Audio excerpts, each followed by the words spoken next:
Okay, there we go.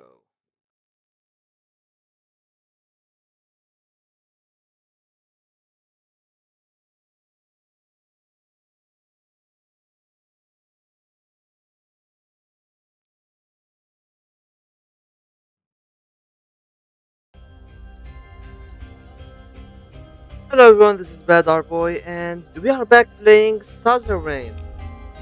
What's this? Okay, so let's click continue here, and so two things I got to say, or rather three things. Thing number one is, um, last night I accidentally ended the stream.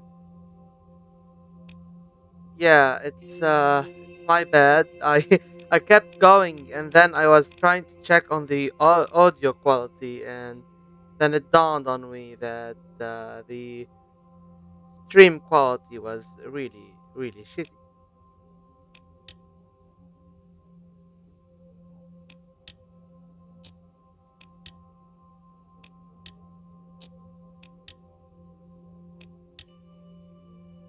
Um, so we lost, didn't lose much in terms of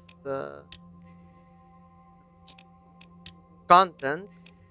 Like I simply saw that like after a few minutes, like a couple of minutes. That's all there was to it. Okay, so that's the first thing. Second thing is because I ended the stream early yesterday, I'm starting the stream early today. Weird, weird. Okay, I'm starting the stream early today.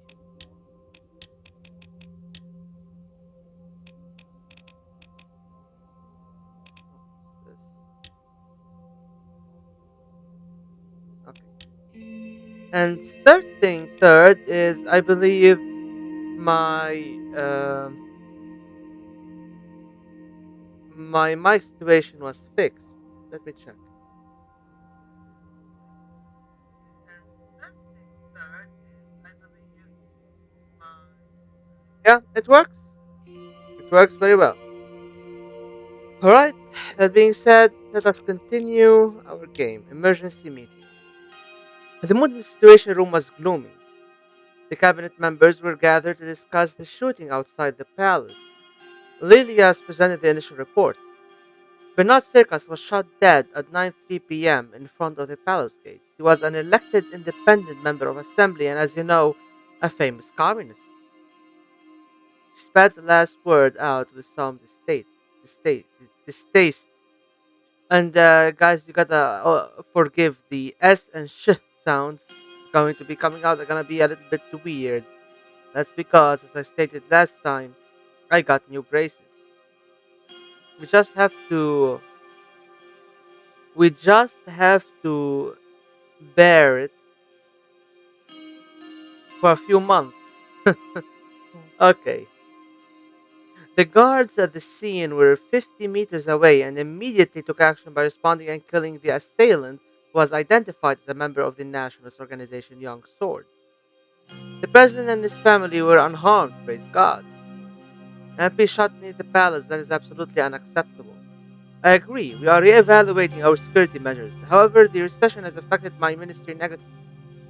This may well create a dangerous atmosphere where the left versus right political violence of the 1920s could spark once again. A return to those days would be devastating. The coups are the reason why our country stagnated for a decade. Nia Morgan, the Minister of Justice, sighed. The Red Youth has condemned the killing, but didn't stop there. They promised revenge. This is this will in turn spark further aggression from the young swords. The whole cycle started because Bernard Circus expressed his views. We can't simply look away. Nia had always been one of the only members of the Justice Ministry truly deserving of the name. She had survived countless attacks on her character while fighting corruption within the ministry, and rising to power had only compounded her sense of moral duty. Freedom of expression is part of our constitution. We can't have anyone, let alone an MP, shot for voicing different opinions. I fully agree we should protect freedom of speech.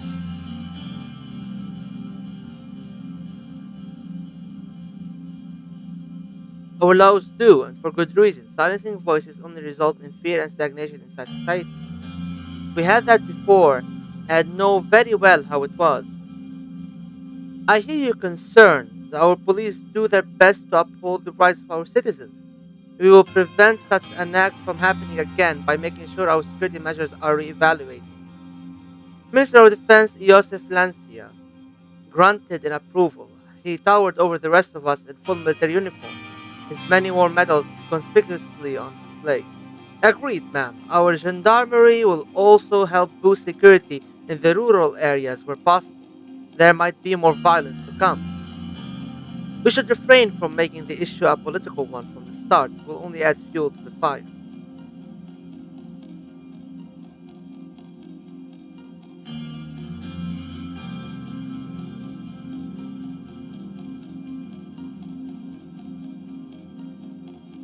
You're right, we need to defuse the situation. Our government is capable to maintain security. Our job would be to reduce tensions. Several police cars rushed past the Maroon Palace and everyone went silent. Regardless, a full investigation into all involved parties is underway. We will find the sub, subversive, subservices, subversive, subversive. We will find the motherfuckers and punish them soon enough, Mr. President. I do my best to help coordinate the administrative tasks. Justice will be served and the rule of law will return to this country stronger than ever. Only if we stay vigilant as a country must think about the upcoming budget. I agree, internal stability must be maintained. Our security funding might need to be increased.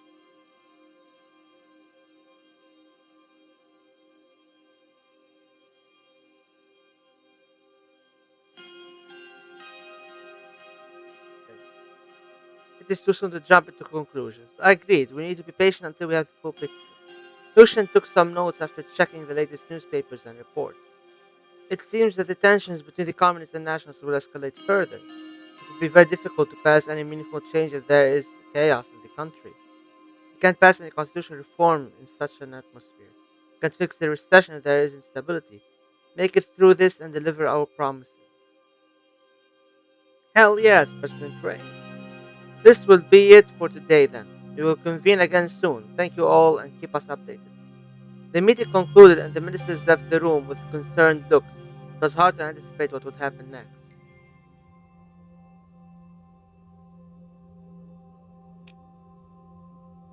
And also, it came to my attention I am playing an older version of the game.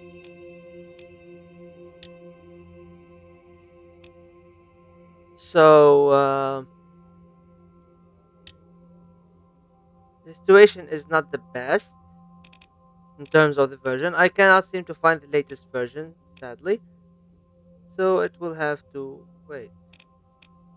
Okay, let's read the news. Murder at the palace. Breaking news. Bernard Circus, a prominent independent MP known for his communist romanticism, has been murdered leaving the Maroon Palace grounds after the inauguration ball. Reports indicate a political motivated assault by the far right nationalists of the Young Swords. Shocking photographs have been leaked to the press showing blood-dripped stairs of the Maroon Palace. Whenever they condemn this sort of political violence, this is the very cycle the president must break with reforms. And now we shall continue. A few days later.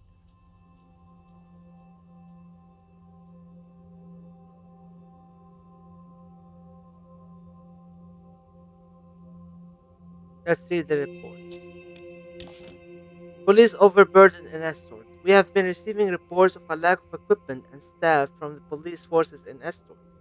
With the escalating violence in the city, the officers have been working 12-hour shifts to suppress the protests to no avail. The police commissioner of Estor has requested reinforcement and extra supplies of tear gas from nearby cities.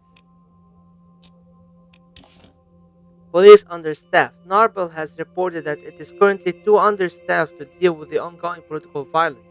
The small size of the police force in the city They have been working non-stop, and a number of officers were sent to the hospitals as a result of severe fatigue.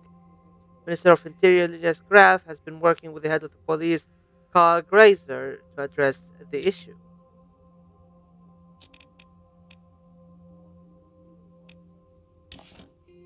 So the Salt Dam has reached its maximum capacity. The dam, a crucial element of the city's infrastructure, has been handling an enormous amount of water inflow recently. With the reservoir at full capacity, the dam's operational efficiency is under scrutiny. Maintenance checks have been conducted to ensure the dam's safety. A cache found with Rumberg made weapons, including 47 brand new KA 74s, 2,154 bullets, 12 handguns, 27 grenades, and bomb making equipment, were found in the basement of an abandoned house in Erzaren. No suspects have been detained yet. The investigation is ongoing to determine the origins of the equipment. The Belgian security forces raided the local Communist Party office after alleged attacks organized by one of their members and found illegal firearms in the office. The building has been closed and 22 members of the Communist Party of Sorland have been detained.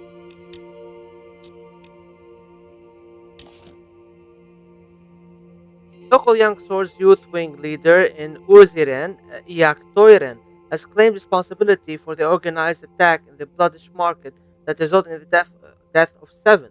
His base of operations has been raided and he was found dead inside with two bullet wounds to the back of the head. The scene was organized to make it look like a suicide. Two fucking bullet wounds to the back of the head. Suicide. We were not able to get information about the location of other ringleaders connected to this terrorist attack. So as you can see, violence is erupting across the board. In Falcon, Communist Party leaders suspected of bomb attack. An unattended bag in front of the NFP office in Valgan was destroyed by the police on suspicions of a bomb threat, which were then verified.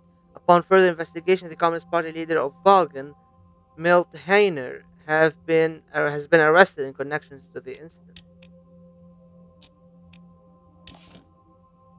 Local police forces report that a wardrobe full of heavy military equipment has been seized in a young Swords Culture Center in Jen.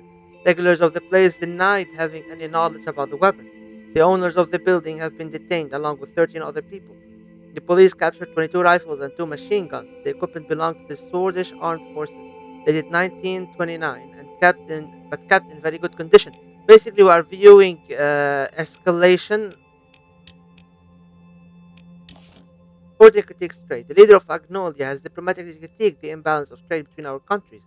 Concerns were raised over how much more Swordland profits from net trade in comparison to Agnolia. Prime Minister Martin van Horten requests a fair re-evaluation of existing treaties in future negotiations.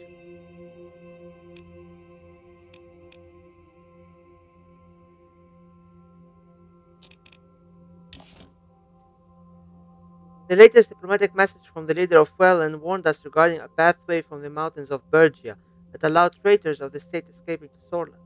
President Victor Smolak has demanded that the border security to be increased. He has also sent his best wishes about handling the protests in Sorland. Let's see the news. Polish politician shot dead.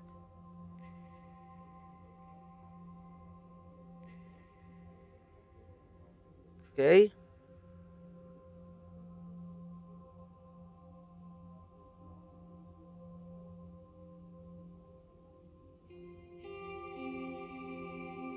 all right. Sorland today. Unity despite differences. Sorland has two paths to the future, and this year is critical to decide which path we embark upon. Amid the recession, the lack of stability and security caused by the death of Bernard Circus is an unacceptable reality. We need more jobs and a safe atmosphere in our country if our country is supposed to grow and prosper. But how will we increase our employment and open new factories if there is blood flowing down the streets? Swordland will never reach its goals as an advanced society if we descend in a downward spiral of a splintering of our nation. Peace and prosperity now and forever. The Economist, the only way out of recession, bailing out businesses.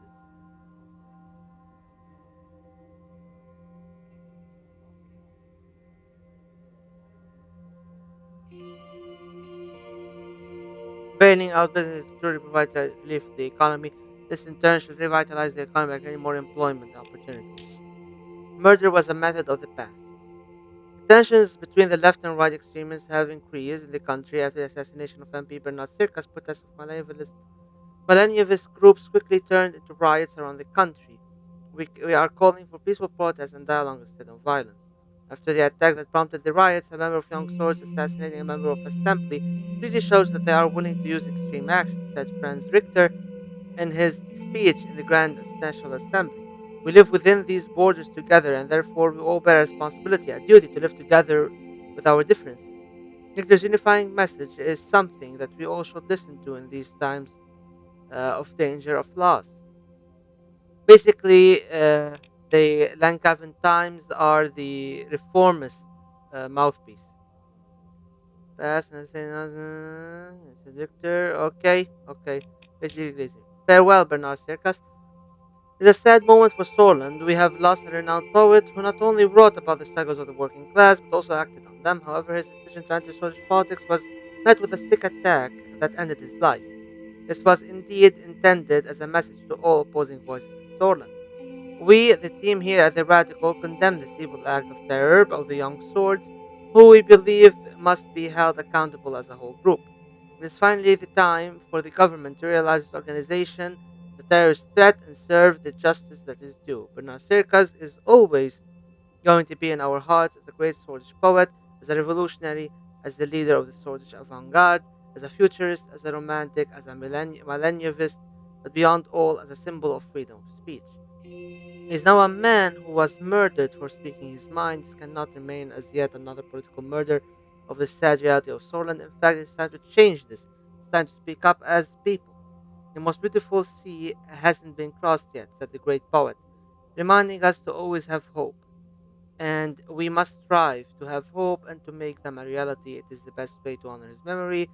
Bernard Circus will be laid down in there tomorrow. Any citizen who wants to pay respect is invited to attend. So basically, the radical are the communists. Economists are basically the capitalists. Over here we have the Lankavan Times are the reformists. Sorland Today.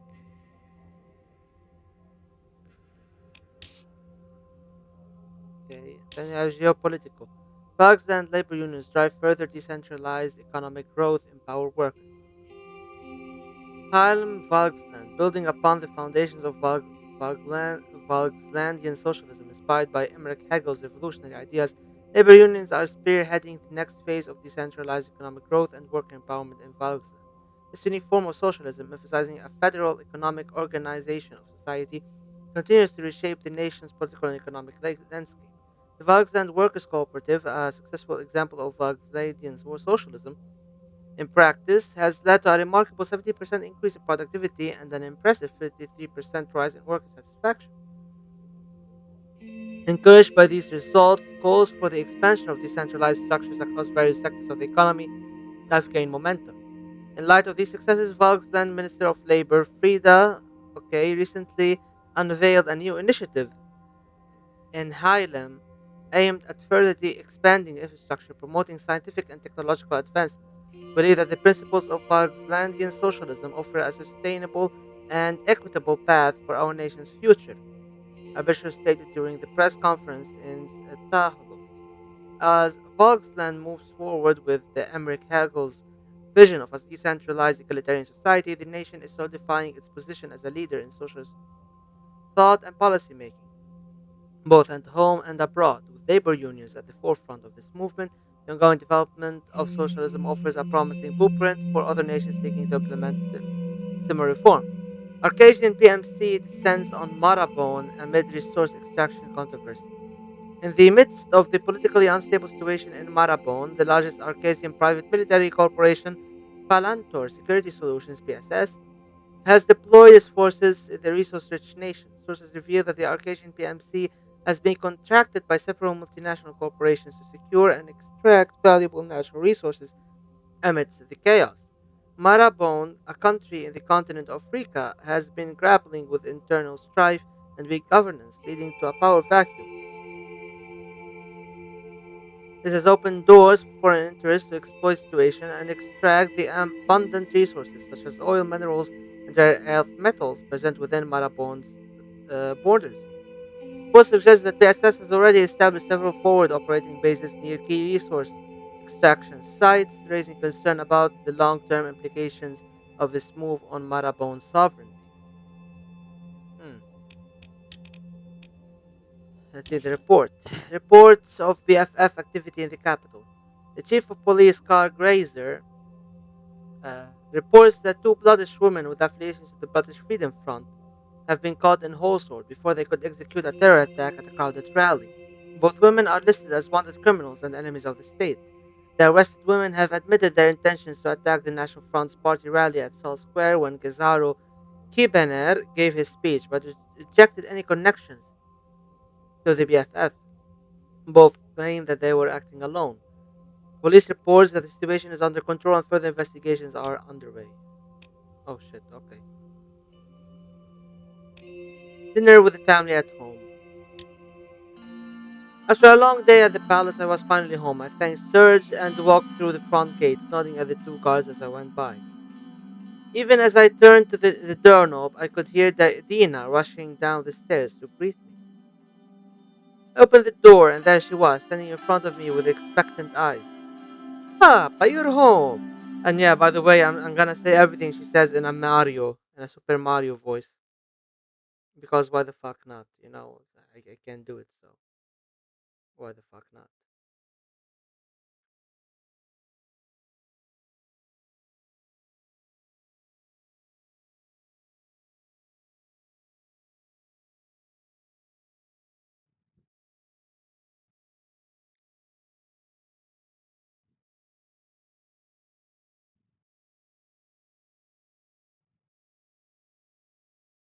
Okay, continue. There's my beautiful princess. There's my bright little daughter. Let's just lift and hug her. I lifted Gina up and hugged her while trying to put the keys in the tray next to the entrance. She was growing fast, lifting her up was no longer as easy as it once was. It was cool. Boring. I like my boring. I like my old school better. I put her down and their expression turned serious. Papa, are the bad men gone? There was only one bad man, Gina, and yes, he's gone now. I will never let anyone hurt you ever.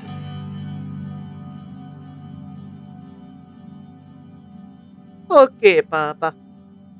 Dina dashed down the hallway. Mama, Papa's here. Monica appeared next to the kitchen door. She was wearing an apron and holding a spatula in her hand. Dina, what did I tell you? No running in the house. Yes, Mama. Monica approached me and kissed me on the cheek. A tantalizing smell wafted from the kitchen behind her. Darling, you shouldn't have. What do we have a cook for? How was your day, dear? Terrific. I finally got to do some grocery shopping just like old times, and I'm making you a favor. You mean, yes, svabli. Svabli was a classic household delicacy, vegetables and creamy cheap cheese sandwiched between thin layers of dough. It was absolutely my favorite dish, especially paired with a cabbage, a potent unfiltered wine from Bergia. By the way, Nasser loved having rice with vegetables. That's basically what he wanted. He thought that all of this, the art of cooking was such a bullshit thing. Food was just for sustenance, so he ate for sustenance, and not like, oh, this is a delicacy. Oh, this is no. He preferred just rice and vegetables.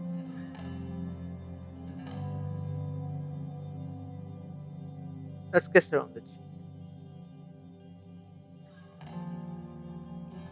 I just wanted to cheer everyone up a bit. Let's see, what did I get? Just an ad from my phone service provider. Okay.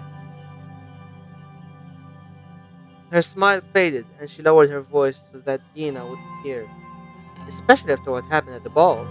I'm worried, Anton, for you, for the children, and for the country.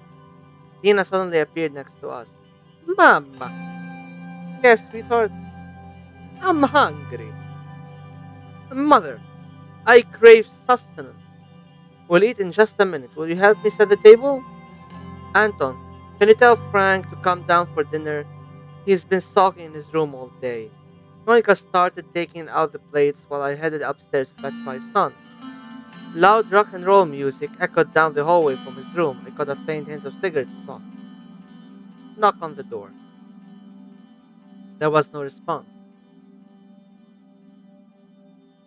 Knock on the door again. There was still no response. Bang on the door. The stereo in Frank's room clicked off. Alright, alright. Locked and opened the door. By the way, I'd kick down that door, but people have privacy and they like the better parental option is to knock on the door, and that's what I'm going with because as trying to go with the Nasserist Run, Nasser was a good family man. He unlocked and opened the door. What do you want?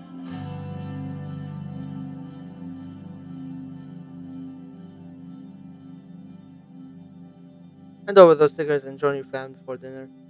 You smoke, don't you? I'm old enough to do what I want.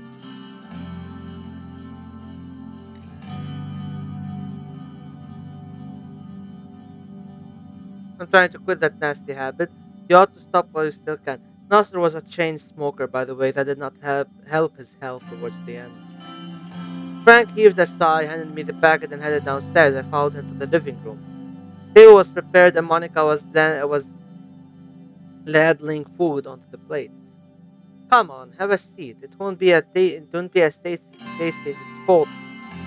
As we started eating, the room went quiet. Monica's cooking was as delicious as ever, but I had the feeling that wasn't the reason nobody spoke.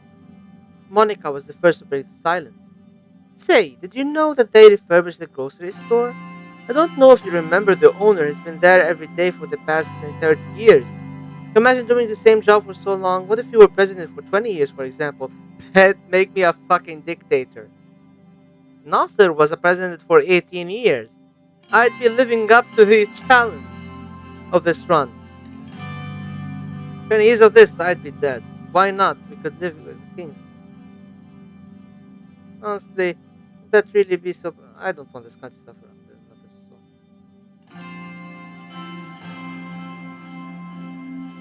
this so. 20 years of this, I'd be dead. Which is the worst thing to say on the table after what happened. I realized my poor choice of words too late. Monica looked down at her plate. Anyway, the grocer really is a nice person. He threw in some extra vegetables with my. Frank suddenly stand his end of the table, rattling the plates. Monica, Dina, and I stared at him. So this is how it's going to be? We're just going to sit here like nothing happened? Dad, you could have been killed. Mom could have been killed. Any one of us could have been killed. Dina's lower lip started trembling. Monica put her hand on Frank's shoulder. Frank, you know I would never let anything happen to you or Dina, even if it cost me my life.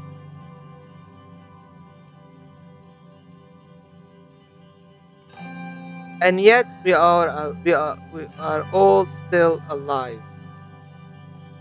For now, but how long until this happens again? Frank got up from his seat. Frank, let's talk about it. Sit down. Frank took his seat again, scowling. I know it was a close call, but everything is under control. Don't worry, we are going to be fine. Do you think I would let us go down so I know it was a close call, but everything is under control. How? How is it under control? You don't need to know the detail. My security assured me that I took all the necessary. It was one rogue shooter. We were not even the target.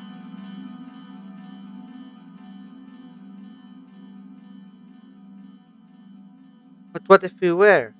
Frank, listen to your father. If your father says we don't need to worry, then we don't need to worry. You have to trust him. Monica turned to me. We all have to trust each other. Things calmed down a bit at the table. We finished our food in silence. Frank got up first and retreated back to his room.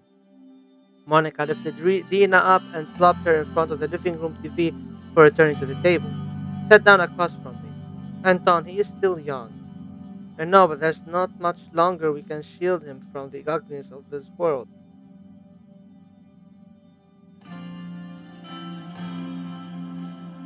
He's scared, Anton, and frankly, he isn't the only one. I promise, if there's truly is any threat to this family, you'll be the first to know.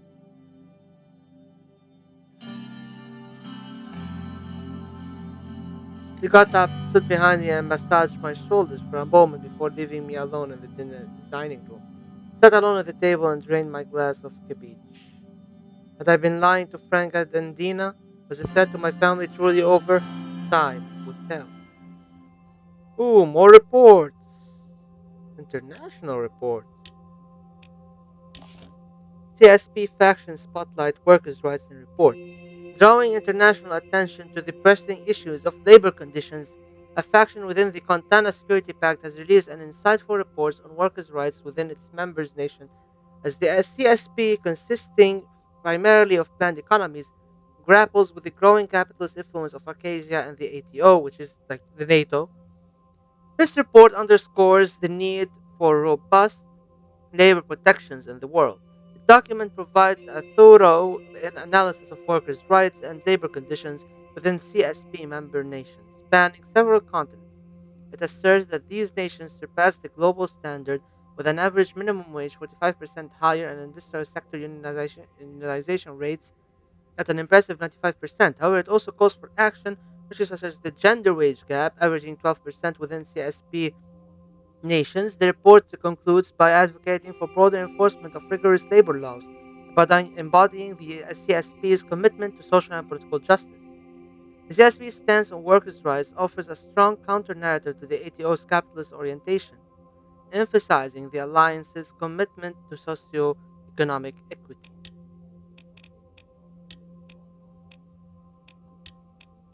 Republic of Morella.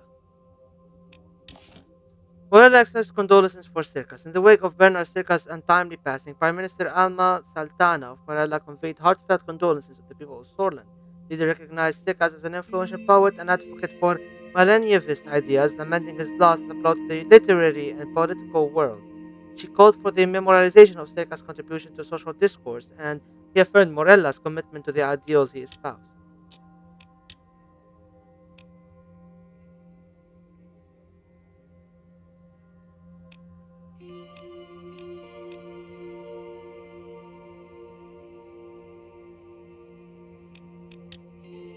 Alright, let's check the news.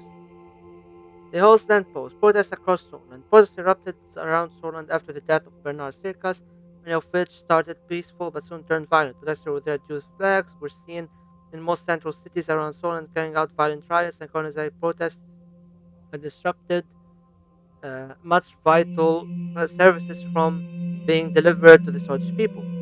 Protesters held sit-ins, which were broken up by riot police with tear gas and water cannons in the regions of Bergia, Angenland, and Groenie. Thousands of people poured into Republic Avenues in Lakehaven and Saul Square in Holsworth in response to the Young Swords attack. Similar protests around Solent soon turned into violent riots.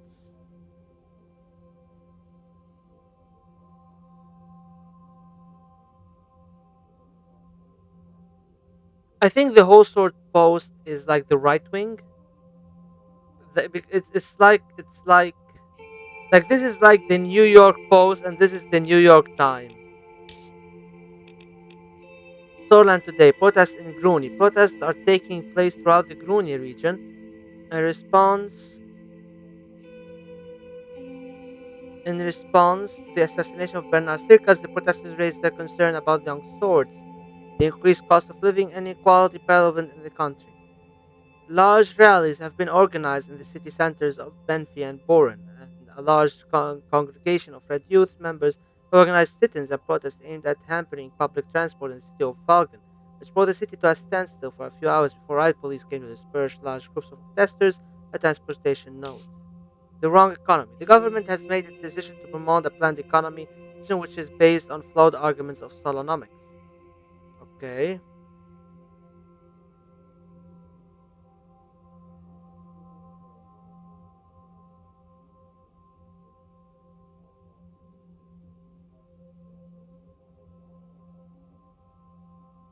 Yeah, this is Tusk talking. I feel this is Tusk talk. Hmm.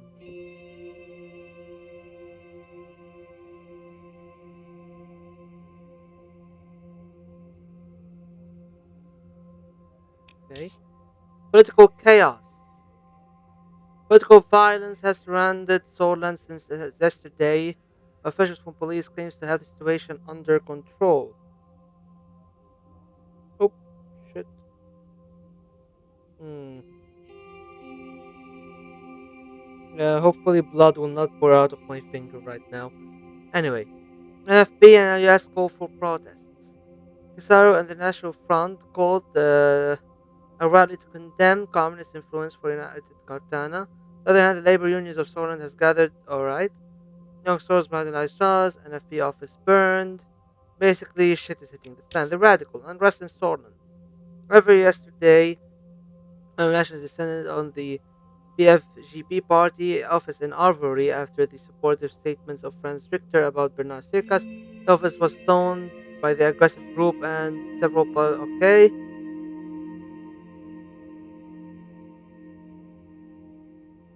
okay, basically shit is hitting the fan. Now let's get back to our security briefing on the threats against Sorland. I arrived in front of the doors leading to the situation room. Today's security briefing was arranged in two parts, starting with internal matters and moving on to external matters after a short break. The Minister of Interior, Elias Graf, and the Minister of Justice and Law, Nia Morigna, would join us for the first part, the law and enforcement briefing. The second part, the Minister of Defense, would join us with a few high-ranking officials, including the Chief of the Armed Forces. I opened the door. Luciania and Lilias rose from their seats. Sir, please take your seats. Everyone in the room sat down except for Lucian. He put on his glasses and went through his documents in front of him. Shortly after, he raised his head to address the attendees. Mr. President, ladies, we will kick off today's meeting with the internal security briefing. I am assuming everyone has already been over the agenda. We all have busy schedules, so without further ado, I will jump into our first topic. As we fear, the political atmosphere has worsened. The reports around the country indicate that tensions are rising as we feared. What is the status of Bernard Circus investigation? I received news this morning that the investigation into the murder of Bernard Circus has concluded. Good news, I'm eager about the details. After further investigation, the testimonies, we have confirmed the motive and also the events leading up to the shooting. A few days prior, members of the Red Youth initiated a violent attack on a Young Swords local leader in Shan. We believe the Young Swords then called for revenge, leading to the death of Mr. Circus. Since he often spoke against the Young Swords and nationalist sentiments in the assembly, he was a big target, not to mention his radical communist views. Political violence needs to stop. He had it coming then. Radical Southern just lost a great writer. For what? The Red Youth are okay. Political violence needs to stop.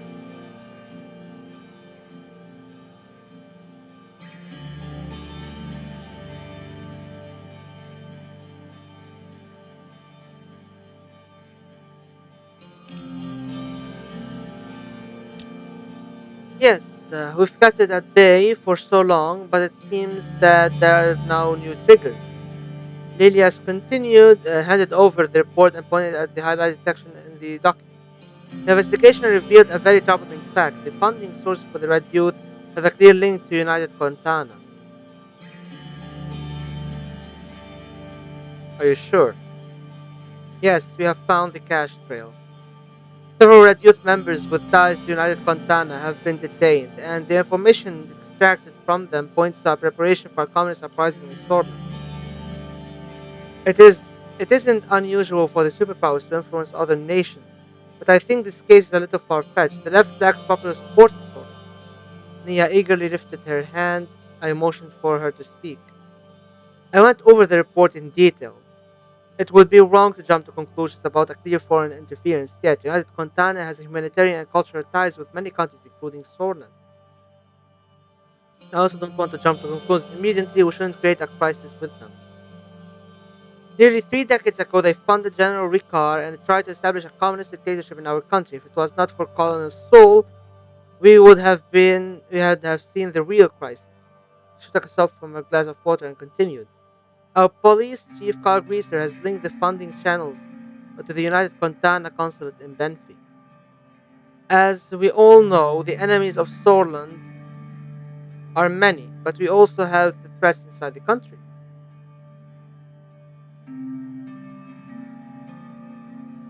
We need to remain vigilant as a people and nation. If we give up essential freedoms to purchase temporary security, we deserve neither freedoms nor security. This is debatable, but yes, we know what more security and surveillance caused to this country under President Sol. Let's not forget that President Sol, God bless him, brought stability after a long period of bloodshed and chaos. But moving on, our highest internal threat comes from the estimated 2,000 strong Bloodish Freedom Front led by the imprisoned Daulan Agri. Basically, they're the PKK. The Bloods are the Kurds, and Daulan Arge is. What was that? What was his name again? Let me Google it. Let me Google it. Head of PKK. Abdullah Ogalan. Abdullah Ogalan.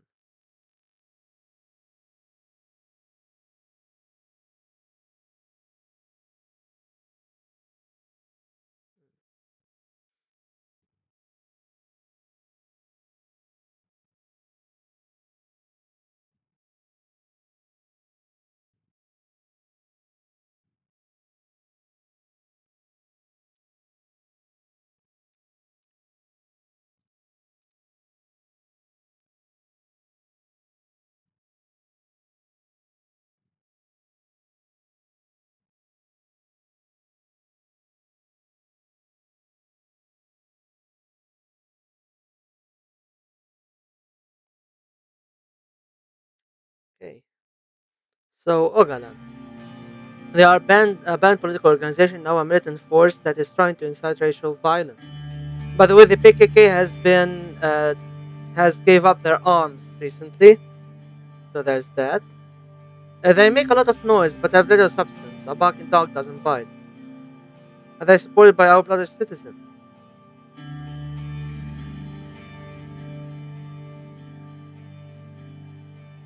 To some extent, luckily they couldn't attract a wide audience of Bloods, but they could potentially attract thousands of anti-Bloodish sentiment if anti-Bloodish sentiment spreads in Solent again.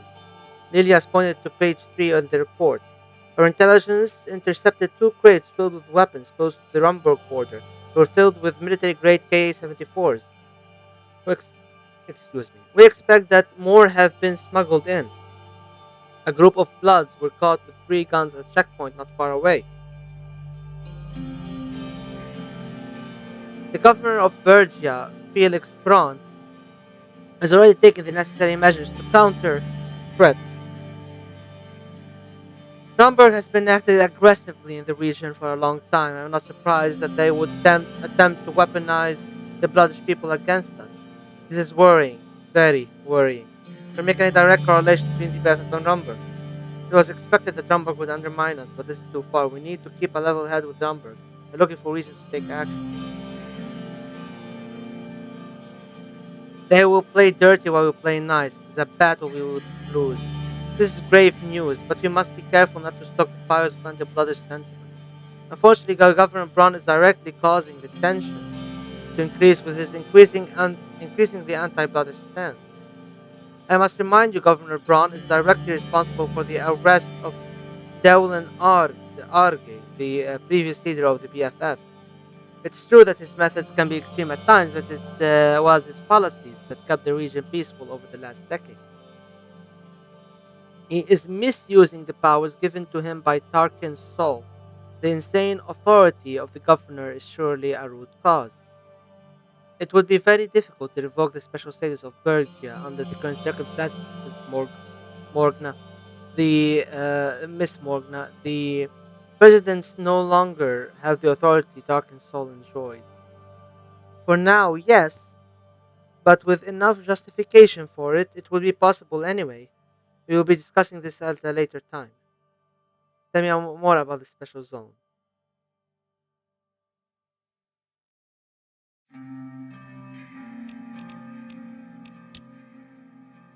As you know, Bergia was given. I'm not going to be reading like the background of stuff because Like I want to be this. I want to live as the president does. I want to go through reports, go through newspaper clippings and stuff. No, I don't have to have outsider knowledge. As you know, Bergia was given a special status by Tarkin Sol after the full-scale uprising by the BFF against the Soviet government in 35. Those couple years were disastrous for Bergia. Devlin, Argia, and the BFE declared war on us, openly attacked our people, and occupied entire cities. It was a massive uprising, but I'd like to point out the longest time they were in control of a city was 2 weeks. I wouldn't call that an occupation. Despite the arrest of Arge in 44 and the BFF ceasing its activities, the special status of the region were never revoked. Today, the special zone of Persia gives the governor insane amounts of authority. He was in trouble with the law before for not following the central government's authority. Unfortunately, Persia also has its own police forces, directly commanded by Governor Braun. They are not part of my ministry, and they only cooperate when they are forced to do so. This is a problem. Even though forces have the authority to serve in Bergia, the special zone leaves the security of Bergia mostly to the hands of in the hands of the governor. Governor, that leaves my hands tied. Discrimination in Bergia suffers is maddening.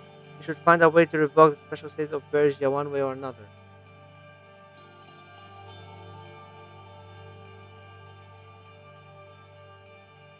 I will do my best, Mr. President. Nia gestured at Lilias. What is the second most important threat? It is the gang violence that is threatening the Nargis and Aganland regions. The prominent organized crime families are at war, and the potential for bloodshed is real. Which two crimes families? One is known as the Coranelli and the other as the Skinner cartel. They used to be allies until a recent disagreement. Both are active in the cities of Narbel and Estort. They are playing with fire and want them gone for good. Nilias, I trust you can handle them. I am doing my best, sir. I shall be honest with you, with our current capabilities, we may not be able to prevent the further arming of separatists while maintaining order in Bergia, Najes, and Aganland. If the law enforcement budget is increased, I can be fully responsible for what happens. Our police units are spread thin as is. In light of this information, I might increase the law enforcement budget.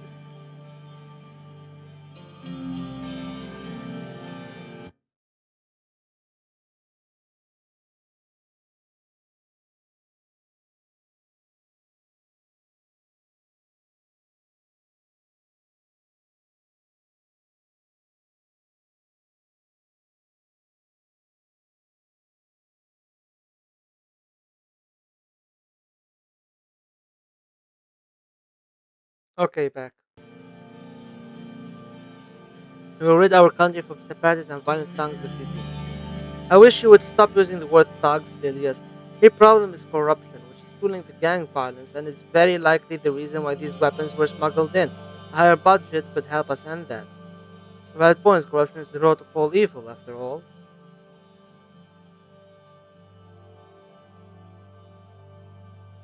We can look into corruption once the weapons have been found and the gangs have been beaten. Just like previous administrations kicking the can down the road, this is what's destroying our institutions. Yes, and Nia were openly scowling at each other. Lilias turned back to her notes. Well, this concludes the topics for the internal portion. Thank you for the updates, Mrs. Graff, Mrs. Morgan. Thank you for the overview.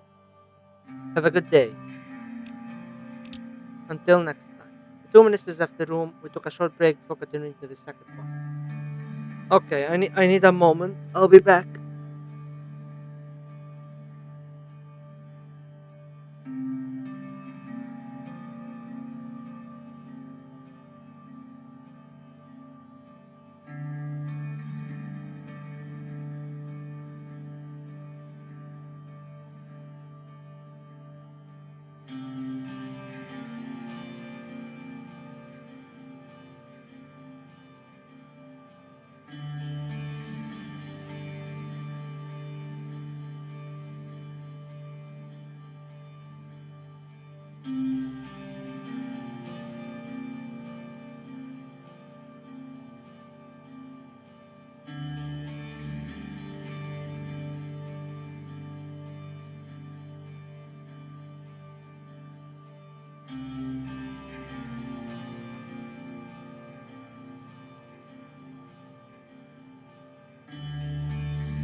Alright, I am back.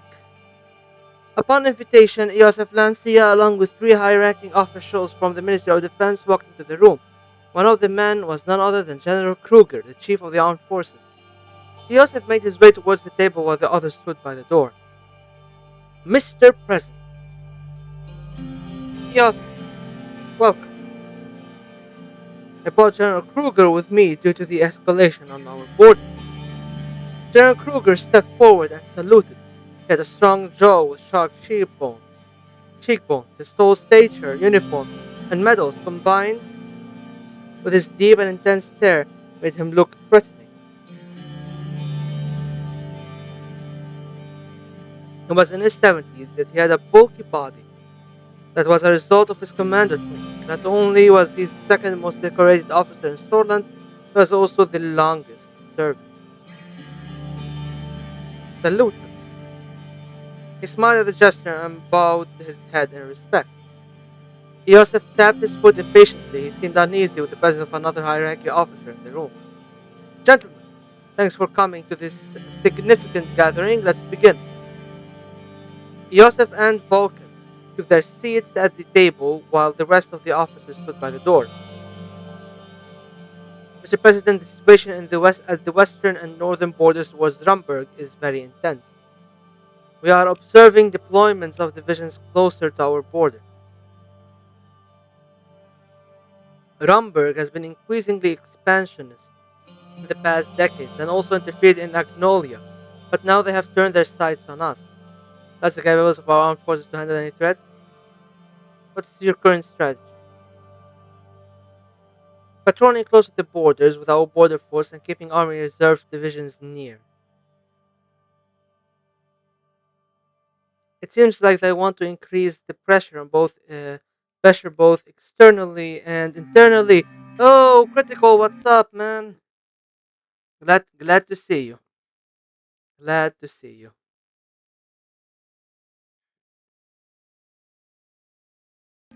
Hey, Mr. President, if I may, please, General. The picture is becoming clear. The latest information from the interior about the weapons caches, and now there is an active military buildup close to our borders. The entire situation was analyzed by our general staff, and our prediction is a future territorial incursion by Rumber. I have complete trust in the general staff. We will not let you down, Mr. President. The general staff is composed of the smartest military individuals. I require an increase in the military's budget to enlist more soldiers. Only then we can stand strong against our enemies. The large armed forces will hold them at bay. Falcon is right. We do need an increase in the military budget, although we don't see eye to eye on exactly how to spend the budget. That much we agree on. I have my concern about Drumburg too. We need strong allies to withstand such a superior power. But they are our nemesis. It is an understatement. Times are changing and more is coming, Mr. President. Whether we like it or not, we must be prepared. During the election, you said nothing about focusing on our military. I ask you to reconsider and to increase the military budget. The future and safety of Sorland is in your hands.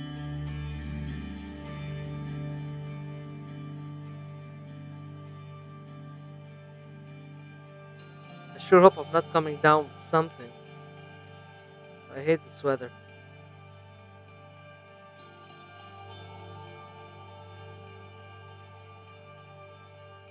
As you said, times change, Joseph. We will see. A smile brought a glimmer of hope on Joseph's face. Our forces would crumble under a decrease, and Drumburg would be much more compelled to exploit our weakness. Our country hasn't fallen to any invading force for 200 years. You cannot let it happen, Mr. President. You should find regional allies like Volksland or Lesbia to deter Drumburg. There are several options at the table.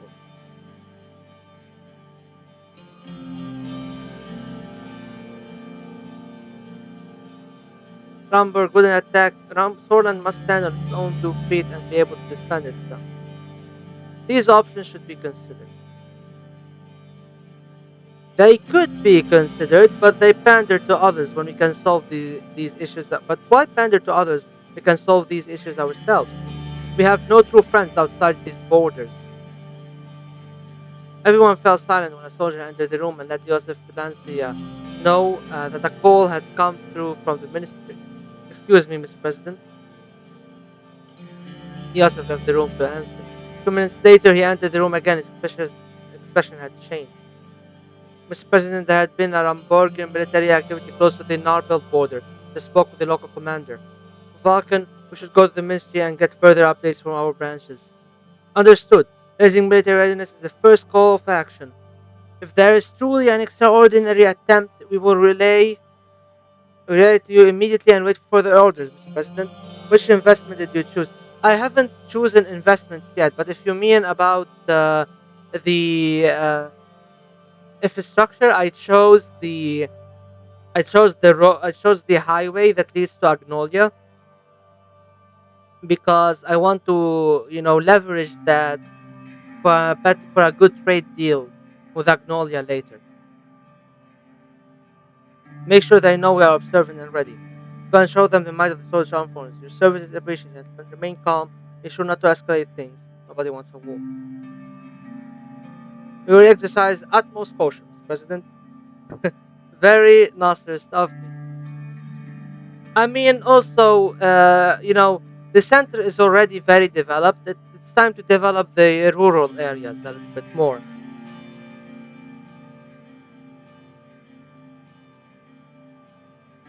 Hail, Sorland! Hail! They saluted and left the room. Ramberg was already testing us, and the reports from the interior indicate interference inside our borders. Communists, nationalists, Scottish rebels, Ramberg expansionism. What was next? A fucking meteor hitting the country? Sorland had always been a key piece in the chessboard of the global rivalry between Arcasia and United Montana. But in the recent years, there was no such aggression from Ramberg. Not at these levels, at least. All it takes is one tiny spark to start the flames of war. The phone rang. By the way, you can get nuked in this game. Ramberg had decided to close their consulate in Lakaven. Motherfuckers! Arcadia develops first ICBM. Recent intelligence briefings have spotlighted Arcadia's military progress, underscoring the successful completion of the Missile 4, an international ballistic missile (ICBM) of significant power and range. The Missile 4, with its estimated strike range spanning thousands of kilometers, represents a major leap in Arcadian military technology. Its precision targeting system allows for the destruction of targets at long distances, thereby escalating the potential threat Arcadia poses to territories well beyond the boundaries of Western Maricopa.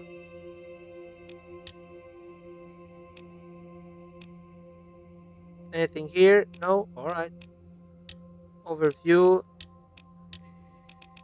You have a nationwide revolt. And diplomacy, you have diplomatic pressure. Okay. Rumors of an infrastructure project. Anonymous sources have reported to Solon today that several government officials have invited construction companies to meetings regarding a new major infrastructure project. If true, this is great news as infrastructure is Solon is lacking heavily in needed investment. We hope that very qualified and experienced companies like Underhole Construction win the bid. Underhole Construction, who owns it?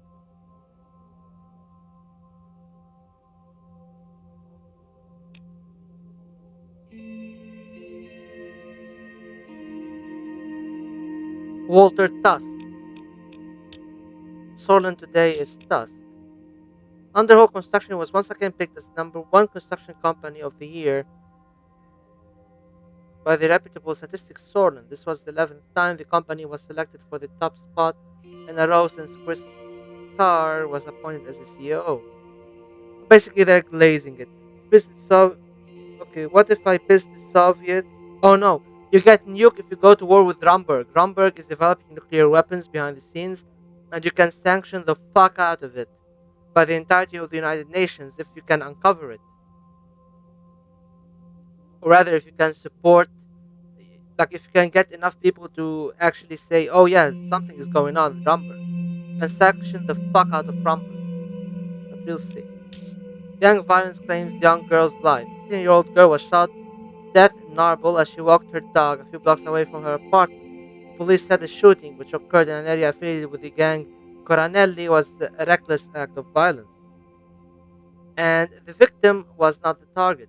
The 15-year-old was shot about for, okay, alright.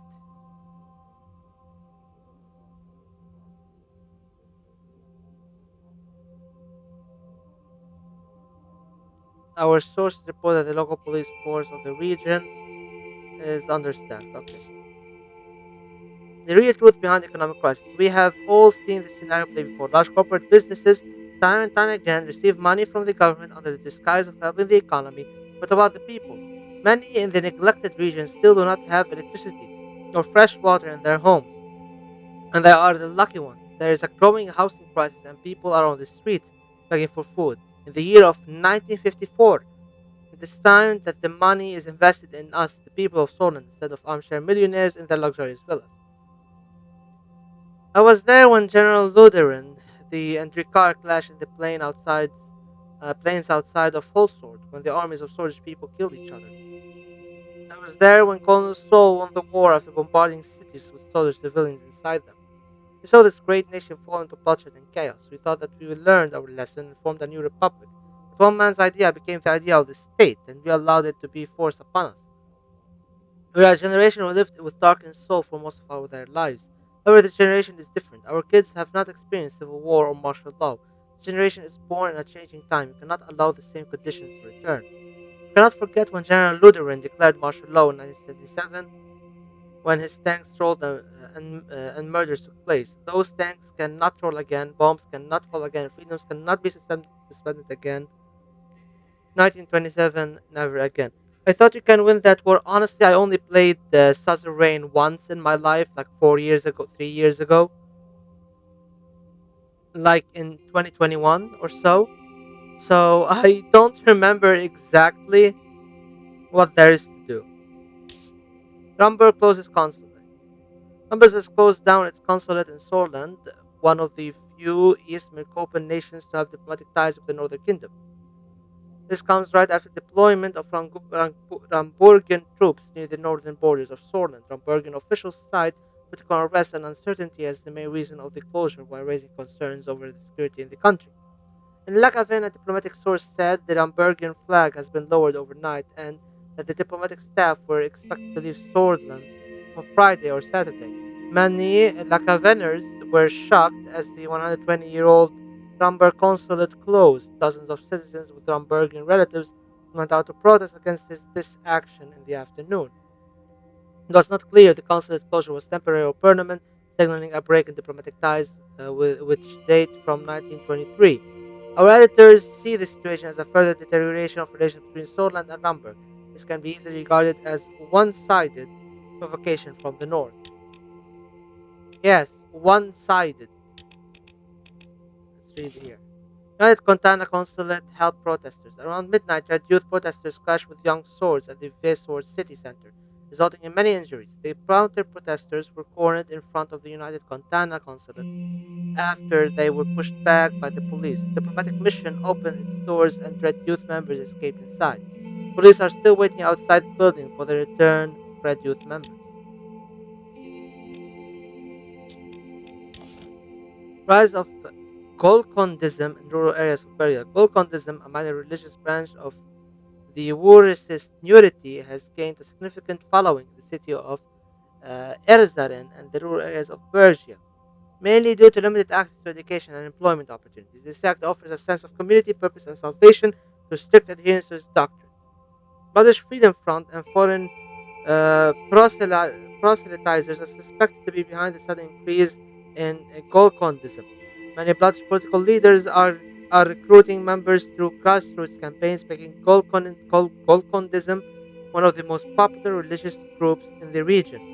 However, officials fear that the sect's strict rules and practices may lead to social unrest, warranting further investigation and the development of strategies in collaboration with local community leaders to address the situation. Okay, let's read about this a little bit. Gulkondism is a fundamentalist and extremist branch of Ruhism within the broad framework of nudity. It is recognized for its emphasis on warrior culture and the purest pursuit of physical manifestation of heaven on earth. It diverges from the mainstream with its advocacy for liberation from worldly ties, promoting a life without cast away material possessions, refrain from sexual relationships, and engage in rigorous prayer and meditation. Okay, and how will that sect expand exactly if they have no more people born into the sect? It is underpinned by their belief that through this austere lifestyle and intensive spiritual discipline, a divine society reflecting the ideas of the divine God can be established. Central tenet of Golong is the concept of Golong Konda, the divinely ordained state where the material world aligns with the spiritual offering, salvation, and enlightenment to all. This notion is further underscored by a strict hierarchy within Golkondism communities, which range from novice seekers assigned to menial tasks through mid-level disciples conducting advanced studies. Yeah, I don't know what the real life counterpart for this is, and nor do I want to make assumptions.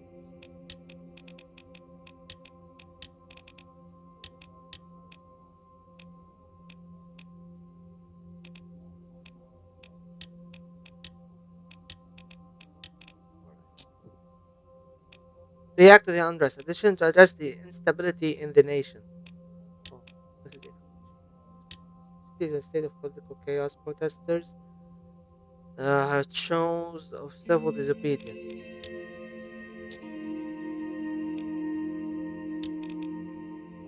React to the unrest. The political situation around the country has escalated. Chief Strategist Tushin Kaladi has prepared several actions plans that we can execute. What we will do to address intensified political climate. Call for restraint on national television, visit affected towns in person, label all protesters as traitors, expand the police by deploying all recruits in training, reject the plans. We will visit the affected towns in person.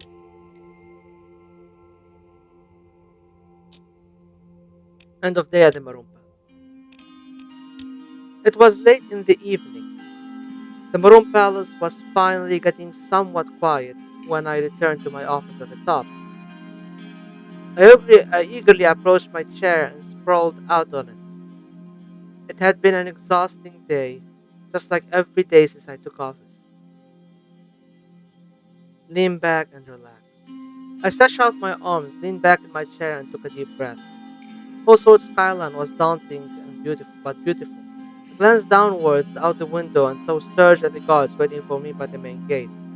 I had a couple of knocks on the door. My secretary, Livia Suno, entered. Mr. President, Mr. Tox is here to see you. We had a meeting with the Lotherberg spokesman. I'm so sorry for not giving you proper notice. Don't do your job next time. I was just about to leave. Don't worry about it. Nasser was an intense smoker. Okay.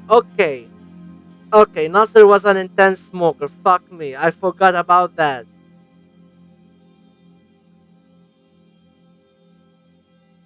But I'm pretty sure he also sometimes looked out in the open and was like, wow, I love the skyline of Egypt. Thank you for your understanding. After a moment, Mr. Tusk walked into the room.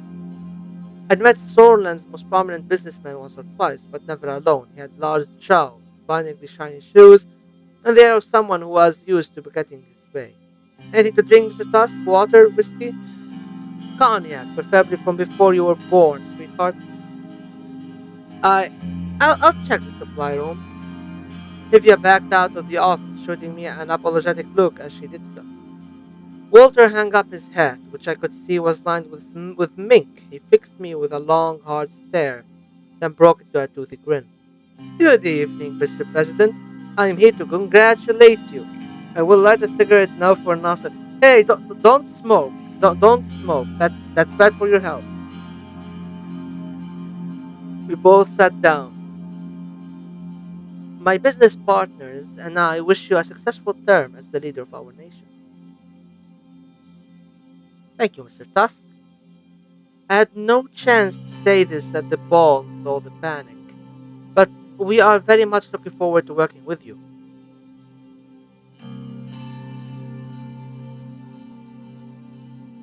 I'll say likewise. I'd like to build a profitable relationship between us. That being said, there are some concerns of mine and the people I represent, which I would like to take this opportunity to clear up. I'm listening. The ruined state of the economy in Solent has influenced everyone. The recession hit all of us hard. Walter pulled out a box of cigars from his jacket. I had these brought from Lesbia, the best cigars on the whole continent. Would you like to try one? I'm gonna smoke a fucking cigar. Are you happy with that? I grabbed one out of the pack. Otto lit it up with his large engraver lighter. Now we are talking. A man who knows pleasure and business. Otto grabbed himself a cigar and lit it up as well. We looked out at the city scenery as we both puffed away. I heard that you purchased stock from Armadine Industries in Arcadia. Smart buy. They're developing new gadgets that are going to be profitable. With risk comes rewards. I expect a very good return on the investment. Spend money to make money, they say. Let's see if it holds true. Excuse me. You will be surprised at what one can achieve given resources in capitalism. I'll buy a couple of thousands of shares too to expand my portfolio. Hope these investments pay off for both of us, President. His eyes wandered away for a moment. The assassination and the troubles between the left and the right are worrying, but the recession is the root cause of these issues. For us, it is worrying to see that you have decided to promote a planned economy. The recession was triggered by the market reform. We need more government control. I don't mind that we disagree on the economy. Neither do I, but you know how much capital Lotherberg represents. Even though you pursue this path, you need further market investments to boost the economy. He leaned forward in the chair.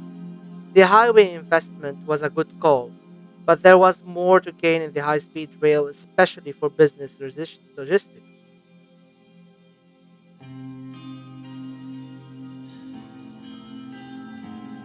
The Agenland region was in dire need of investments.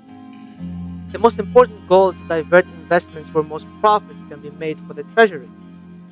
We can be close allies. The group can help you get Sorland out of the recession, which will be the key problem to solve in your term and could be even determine your re-election. Let's start with a gesture of goodwill. Soon the investment project contract will be awarded to one of the three main contenders. He pulled a check out of his pocket and slid it towards me on the table. My personal bank details were listed on it with a deposit of 500,000 Swedish franc ready to be transferred. This was 6 months of a president's salary. If the contract were somehow awarded to Underhaul Construction, they would not only work hard and deliver, but also do it on time.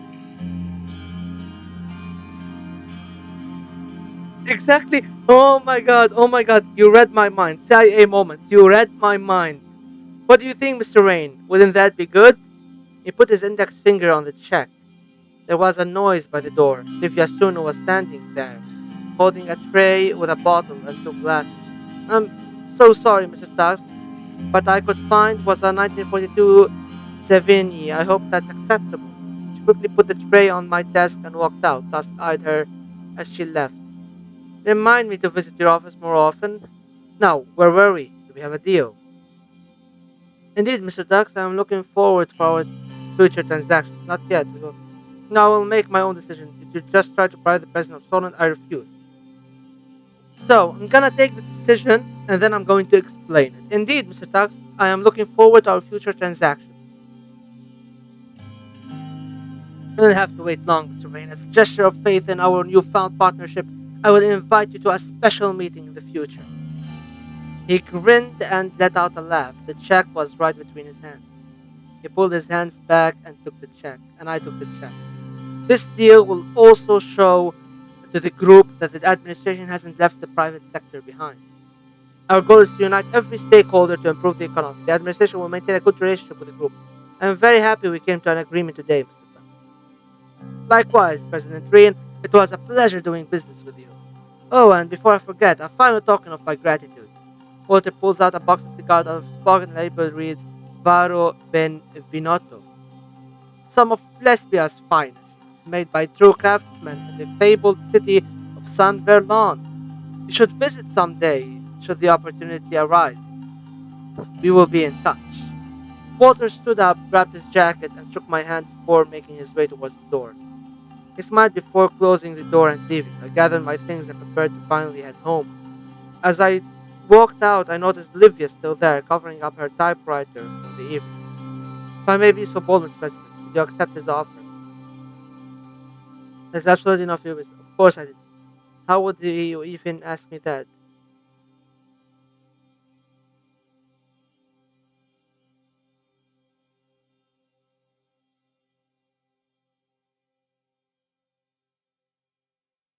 Hmm.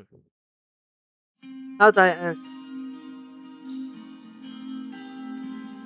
Of course I didn't. How would you even ask me that? The other girls have told me about all kinds of dealings that went on during the Alfonso administration. Wasn't sure if you were that kind of president. I most certainly am not. She and I took a moment to look out over the lights of the city before heading to the elevator. Okay, I increased my personal wealth, which will be necessary for later future, but let me. Oh,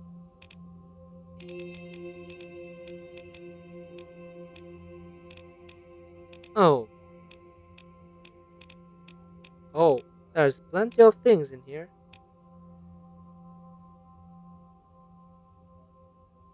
Okay, so to explain what the fuck just happened. To explain what the fuck just happened. When Nasser was president of Egypt, the CIA, early in his presidency, the CIA came and asked to do a deal. They'd give him about $3 million of 1950s money, and he'd be supportive of their endeavors in the region. Nasser took the money and used it to build the Cairo Tower, which was viewed from the American embassy. The Cairo Tower was also used to broadcast the Arab Voice radio station, which incited the Arab people across the Arab world and other people across the Islamic world to revolt against colonialism. So he took their money and used it to combat their interests, which was such a fucking power move, I swear to God. So yeah, we're just going to take the money, we're gonna use it later on for something good, and I have a pretty good idea of what I'm going to use it for. And then we will not give his company uh, we will not give his company the deal.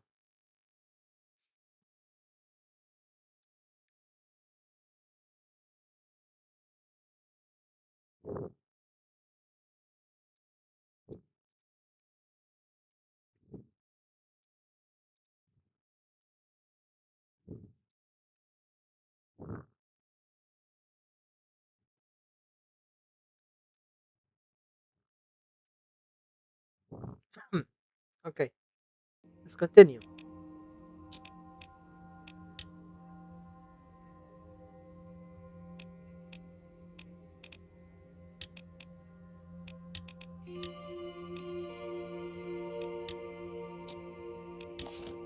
Local police working with nationalists. One of our agents, acting as a young source member, had an encounter with two members of the local police force in Andrika, Alson Bowler and Vic Nezer. According to the reports, the policeman tried to bribe the agent to burn down a store that belongs to a known Communist Party member and to instigate further violence. We had detained the policeman on charges of corruption.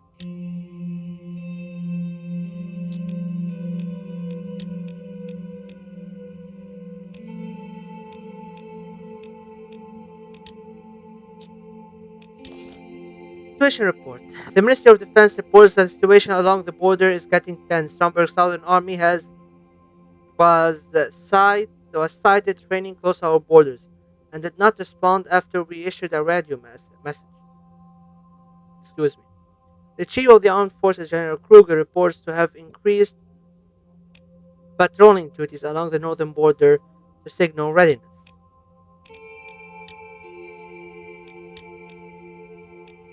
Duchy of Palace. Pales issues warning over Rizian actions. They got rizzed. In a formal address, Grand Duke Axel Reinhard of Pales issued a cautionary statement regarding recent Rizian activities. The Grand Duke expressed the increasing concern over his lack of bitches, over the intensifying border disputes and clashes over territorial waters and gas fields. Hey there, Armando, asserting Pale's sovereignty. He called for respect for international law and peaceful dialogue to prevent a further international harassment, further escalation. He urged the alliance of nations to mediate the situation, emphasizing the potential risks these tensions could pose to regional stability. News: foreign Gazprom engineers' salaries under scrutiny.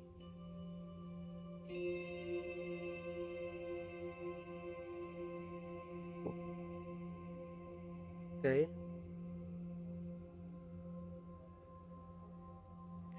all right. Kibiner suggests expanding executive powers. The leader of the NFP, Kizaro Kibiner, has suggested that the new constitution should expand executive powers, adding fuel to the debate over the possibility of reforming the 1929 constitution. He pointed out the current dire situation of Sorland. Okay,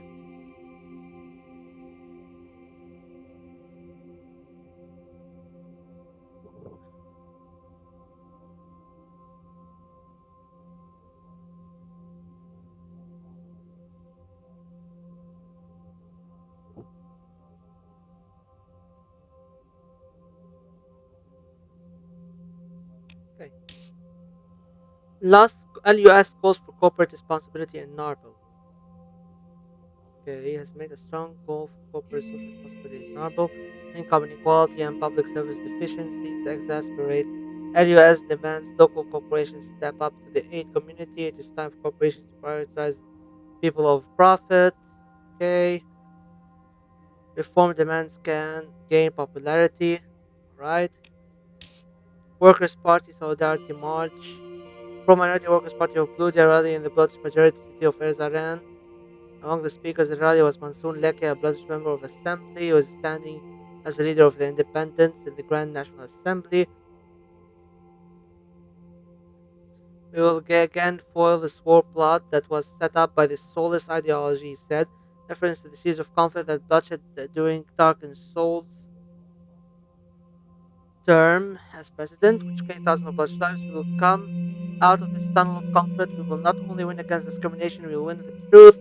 When we have altogether foiled this trick of polarization, our songs of peace will spread for Islam will ring out even stronger all over Sorland, like I added in the reference of the Islam incident of 1933, which triggered Tarkin Soul's persecution of Kurdish minorities, and the formation of the BFF, the Best Friends Forever Association. But citizens are targeted. 20 citizens were targeted by a group of people suspected by. Okay, okay, alright. Now, you have three things: finalization of the H3 highway contract. We have the meeting with Marcel Coranti, and we have the economic relief plan, an act to ease the economic hardships felt in the country. With the assistance of the National Business Council and the Central Bank, Simon Hall put forward a countrywide relief plan to mitigate the economic hardships that are being felt. We can either provide stimulus checks for people in need or bail out business under serious financial strain, or decide not to approve the plan. It was provide stimulus checks for people in need. We are losing money. We are losing money. We'll have to go into debt, but that's the stimulus checks distributed. Okay.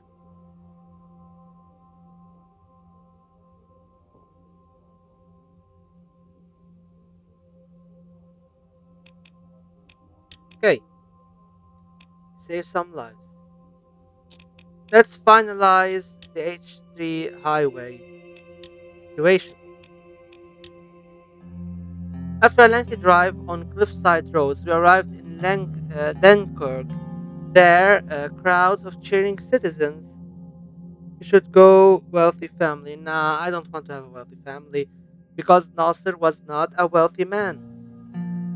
Like, he died barely having anything left.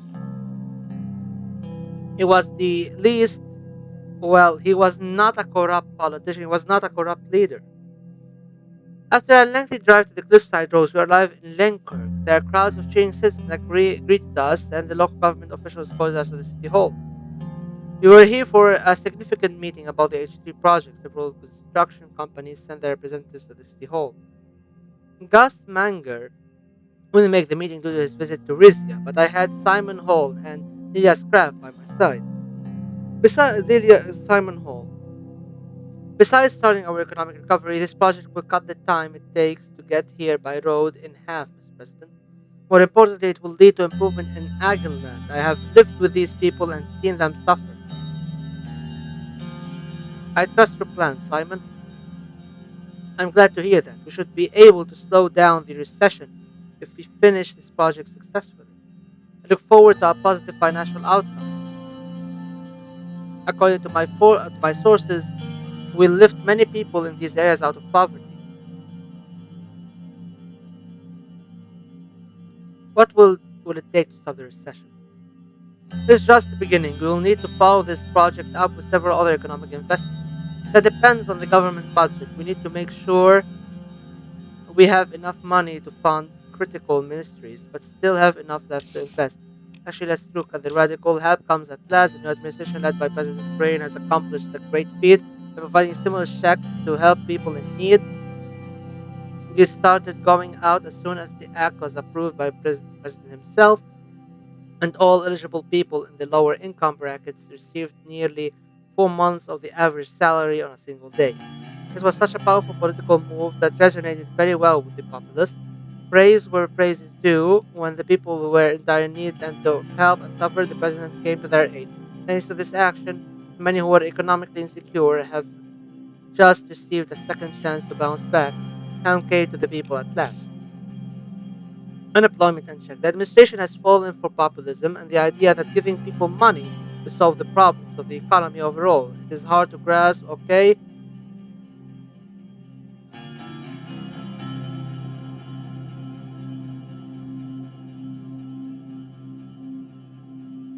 Okay. We need to make sure we have enough money to fund critical ministries, but still have enough left to invest. Yes. Simon reached through the documents he was holding and found the one he was looking for. I have the overview of the companies here. Simon handed the files over to me. Look at the files.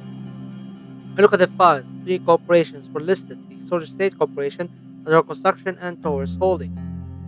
I reviewed them. I also took the liberty of asking the mayor of Arvory to give his opinion on the matter.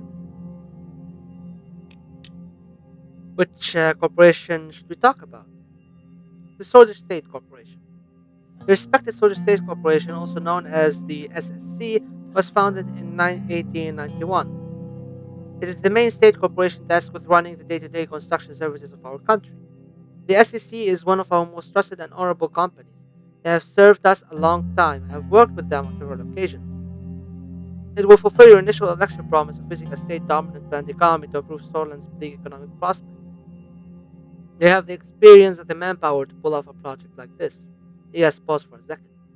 Secondly, they are the only company to have worked in the Agenland region out of all three corporations. The outdated construction methods that they use concern me. They are several decades behind. The experience they bring to the table is beneficial. I don't agree with your negative statement, Simon. The SEC's record clearly shows completed contracts with thousands of employees who have more than 20 years of experience. I like the SC, but want to hear about the others. Underhaul Construction. The real estate and construction giant was founded in 1925 and expanded during the economic boom of the 1930s. Speaking of this corporation would go against our planned economy policy. CEO of Underhaul is Chris Scar, the mayor of Conrad. He sold half of his shares a few years ago. I had to work with Underhaul Construction before in Holsworth. They extended several contracts for the renovation of our central station and left much to be desired. The HT project shouldn't be left to them.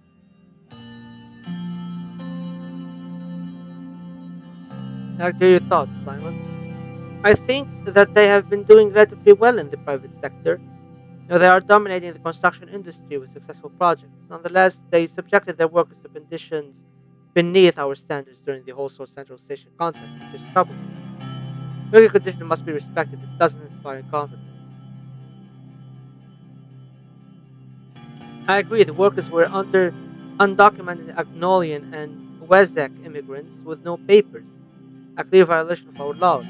According to them, the tight completion schedule necessitated such bad labor conditions, which still doesn't justify the situation. Underhole has specifically mentioned their solid track record and highlighted that they do anticipate to go over budget, but that the project will be finished on time. And the horse keeps saying, let's hear about the others. Taurus Holding. Taurus Holding was founded in 1946 and is owned by the entrepreneur Gerald Fay. It is a new holding company whose subsidiaries to use cutting edge technology from Arcasia to reduce construction costs and prices. They are known to provide for their workers who are part of the labor union of Solent. There are other things Taurus does very well, like providing consultants for state corporations that can vouch for their infrastructure construction at all.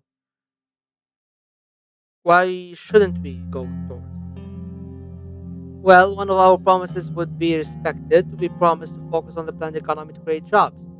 This company is completely private and directed by a non-government board. Do we even remember if they worked on a mega project at all? Choosing this company is too much of a risk for such an important project, especially when a proven candidate like the SSC exists. Don't risk our first project. There is too much at stake here. They took a joint contract in Arcadia for restructuring the highway intersection of one of the major cities. It went well, but it is their only large-scale success. If we are going to try a different company, this is the most unique. The project manager from Taurus Holding mentioned that they would be able to finish the project with the allocated funding. They are the only company who found the budget sufficient, making them a cheaper alternative. I don't feel confident about Taurus Holding. It was time to decide which company would be awarded the contract. Don't trust her. Lilia Scrap, she is very responsible. The communists leader doing first chat. Wait, for real? She killed Circus?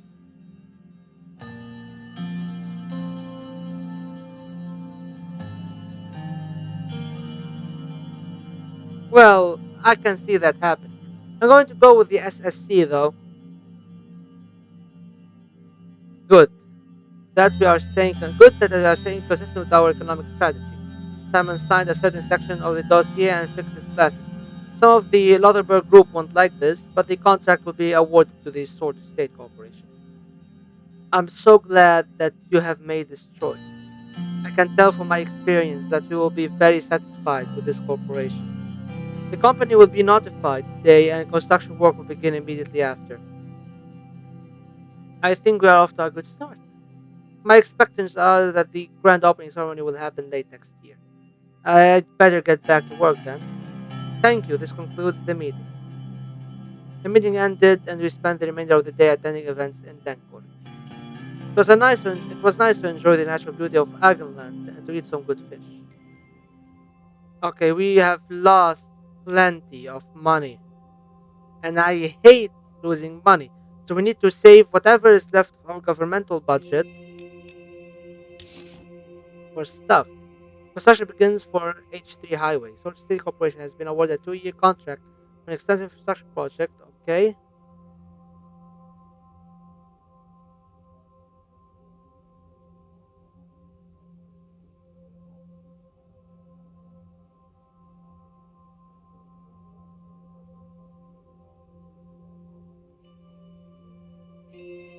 okay, all right. Risky Highway Project. The government has announced a new mega infrastructure project to help alleviate the symptoms of the recession. The Minister of Economy announced the launch of one of the most contested construction projects in Scotland, a new highway from Lackhaven to the Agnolian capital, Stalport. He said the project will cross the poorest areas of Scotland, developing the region, bring foreign trade, and increasing access to employment. The contract for the project was given to the old and outdated soldiers. Okay, okay, whatever. Meeting with Marcel Coranti. Our motorcade headed to the meeting location set by Marcel Coranti. I had only my most confidential and trustworthy team members with me. After a few hours of driving along River Esco, we took a turn before entering Conriad. The darkness started setting in as we drove up a hill. Where are we, Search? We are nearing the HOS Country Club, Mr. President. We'll be there shortly. We arrived, and the big iron gates of the country club opened. It was a huge and outright extravagant. The main building, inspired by lesbian architecture, was illuminated from all sides. It was rather chilly. I was approached by Peter Fecton and Lucian Galade. I hope the journey was comfortable. The location is very remote indeed.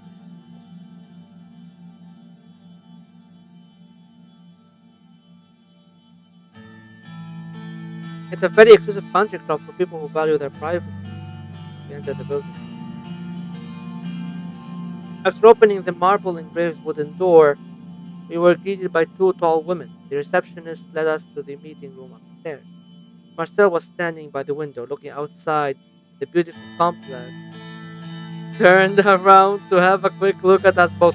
Okay, I'm sorry, but Marcel Coranti reminds me of this one actor. What was his name?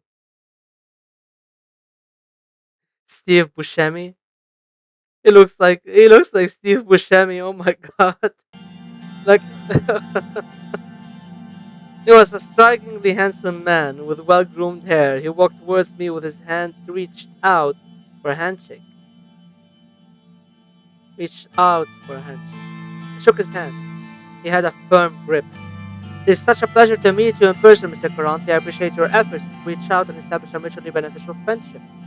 Thanks for hosting us. I admired your father very much. May he rest in peace. Welcome.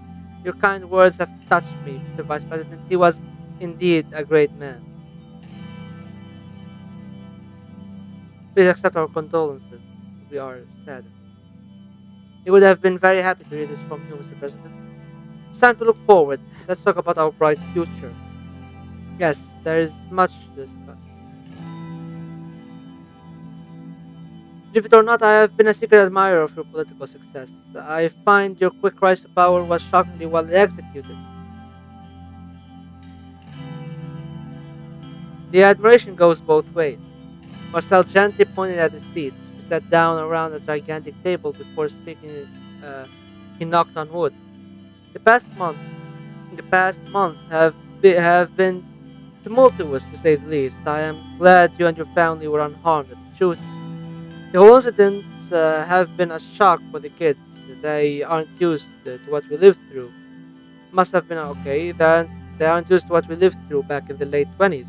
Still remember when my father took us out of the country when became too dangerous in Conriad. They were startled, but the important thing is they are safe and sound. Of course, that is all that matters. No family should suffer from tragedy ever again. We had enough of that. Well, I am known to be a straightforward person, so let me get to the point without wasting your valuable time. It was during the Alfonso campaign when I was struck by what you have done within the party. Marcel started to look at one of the paintings at the wall. Look at the painting.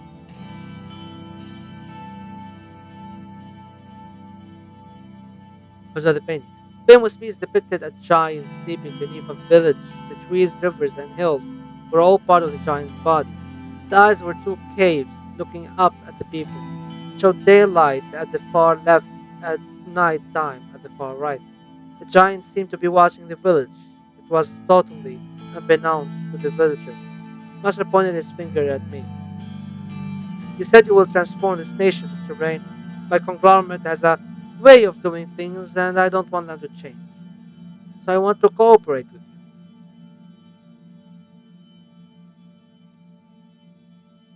Cooperate. You might have the people's support now, Mr. President, but what happens when you make mistakes? Boss judge. Everybody makes mistakes. What is that supposed to mean? Let's see his point, Vice President. Being a president in this country means having many enemies, enemies that would resort to anything to bring you down. Let's say these enemies cause a scandal or leak sensitive information from the administration. These would be destructive when they were released, if they were released.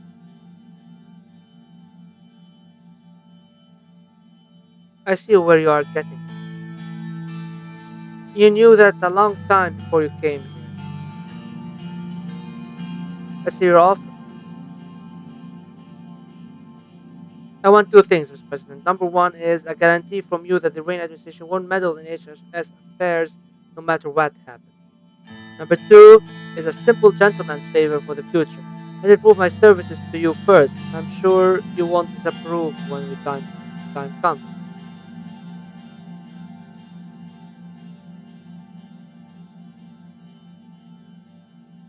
It is an interesting proposal. Not just interesting, but necessary. You surely know that this is a win-win situation. The media will be on your side, strengthening your position. It will also protect my business operations throughout the changes this country will see.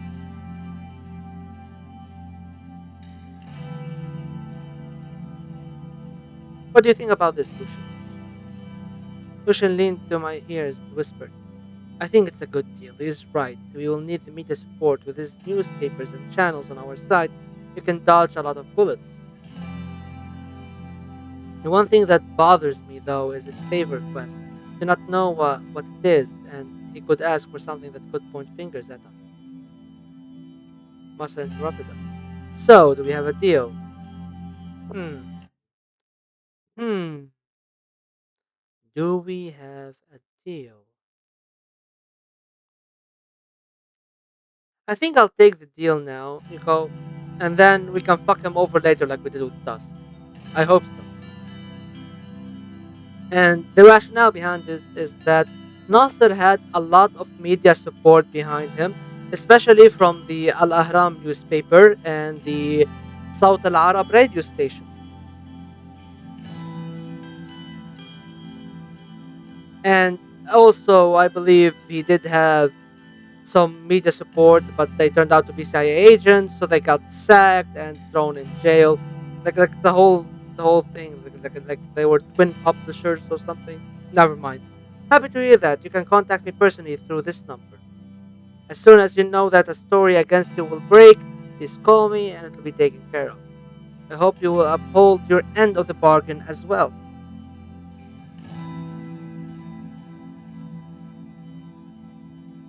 Shake his hand. Must put his second hand on mine. We will meet again. Goodbye. Thank you for your time, Mr. Paranti. I turned to Holsword.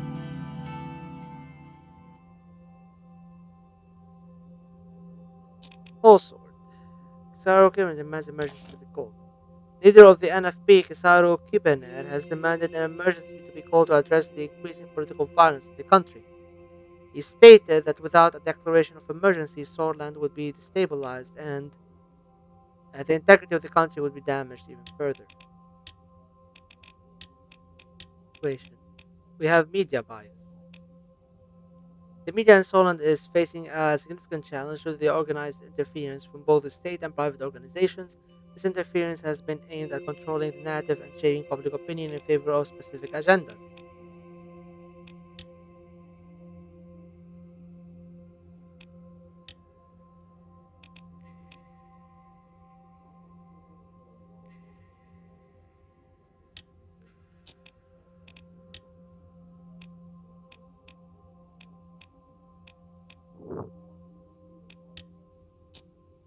Funeral of Bernard Circus. A decision to attend the funeral of Bernard Circus.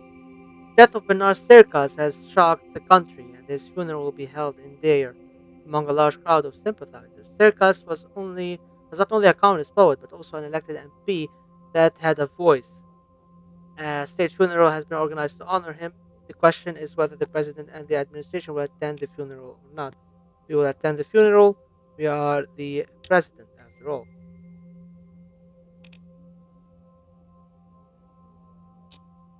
Funeral of Bernard Circus. Dark clouds were looming over there. They looked daunting as our convoy started approaching the century-old cemetery. It looked like it was going to rain, certainly fitting the weather for a funeral. As expected, Bernard Circus passing maintained its media traction, and all of Sorland was paying attention to the ceremony, especially to what I would say in my speech today. Sir, we have arrived. Raindrops were running down the car window when Serge opened my door and held an umbrella over my head. As soon as I got out, flashes from the cameras blinded me. It's okay, Serge, I will hold my own umbrella. As you wish, sir. He handed me the umbrella and started waiting next to the car with his own. Peter and Carl, excited, exited from their own cars in the convoy. They made their way over to me. Anton, Mr. President, I just wanted to inform you that the perimeter is clear and secured completely. There is no one getting in or out without our knowledge. We don't want something similar to happen again, do we? Good work. Thank you, Carl. Carl bowed his head with respect. Good. If anything happens to Anton, you will have to answer to the First Lady. And trust me, Carl, you don't want that. Peter let out a laugh, which drew some attention from bereaved attendees. Peter, you are being inconsiderate.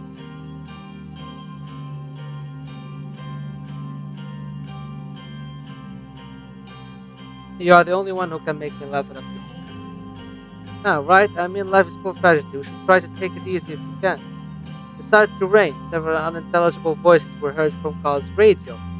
He stepped out to reply and returned shortly.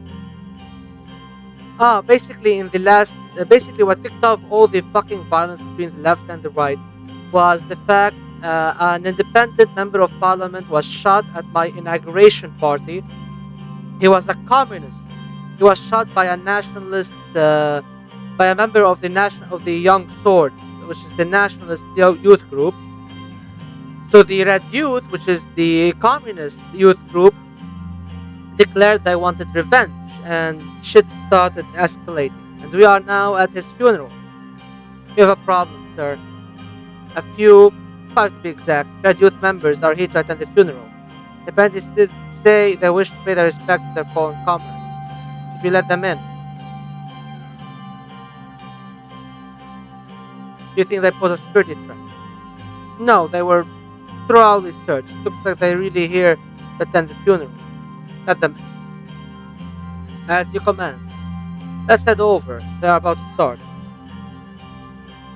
We walked towards the crowd circled around the grave. Everyone in attendance was wearing black in mourning. The rain started pouring heavily. Why is there supposed to be heavy rain in every funeral scene? Bernard's widow and daughter were in the front row, staring at the coffin with a mixture of disbelief, confusion, and above all, a cold, unforgiving sadness. Both of their eyes were dry red and swollen from weeping. Yes, I know, right? The soundtrack rocks. This game is great. This kind of games is 100 times better. Is 100 times better than the paradox slop that you deal with. You know, like I was planning on streaming House of Fire 4 next week. Fuck that! I deleted that game off my laptop. Before taking my place to observe the ceremony, I gave my condolences to Bernard's wife and his daughter, who looked at me. She reminded me of Dina. And it's not to say that the soundtrack in Paradox games is bad. It's actually pretty fucking great. But you know what I mean. When the religious ceremony was done, I was invited by the priest to deliver my speech. I took the podium. I felt like I had a lump in my throat. I couldn't get the daughter's eyes out of my head. Today, we are mourning Bernard Circus, a father, a husband, and a loyal servant to this country. Towards the back of the crowd, I spotted the members of the Red Youth, wearing red shirts and black bands of mourning on their arms. They seemed drooly and were respectfully bowing their heads. There was complete silence except for the sound of raindrops. I will confess that I disagreed with Bernard because regardless of his ideology, this was a heinous act, made towards a good man who must end the cycle of violence. Because we need to act like a guy in the middle. Again, we are socialists. Okay, okay. So the Arab socialists, we are Merkopan socialists or swordish socialists. We're not communists, but still, he's a comrade. A part of Satan's player narrative creation is very poor. You feel detached from the empire. You are- So even CK doesn't remedy this. Honestly, I'm actually thinking about playing CK3 for the whole roleplay elements in it. I heard some friends talk about. It seemed fun, but other than that, I think I swore off Paradox Skins. Okay, we'll make sure that unfortunate events such as this don't ever. Sirkas had a dream of a unified Soland. This next time, you need to fulfill his dream and band together.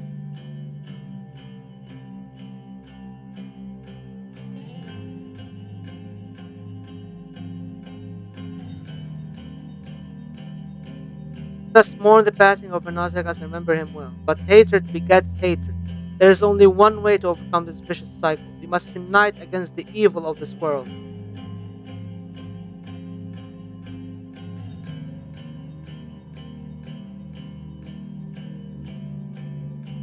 I would now like to recite one of the poems he left us. Our only strength is the will to survive, knowing that we will perish, knowing nothing more absolute. We rise towards the sun. Those who died, died fighting. They are now buried in the sun. No need to mourn. There is a raid into the sun. They did not let us sing our songs. They are afraid of the dawn. They are afraid of hope, but our songs will be sung. I'm just gonna pick the middle part because I don't want to escalate shit. A moment of silence. During the silence, all that was heard were the ravens. Some attendees started clapping, some crying. Coven was lowered into the grave by the gravekeepers. After a couple of minutes, Bernard Sirkas was in the soil, no more. As we bid farewell to Bernard, I want to close with the words every sword lives by. Okay, let's go with this. Morgna Westcore. Everyone replied, Victor Sisda. Victory is close. With applause as I stepped down from the podium, it was time to leave. Motherfucker, I am the king of public speeches.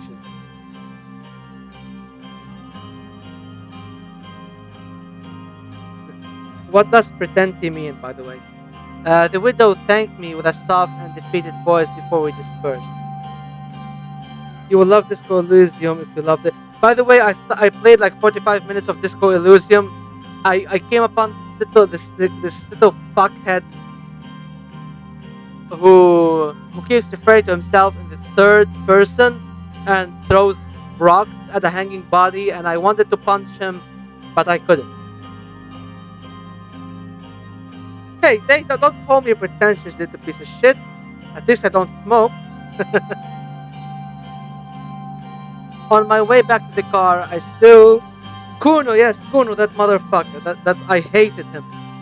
On my way back to the car, I still couldn't get the eyes of Bernard's daughter, nor the faltering voice of his wife out of my head. Would Dina, Monica, and Frank look the same way if something happened to me? Peter put his hand on my shoulder. That was a good speech. I sensed only respect from his voice. Thank you. I mean it. I know you do. Come on, it's time to go. You've got work to do.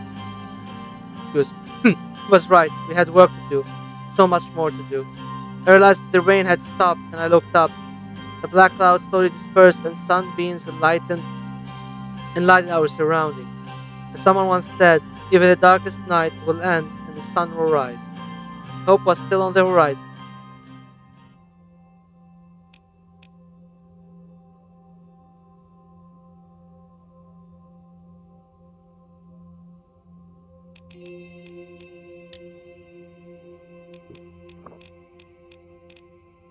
Cool.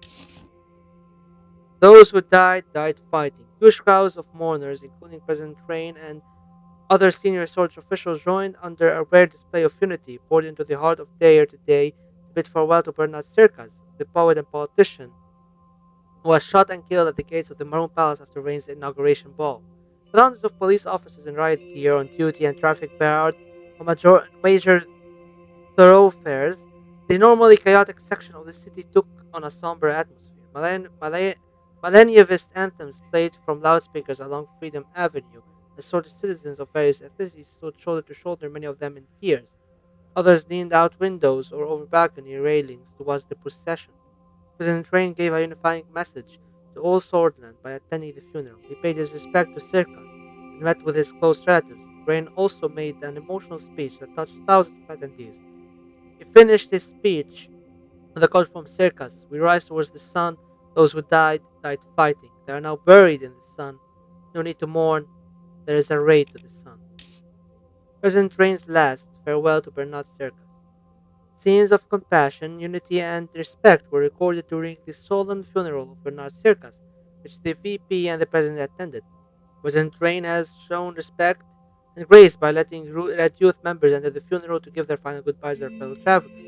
This show of compassion is what the country deserves at this period of uncertainty. The new era of the Rain administration indicates that the divisions of the country might soon be healed. See, I think this one is Coronti's newspaper. This represents Coronti, and Coronti is now glazing the fuck out of my image. Thousands attend the funeral of Circus. Earlier in the year, the funeral took place. President Ray was among the thousands who attended the funeral.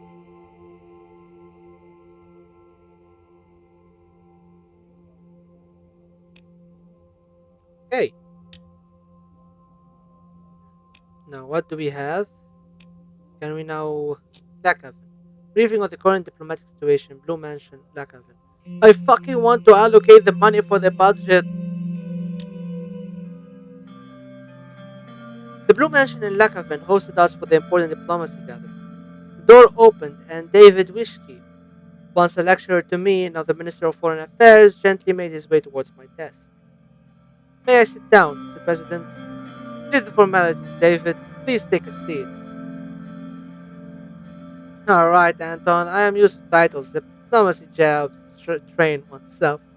He slowly sat down, taking care not to aggravate the arthritis in his knees. He'd always had an air of gravitas about him, and old age had only served to deepen that. After he settled himself, he regarded me with delight, his blue eyes sparkling. Look at you, Anton, the fourth president of Sorland. What a privilege for me. I still remember the first day you took my class at Whole Sword State University. Somehow, the inexplicable ebb and flow of life has led us here, to positions where we can change the course of history. It's our opportunity to shape the future, and we will do precisely that. I'm looking forward to our new foreign policy. I'm looking forward to present you the latest bill I am working on. The DCPA has turned out to be an initiative that can significantly boost our tourism and culture industry. This untapped value would help us internationally to promote our position. I am convinced it can also help improve our economic condition after discussions with Minister Hall and Manger.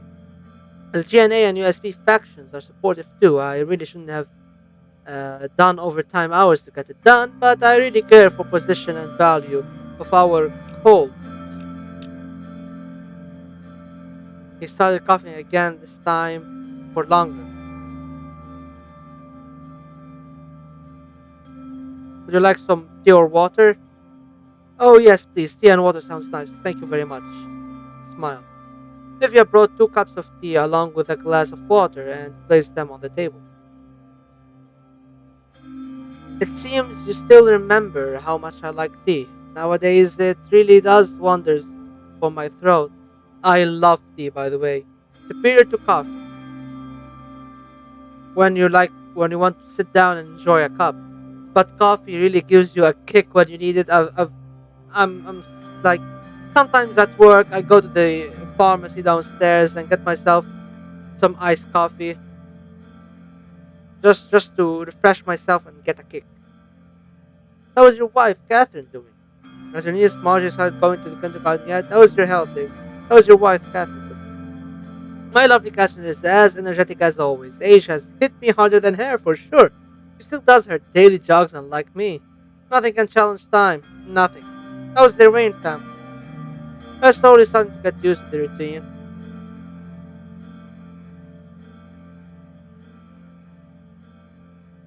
As time passes, I realize it more. Family is the most important thing in life. We must take care of them. The door opened. Joseph and Lucian joined us for the briefing as the toll case clock hit the hour mark. Peter, however, was missing. I wondered if he was late from all the drinking he did at the party in Lacaven. We'll talk more later, President Rain. Welcome, everyone. I was returned to Lacaven. A little bumpy due to some turbulence. I arrived via a military cargo plane that landed at Lacaven International. Oh my god. Okay, that fucking goes hard. Oh my god. Like, dude, stop trying to. Oh my god. Humpty Dumpty, please. Humpty Dumpty, please. Chill. You don't have to impress anybody. You're like the second most decorated, the third most decorated. You're a decorated officer and the Minister of Defense. Stop trying to, like, liven it up. Oh my god. I took the train. Excuse me. I took the train. It was a little slow, but I can still recommend it for the beautiful landscape. I also had the possibility to work on a couple of things during the ride. Well then, since Mr. Vectorn doesn't seem to be coming today, I think we are ready to start. I will start by providing a brief overview of our current status with our neighbors. What would you like to start with? I'd like to hear about Agnolia. Our brotherly nation to our northeast, Agnolia, they are still diplomatically non-aligned and probably has one of the most democratic systems between our neighbors.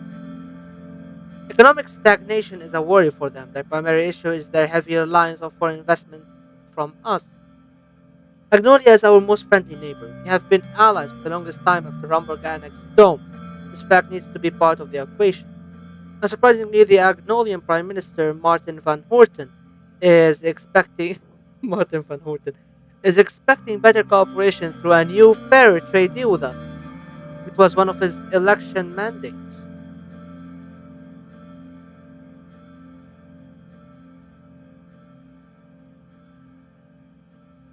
We think about his request, the matter is still on it. A more comprehensive trade deal sounds beneficial to all sides. Both sides could gain from it, but Agnolia has more to win than us. They want to protect their weaker industries, which we are profiting from selling our goods to. Additionally, the latest numbers indicate that currently a million Agno-Swordish citizens live in the Agnan region of Sorland, which creates a link between foreign policy and our internal affairs. These people have suffered socioeconomically, which led them to crime and other problems. In addition, a relaxed immigration policy was one of Agnolia's main requests, which is unacceptable. Most of the migrants in our country haven't even assimilated into Swedish culture, adding more want help. I am I am supportive of relaxed immigration. I would rethink the matter seriously because it has great influence on our society and values. We should remember that we promised to keep our immigration laws relaxed in the election campaign. I want to know more about Volksland. Our cousins of old across the Martian Sea wish to have good relations with us. As we all know, Volksland is a socialist republic aligned with United Contana. They are an important regional player. It's also the most significant sea power in almost all of Americopa. It is the only country that can rival superpowers with their navy. We had hostile relations with them after several wars in the 19th century, which we wouldn't want to experience again. I think Nasser would be opposed to relaxing immigration to prevent brain drain. No, you see, relaxed immigration into Sorland, like letting people come to Sorland.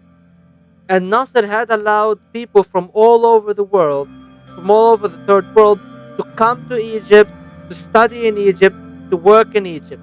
Like Al Azhar was a real third world hub, or at least a hub for people in Africa and Asia to come in and learn. And Egypt was a place for a lot of revolutionary people to operate. So this is the idea. Besides, Nasser wasn't really a racialist or an ethno-nationalist or the sorts.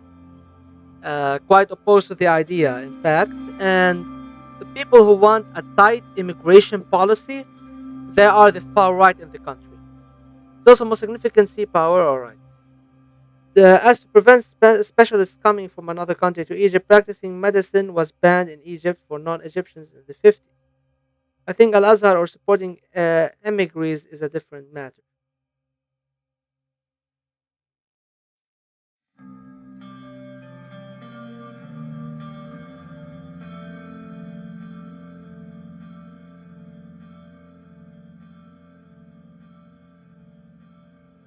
Hmm.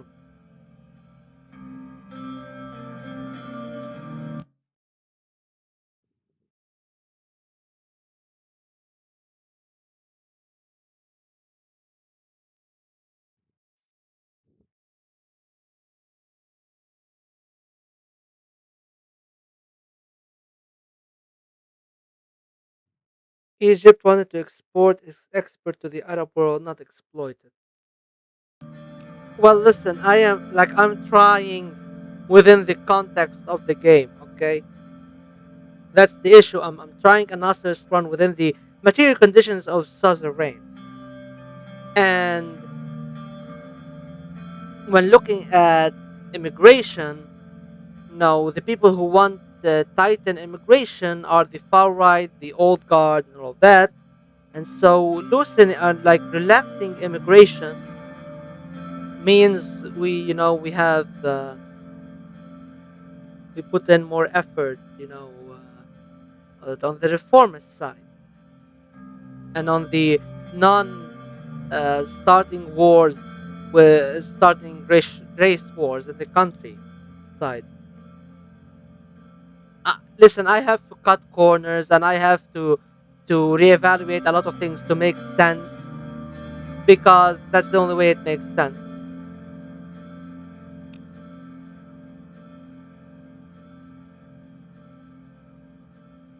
Recently, the relationship has warmed up thanks to Emmerich Hegel. As a result, diplomatic talks can be conducted in the future. It's not easy to forget about the Great Fire of Conria. Thousands of lives were lost that day. Breaking the ice with Wagner could be good if we are to rise diplomatically. I agree, they could be potential allies, in my opinion. The situation in the region necessitates that we find allies. They haven't been in good standing with us for the past 200 years. Recently, they have also joined the Communist Kontana Security Pact, subjugating themselves to United Kontana. On top of that, territorial issues have been flaring up between Agnolia and Vogsland because of the Helgeland Island. The Swedish Navy is very concerned with this volatile situation. Lucian looked slightly worried. Unfortunately, billions of Swedish rand worth of cargo is transported close to Vog- Vogtlesian maritime borders on the Markian Sea and the Grey Strait. This causes significant risk to our imports and exports in case of a deterioration in relations. The strait is of high strategic value to us.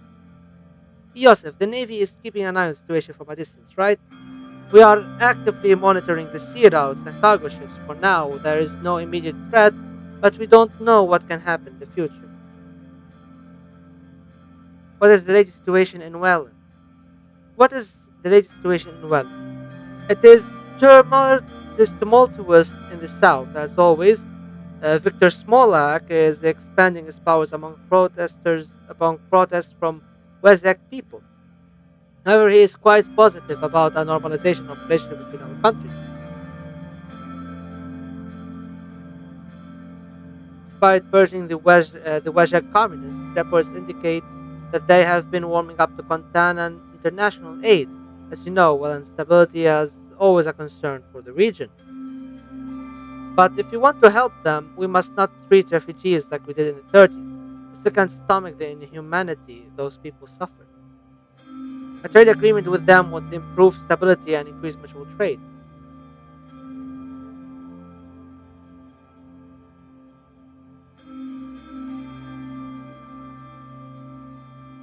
Trade agreement.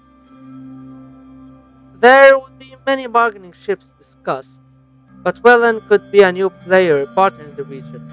We would also invest in stability there. Our main goal should be to avoid a refugee crisis like the late 1920s.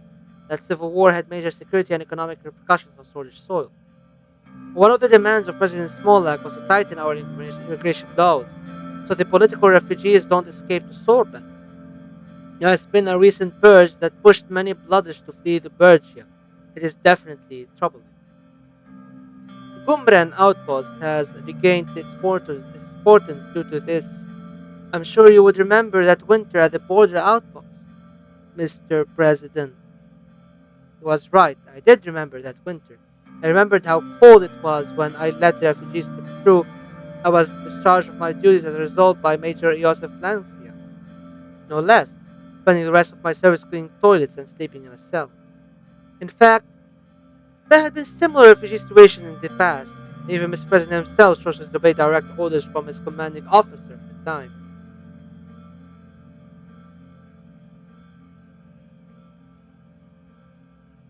Past is past, let's move on. He opened his mouth to say something by David cut in. Our focus should be on the current matters. The Bloodish minority is very large inside Welland too, which is a factor to consider. It is our national, by the way, Welland is basically Saddam's Iraq. It is in our national interest to prevent the formation of a failed state on our western border. Welland has been increasingly aligning itself towards the Communist alliance, another point to analyze. Let's move on. Two important neighboring countries remain, Lesbia and Drumber. Which would you like to hear about first? What about Lesbia? Our southern neighbor is aligning itself more and more with Arcasia. Lesbia is currently led by Prime Minister Patricio Alvarez. They are the jewel of the continent and the second largest economy in Mercopa. Though wealthy, Lesbia suffers from excessive economic inequality. Our past relations have been great, but during the past decade their investments in Sorland dwindled due to our instability. Hey there, Nestor, what's up? I always felt that it was Turkey. Oh no, Sorland is Turkey. All of Sorland is Turkey. We are playing inside of Turkey. So Wellen is Iraq, and I believe Rumburg is Greece, and Vargsland is Bulgaria. Uh, I imagine Lesbia is Iran. As for Agnolia, that's the hard one. What could Agnolia be? I don't know. I don't know. Our past relations have been great, but during the last decade, the investments to Solent dwindled to our instability.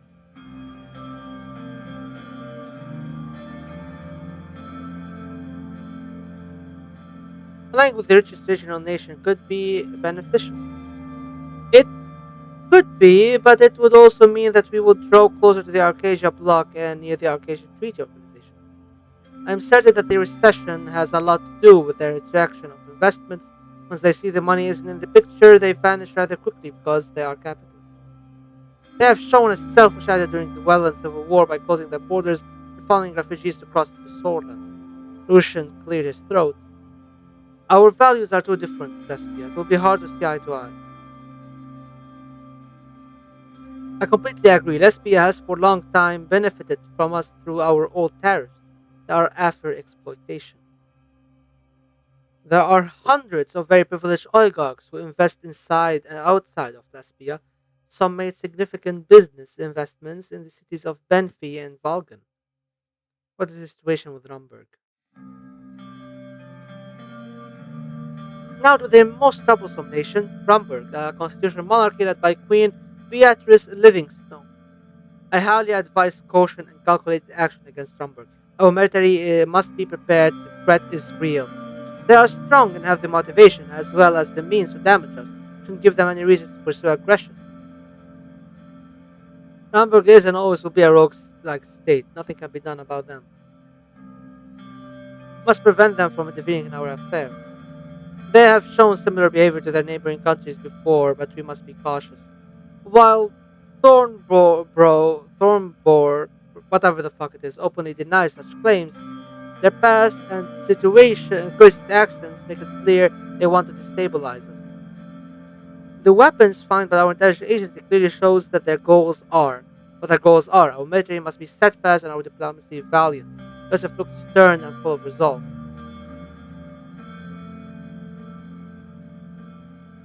The Rumburg threat is one of our top priorities, you can be assured of that. Basically, for all purposes, Rumburg and our run is Israel. Now watch the stream get taken down because I mentioned that name. We are always in dialogue with our Rumburg ambassador to make sure a channel is open to solve disputes. We could use their aggressive attitude against them by convincing the international community. Yes! That's what we're going to be doing. Lucian grabbed the Lakavin Times newspaper and put his finger on the article about the latest diplomatic incident. Their abrupt announcement about the closure of the Rumburg consulate in Lakavin is yet another step in their escalation. This covers the overview of the current situation. We will move on to our trade choices and the response to Rumburg's diplomatic escalation. The sun began to set over the hills surrounding Lakavin. The team was ready to give advice on the new trade initiative and the response to the latest diplomatic incident with Rumburg. Peter arrived late. He looked a little rougher than usual. It must have been the drinking from last night. Hey there, folks. Excuse my delay. I'm sure I didn't miss anything we didn't already know. That's our Amir. That's our Amir. You were still supposed to be part of this meeting an hour ago. Punctuality is important. We are talking about serious subjects here. Peter was assigned the task from me, and that is why he is late. Let's move on. They have a point, Peter. We should have discipline in the cabinet. Excuse me, it won't happen again. Lucian and Joseph looked at Peter before David moved away from the subject. The vice president will be part of the trade delegation, so it will be great to have his input on that subject as well as on the Rumburg incident. Rumburg consul Sir Bran Harrington announced the closure of the 120-year-old consulate. Now the diplomatic staff is leaving the city to go back to their capital. He blamed the lack of security in Solent due to the assassination and the subsequent protests, but it is obvious they are making excuses. Bastards. They close their consulate and then they blame our security?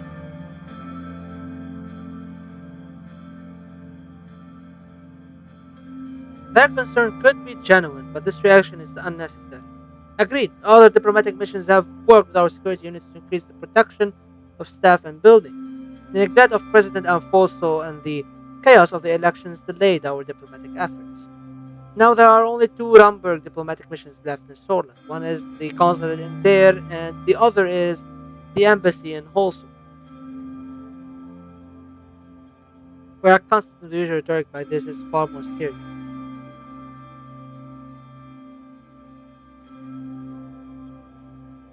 They are playing with fire. Look at what the Welland stabilization has done to the region. Sorland breaking apart with Deir Mercopa apart. In my entire career, I have never seen our Rumburg relations suffer this much. The previous low point was the annexation of Dome. Joseph Lancia was furious. He barely kept himself from slamming the desk. But for all purposes, Rumburg is Israel, but we're doing a Nasserist run, yet we have another embassy. It's complicated. Material conditions of the game. We go over these issues into what's actually important. He barely kept himself from slamming his desk. There are worrying developments like smuggled arms and the build-up near the border. Our military must be buffed up to stand against a great power like Rumburg. We either respond to the aggressive act with a diplomatic condemnation or we retaliate by closing our consulate in Dome. I want to say that an escalation would be risky this early in our presidency. We should focus on creating a negative image of Rumburg in the international scene. The people of Sorland must be protected no matter the cost. I say we respond equally. Write an official diplomatic response condemning this unreasonable act. Declare that Rumburg aims to destabilize Sorland and the region. As you wish, Mr. President, I shall begin work by immediately informing the Ministry of Foreign Affairs and Trade. Swaying the international stage is the key in long-term strategy. And that's how we should deal with Israel. We should We should isolate it internationally because it is obviously destabilizing the Middle East. Now watch the channel get taken down. I wish we had reacted more strongly. If we don't confront them, they will keep escalating the situation. I, on the other hand, am glad that we are taking the more cautious road. There are three trade related topics to address today. Which topic should we tackle first? We should talk about the ongoing trade negotiations with our neighbors Welland and Agnolia. Our primary goal would be to successfully sign at least one trade agreement with one of our smaller neighbors. We have two options with our trade initiative: starting new negotiations with our old partner Agnolia to the northeast and forming a new cooperation with Welland to the west. In fairness, none of these are one to one comparison, so it's not like Romberg is literally Israel. Yeah, exactly. Tell me about the trade deal with Agnolia. First off, the reason behind this option is more diplomatic than economic. Although, of course, we can't forego the added economic value, Agnolia as an old ally and a valuable trade partner. The point we are at with the early negotiations is around steel trade. They are demanding that we buy their steel for a higher price. That is because they think that the deal is far too unbalanced as it is. The second main demand is a privileged access to our agricultural market. If we are to fulfill their demands, in return they are offering a full alliance with Scotland as against Rumberg. Look at the current advances of Rumberg near our borders. Having a coalition against Rumberg would prove extremely useful. Obviously, there will be consequences for entering a full alliance. Mainly the issue is around Heliland. Vogsland has clear intentions on taking over the island one way or another, and entering a military alliance with Agnolia will make them furious, which I need to avoid. I did this in my original run a few years ago, and I regretted it. I want to state my, but like because in the end, I joined the Contana, like I joined the communist bloc, the communist. I joined the communist bloc because the Rumberg threat was coming to become a real fucking issue. So that whole thing was bullshit. I want to state my support for the decision to stick to our old ally, Agnolia. Even though I disagree with their demand to relax immigration, we have cooperated with them on many issues in the past. There are obviously there are obviously subjects that we would still need to tackle, like our economies, the traded goods, and what to do with immigration. My opinion is that this is a good deal, and we should go for it. The new Agnolian Prime Minister is trying to improve the existing relationship. The downside is that we would need to make concessions, a reality of any trade deal. I would be open to creating a new agreement that would satisfy all sides. We can't position ourselves against Vox.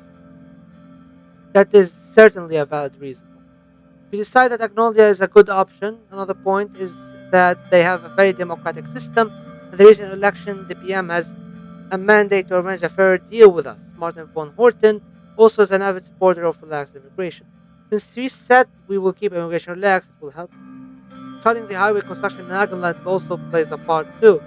Regardless, if we are going to increase our regional influence to previous levels, we might need to make amends with our neighbors. Ultimately, the decision is up to you as always. Tell me more about the trade deal with Welland. Dealing with a fractured country like Welland has its positives and negatives. Although it will be lucrative in the short term, there are risks associated with dealing with such a country. They are proposing co-investment projects and no tariff agreement. They are also offering oil in return for attracting foreign capital interests from Sorland. However, it is possible that there will be international ramifications of getting closer with a country like Welland. All in all, this is a very lucrative deal for us. However, we need to think about the consequences. I certainly don't support the decision to become friendlier with Welland, who we carried their burdens for decades. The migrants flooded our country, and now they are expecting a deal from us.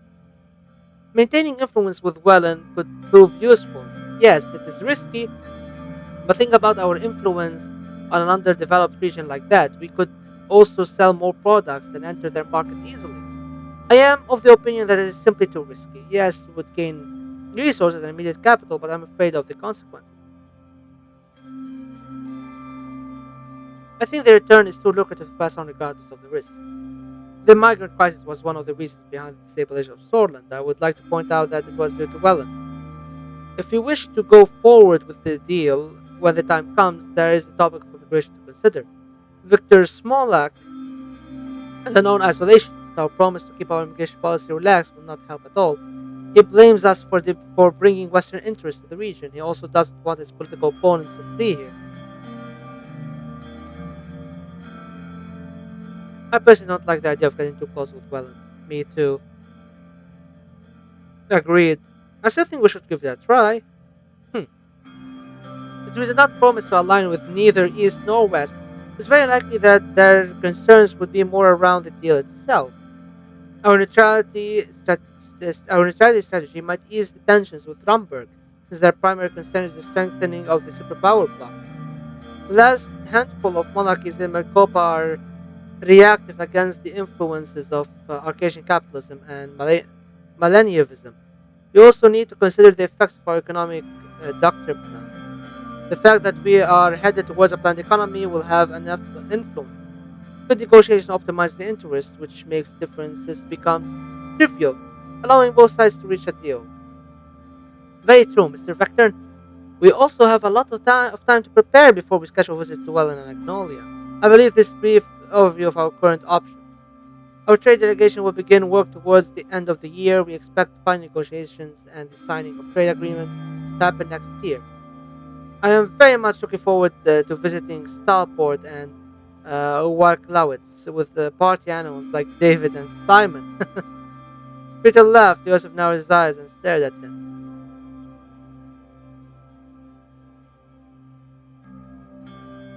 I'd like to know more about Rizia. The nation south of Lesbia is a centralized constitutional monarchy led by King Romus Toras, the grandson of Queen Liza Toras the Great, and son of King Valero Toras the Frail. The kingdom is a developed nation that wielded considerable influence in southern Maricopa for the reign of Valero. The country has lost some territory due to internal strife. The Alfonso government signed vital trade agreements with King Romus Torres, benefiting both nations at a time of need. Attempts at further cooperation stalled out due to the king's blood ties to Rumburg. What exactly are these blood ties between Rizia and Rumburg? What exactly? Okay. In the 1930s, King Romulus married Princess Helena Livingstone, the youngest daughter of King Alfred Livingstone II, sister of Queen Beatrice Livingstone. It was a political marriage that benefited Rizia, helping save it from downfall. The two nations are close, to say the least. The Torres and Livingstone families should be considered allies for the time being. However, from a practical standpoint, they are too far from each other to provide military support. Both countries are also part of the worldwide network of monarchies known as GRACE. The framework is mostly financially and politically motivated due to the pressures of millennialism and democracy. All these kings and queens disagree more than agree, but they're forced to tolerate each other's differences. Imagine if Coronti and the SPC cast the world's remaining monarchs in a soap opera.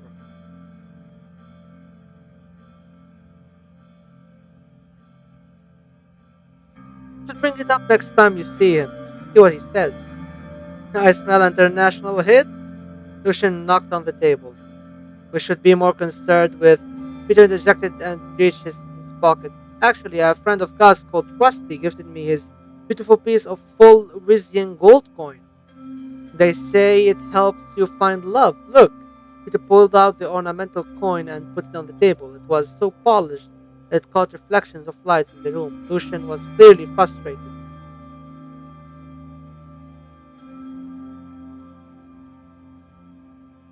Examined the coin. I took the coin in my hands and looked at the details.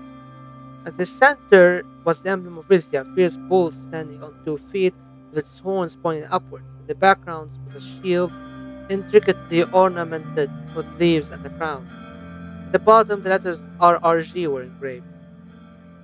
What is RRG? It's Rizian's Royal Gold, the company that mines and processes the high quality ore used to mint the country's gold. Let's discuss the deal potential and what's on the table. From what we have gathered, there is no clear offer yet.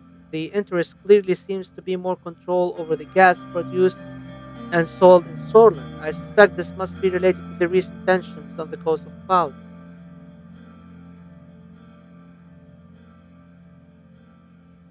Mr. Manger is working out the details to get more concrete headlines soon. Of particular interest are the gas fields and the Narble area of the Nargis region. That must be related to Gazprom operations. Gas has ties with the people around that corporation, even though there is another CEO. Alfonso is still chairman. Gazprom is a private corporation, a fact that limits our control over foreign investment. Arkansas's Energy Protection Act of 1933 specifically limits the purchase of storage energy company shares by foreign nations to 10%. Ewald Alfonso adjusted this law in 1948 and increased it up to 20%. Anything above that requires us to change the Energy Protection Act. Ewald holds most of Gazprom's cards in his hands still. I remember campaigning for him back in the day. He wouldn't have gotten the US leadership without us. Good thing we handled the transfer of power within the party diplomatically. I'm sure he would be more open to talk.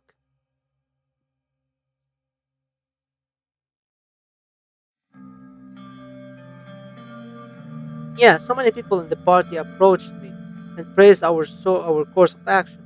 They thought the USP was fractured enough and didn't need further attention. I wouldn't be surprised if Alfonso would be willing to concede more due to this fact. I would still be wary of this and Mr. Manger's intentions. Diplomacy is the way, 99% of the time. Lucian pulled out a pen and took a few notes. David coughed a bit and then continued talking. From our diplomatic channels, we can tell that Lesbia is still very interested in Sword's petrol, whereas Drumburg wants more gas resources. As a sovereign nation, we must protect our resources. Our energy independence is part of our national security concerns here. Gazprom handles most of our gas productions. Because control of critical resources is in sync with our planned economy strategy.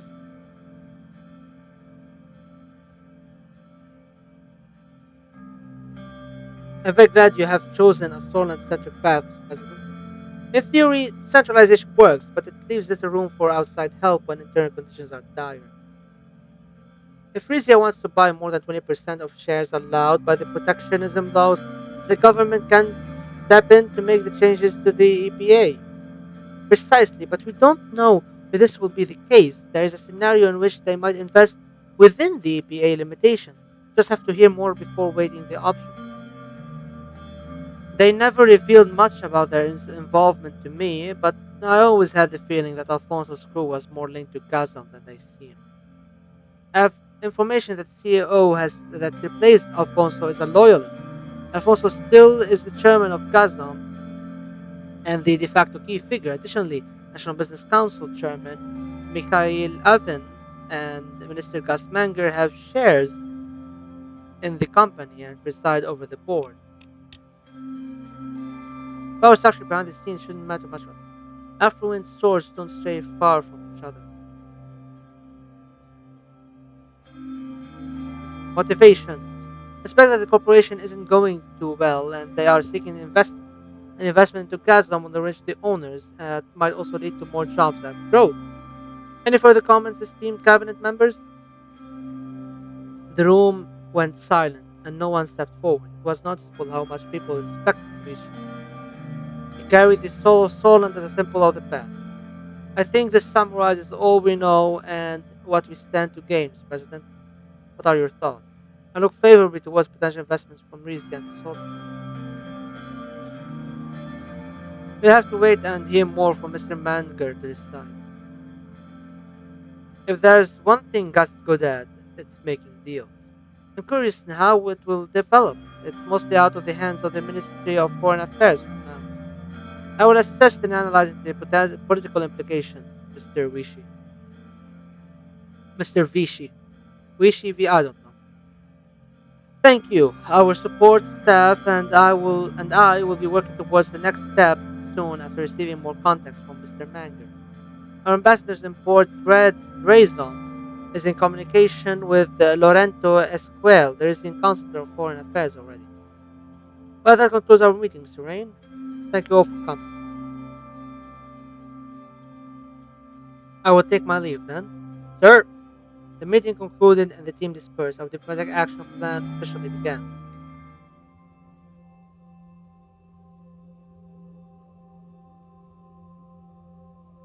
Wellen, Angola, and Colonia. What do we have here? CSP unveils comprehensive AOTake plan for Rica's infrastructure. In a calculated effort to expand its geopolitical sway, the Contanan Security Pact, spearheaded by Vice Secretary Chairman Tokazintli Iyotake, has unveiled a colossal investment scheme aimed at revolutionizing Rica's infrastructure and education sectors. As the continent of Africa emerges as a fresh battleground, the global tug of ideologies, an increasing number of revolutions embracing millennialism and Vog, Vog, whatever the fuck it is, indicates a shifting landscape. The comprehensive plan lays out investments amounting to 150 billion KS over the next 5 years, seeking to significantly boost Rica's public infrastructure. Key projects include upgrading 5,000 kilometers of rail and road networks, constructing three major hospitals and establishing 200 healthcare facilities across the continent. Simultaneously, an unprecedented revamp of Africa's education sector is on the anvil, with plans to construct 150 new schools and introduce an enhanced curriculum, focusing on science, technology, and the arts. With this initiative, the CSP endeavors to portray Rica as a beacon of sustainable development, providing a counter narrative to ATO's capitalist expansion and exhibiting the efficacy of the CSP's socio-political model.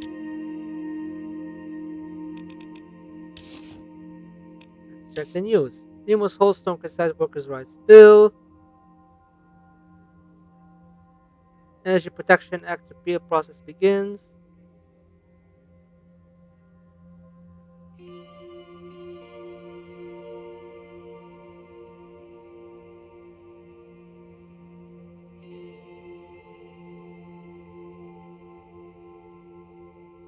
Emergency in Andrica, mayor announces. Troubling news are coming from the mayor of Andrica, who reported that a state of chaos exists in the city and called an emergency directive authorizing him to use his security powers. In an announcement, Mayor Leste said, "We are reporting 20 police officers have been wounded, two police stations burned down, and several shot.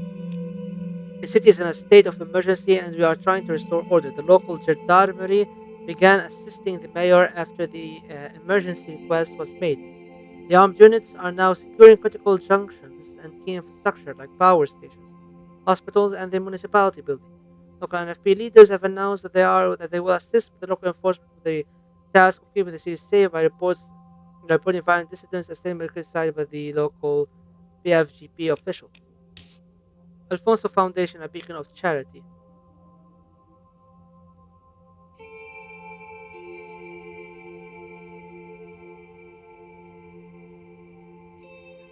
Okay,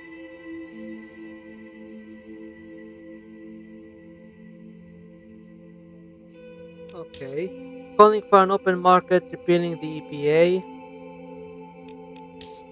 addressing the skilled foreign worker gap. The social economy faces critical challenges in demand to supply gap for skilled workers. With increasing technological agenda and inclusive approach, unrest continues. The unrest in the streets continues. Tension between different groups. Okay, okay.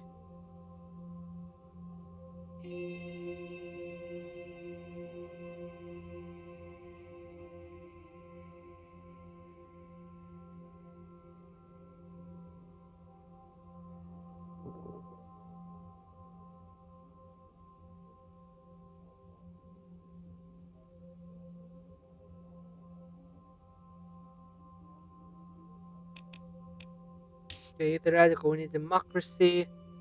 We have long demanded the expansion of civil rights with reforms.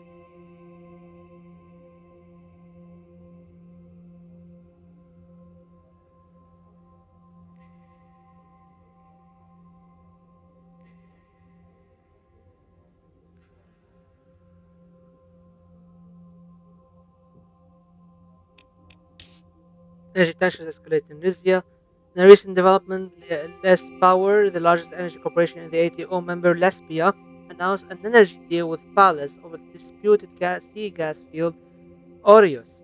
Rizia, which has laid claims over these fields, is likely to see an escalation in tensions. The Alliance of Nations, through its mechanism Andor, has been closely monitoring the situation, attempting to defuse the issue diplomatically. energy resources become a major bargaining chip. This event adds another layer of complexity to regional politics. Soland condemns closure. The response to the Rumburg consulate closure in Lakaven was quick. The Minister of Foreign Affairs sent a strongly worded official diplomatic condemnation letter accusing Rumburg of disobeying Soland and the surrounding region.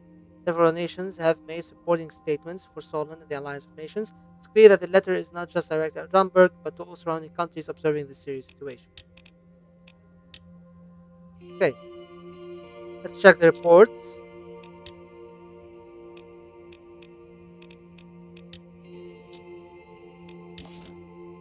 In Estor, the Communist Party of Poland and the Labour Union of Poland have begun to protest against Gazprom. The protest aimed at voicing concern over Gazprom's activities has drawn significant attention. The CPS and LUS have united their forces, adding the intensity of the protest. The reaction of the Narbel administration and Gazprom this protest is being closely watched. I don't remember this fact. God damn.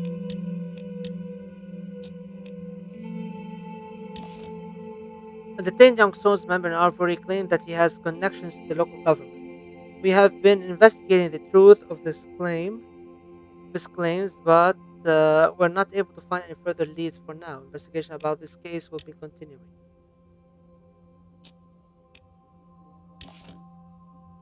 CPS and LUS picket line. Communist Party of Poland and the Labour Union of Poland have set up a picket line in the city. The organization, after recently moving to the Gazprom HQ in the city, are actively expressing their discontent. The situation is attracting attention with the impact of the city's daily functioning yet to be determined. The response to the local administration to the development is being keenly observed. A picket line. What's a picket line? What does a picket line mean?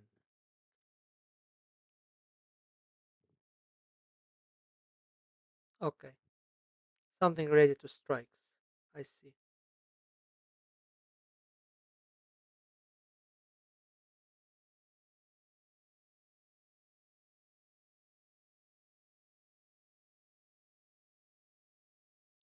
How long have I been streaming? Almost 3 hours now. Might be pushing it for a couple more. Let's see. Also, tourism and cultural preservation. Let's read the report. Grand National Assembly Green Bill in Holster. The Grand National Assembly is preparing the Green Bill with a focus on promoting sustainable industry practices, particularly in Gruni. Section 1 of the Act proposes stricter regulations on industrial pollution and waste disposal. It suggests hefty fines for non-compliance with the collected revenues to be reinvested into environmental recovery projects. Repeal proposal for the Energy Protection Act of 1932. Grand National Assembly of Poland gathered yesterday for a significant session where the proposal from Franz Richter to the People's Freedom and Justice Party and supported by the independent MP Mansun Leke was put forth to repeal the Energy Protection Act of 1932. This act, as it currently stands, restricts foreign ownership of security sensitive energy of corporations to 20%. The proposal to repeal or modify this law has been a topic of debate in the Assembly, with opponents arguing for an open market approach and opponents advocating for the protection of Poland's critical industries from foreign influence. If the repeal successfully garnered the requisite majority in the Assembly, it will then head to the Maroon Balance for final approval. Tourism and Cultural Preservation Act. The Solent Tourism and Cultural Preservation Act aims to amplify the cultural allure and tourism viability of Boren, Ribery, Lakaven, Andrika, and Benfi. The Grand National Assembly is calling a collective push to establish Swordland as a global tourist destination and reduce the effects of the recession.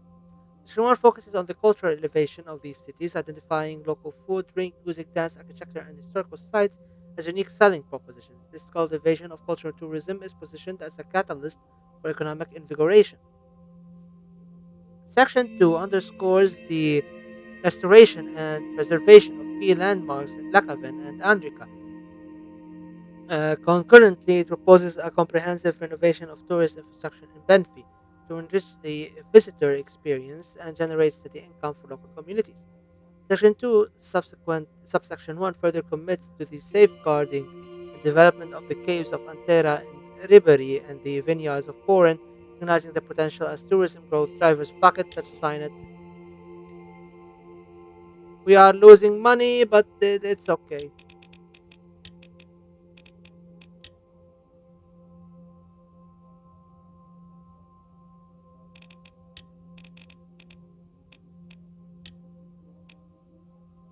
Because this will get us return investment later. So if we like you spend money to make money.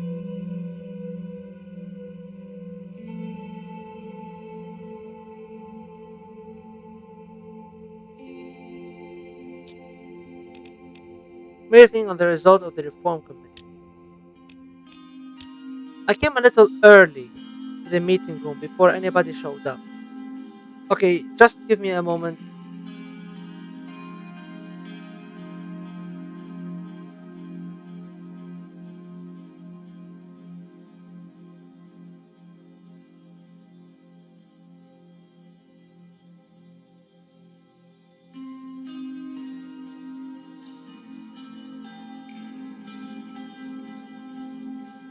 Uh, Back. I came a little early to the meeting room before anybody showed up. We had scheduled a meeting to discuss the progress of the reform committee regarding the new constitution. I took a seat on the center chair in the vacant meeting room as I waited for them to show up. The reform was slowly becoming the most significant expectation of my government. We could be changing Seoul's constitution of 29. Most people nowadays blame the constitution for the outstanding problems of the country. On the other hand, the reformists in the assembly had been getting louder and about their demands. What I knew for sure was that I needed to do something about this encroaching chaos before it swallowed me. Meanwhile, Lucian, Peter, and Nia had been leading the committee to prepare an initial draft for the constitutional amendments. I was intrigued to hear their results. There was a knock at the door. It was Lucian. Good afternoon, sir. Lucian arrived exactly on the hour mark again. His punctuality could almost be described as obsessive. Good afternoon, sir. Lucian. He took a seat on the table and took out a bunch of documents, spreading them on the long table. We should begin the meeting as soon as Mrs. Morgna and Mr. Vice President arrive. We finally have some results from the reform committee. Wait, is Morgna married or not? That's weird because sometimes she's referred to as Miss, sometimes she's a Mrs. How does it look? Well, the situation is quite complicated, but I'm sure we will make it work, just like we accomplished many things before. We will go over the details regarding the new constitution in the meeting. A few minutes later, Peter and Nia also arrived. After a short chat, everybody sat down and took out their notes. I knew it was going to be a long meeting. There is a lot of talk about the future of this process. Let us begin to tackle the points of contention. Mr. President, our committee meetings were really fruitful, and we already started working on the constitutional draft together with the reformists. They demanded a little too much, but we've had success with Franz Richter to create a realistic draft that could potentially go through the Supreme Court. A little? They demanded to rewrite the whole constitution. Mr. Richter's deputy even suggested removing the term sword from the constitution completely. I also didn't like their theatrics, but the requests were definitely not outrageous. They were just not realistic in today's political circumstances. Nonetheless, Mr. Vice President, thanks for your convincing arguments. We seem to have reached a common ground already. If we can fully reach an agreement with the reformists, we will be very strong in the assembly to propose the change. Can reach two-thirds majority in the assembly. If you can get Franz Richter to work with you on this, our own problem would be uniting our own party. Never be able to get the NFP to work with us. We need the majority of 130 seats in the assembly to vote in our favor with the PFGP's full support of 70 votes. You will easily surpass the needed 166. But it will be tough to unite the USP with all the divisive wings that has formed. You must make them follow you loyally.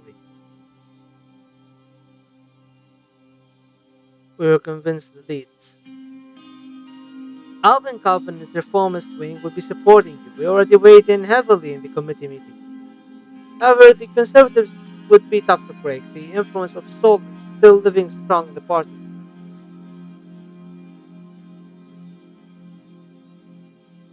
How many votes do they have in total? The Conservatives have around 40 seats. There are many unaligned people, and some of your loyalists might decide to show their true faces too.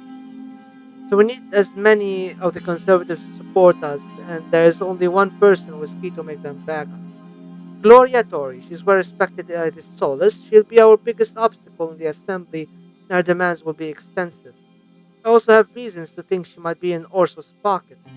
She will be tough to break, but we'll need her help to get the conservative support. Is it possible to pass the Supreme Court? They are the biggest obstacle. Even if we pass the Assembly, the Chief Justice will do his best to block our amendments. Need at least 6 of the 11 judges to vote for the proposal, but Mr. Hawker has enormous influence over the judges.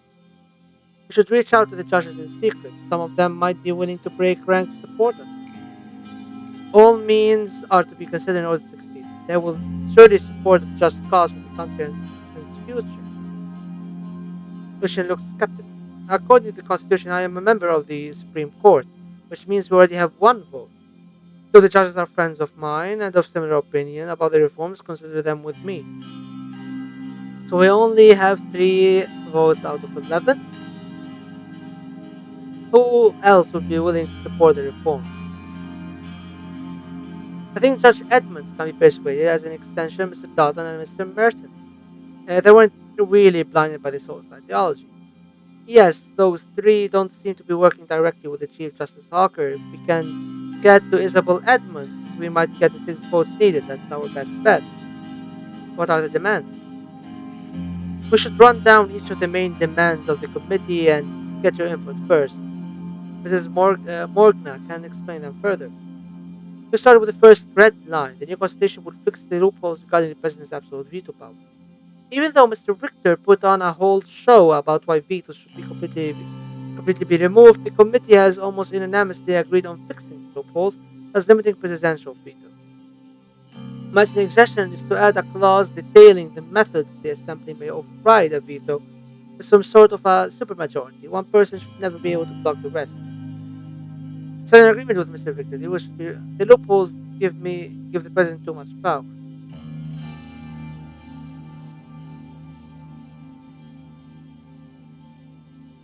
Whatever you decide, it's important to get a balanced picture. We will be making history by changing the 29th Constitution of Saul. The second one is about the judiciary. The new constitution will remove the Supreme Court's right to vote on legislation. This is yet another point that was unanimously agreed on by all parties. Tarkin Soul established this rule to protect the 29th Constitution. Well, no, most of the judges are still his pawns. Constitutional amendments will still be very difficult to accomplish with a reform like this, particularly because we will keep the two-thirds vote system to be able to propose a change. However, the judiciary will not have the final say in the amendments.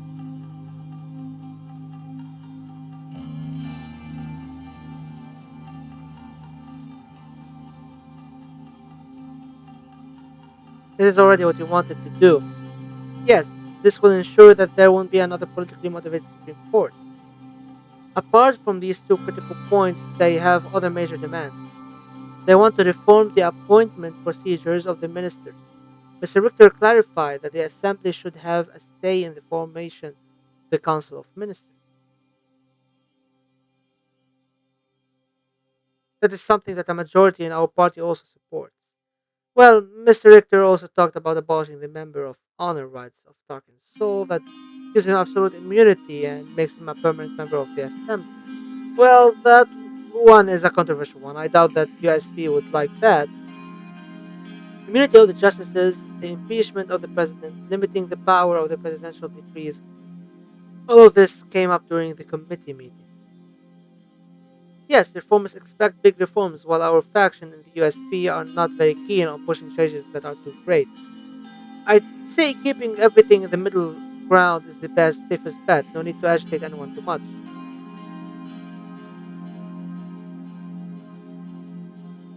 I disagree. We'll push for comprehensive reforms. I am with you on this one, Mr. President. Well, regardless of what Mr. Rain decides, we will need to work together to push this agenda. Now we have a better picture of your intentions, sir. I will start reaching out to my contacts to make a draft that works for us. I'll present your input to the committee in a few months. You would have the draft on your desk to make the final changes yourself. I think this was yet another fruitful meeting, sir. Your service is appreciated.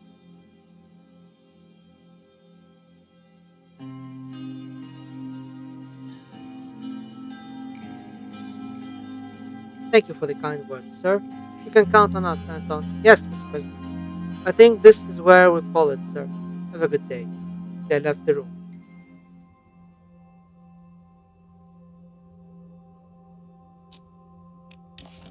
Incident at President Sol's mansion on Duro Island. A private boat nearing Tarkin Sol's mansion on Duro Island prompted the Coast Guard to fire warning shots. Despite the initial alarm from President Tarkin Sol allowed the boat to approach for a brief conversation, the occurrence has raised questions about the security protocols in the obscure mansion. Details of the conversation remain undisclosed. The Soldier State Corporation has reported that preparatory work for H3 highway has already started, including clearing land and demolishing buildings in the path to the future roadway. Construction of the highway will be starting the next month, working west from Lakavan.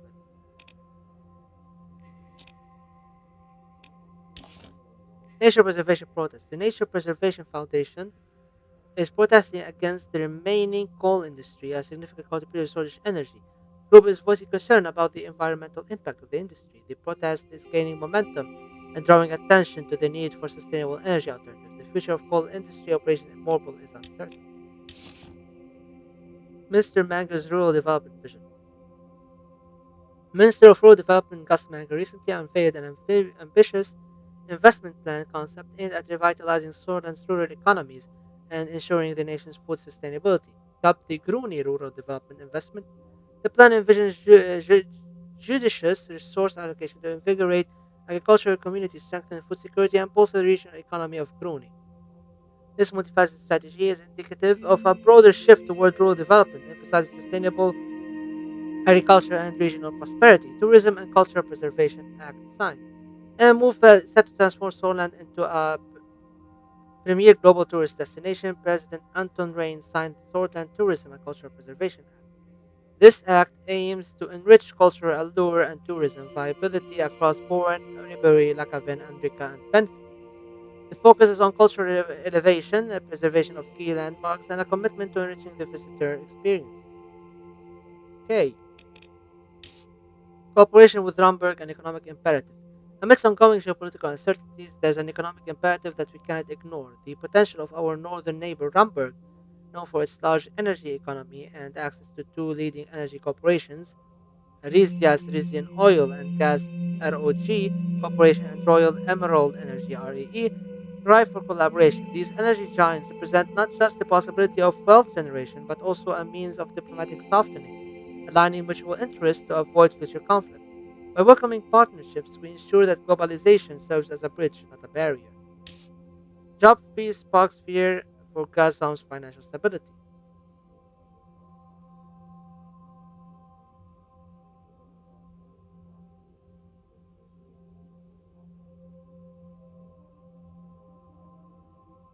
CPA signed by Rain, a step towards progress. With the signing of the Swordsland Tourism and Cultural Innovation Act, the country takes a significant stride towards progress. The act amplifies the cultural allure of Swordsland and is to position it as a global tourist destination.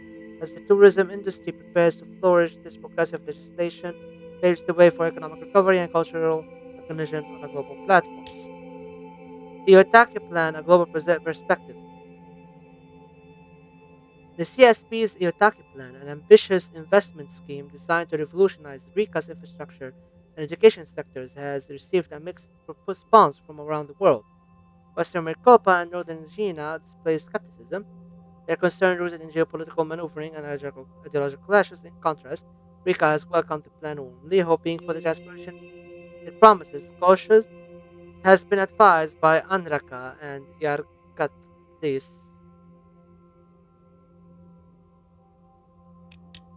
who fear a heating up of superpower rivalries. While the plan demonstrates the SCP's commitment to sustainable development, its reception underscores the complexity of international politics. Meeting with the Chief Justice Orso Hawker, Presidential Room, Maroon Palace. The administration had been working day and night on the overwhelming amount of issues that were facing the country. The department sent several documents which required my signature so they could start working on the new decisions that were taken. After I signed dozens of them, I closed my eyes to relax for a moment. Not a long day. Even though I really wished to leave the palace for the day, Lucian had earlier told me that the Chief Justice wanted to speak to me. He planned to meet in my office in 30 minutes. I waited for him, wondering what subject he would raise. Take a moment to relax. I stretched out my arms and looked out the window. Dozens of shimmering lights in the whole skyline were mesmerizing.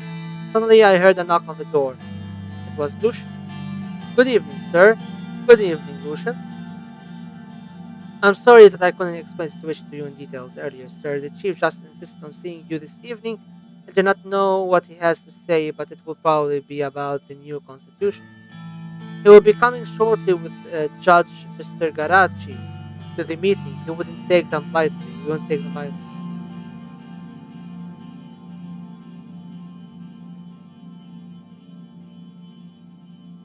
I think he's here to test the waters. I agree. They will probably try to get to your side. You should seduce him. The scene seems perfect. Wait, seduce who? Wait, seduce who? I don't get it. We should. There were three knocks on the door. Lucian checked his watch. He looked rather worried. Nivea opened the doors.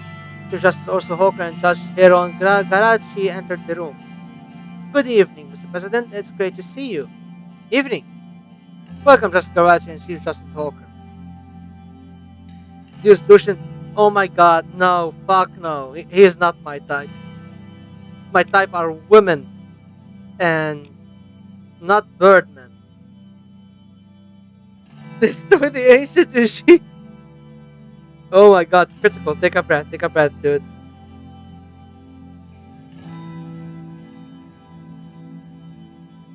Welcome. Good to see you indeed. Orso gestured to the sofa in the office. May I? Please. We all took our seats on two opposite sofas and made ourselves comfortable.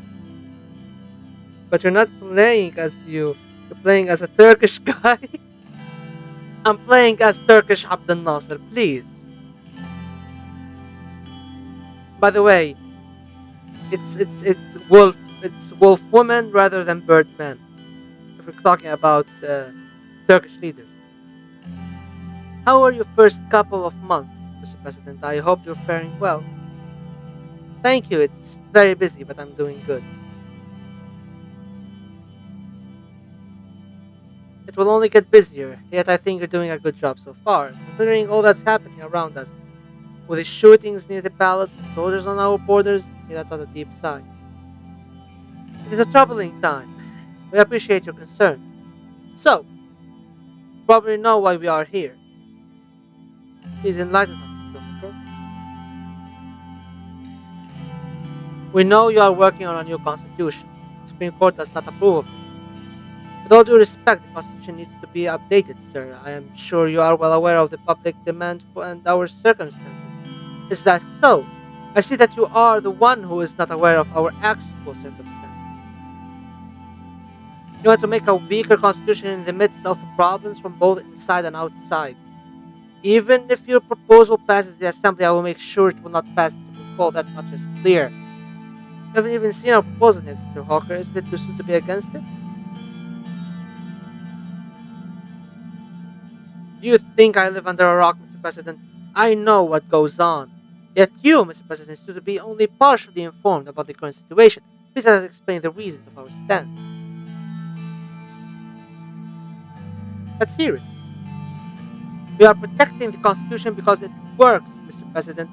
It is efficient and it gives you the authority to lead the nation with swift decisions. Sworland has more important problems and threats that we should face right now. Instead of nitpicking about some paragraphs of the Constitution, we have a potential war within our borders. Also signaled Heron with his hand to let him speak instead. Mr. President, I know that you are a busy man, so I will make this quick. We all know that soldier security forces found stashes of from Bergen weaponry in the hideouts of bloody separatists. KA-74s are roaming inside Swordland at this moment. As much as Romberg poses a direct threat, now it's clear that they are also intervening in our country and weaponizing our minorities against us. It's not unprecedented to think that the Bloods will start their terror again with their new toys. Not to mention the fights that broke out between the left and right wing after the shooting of Bernard Circus. Communists are rising with the support of United Contana. The chaos is imminent for Sorland. And sadly, we don't see the administration taking the necessary precautions. You said you will not focus on military during your term. Under your current circumstances, that cannot be tolerated at any cost. At any cost. Mr. Hawke, the court has no jurisdiction of these matters. We're taking the necessary steps. No need to worry.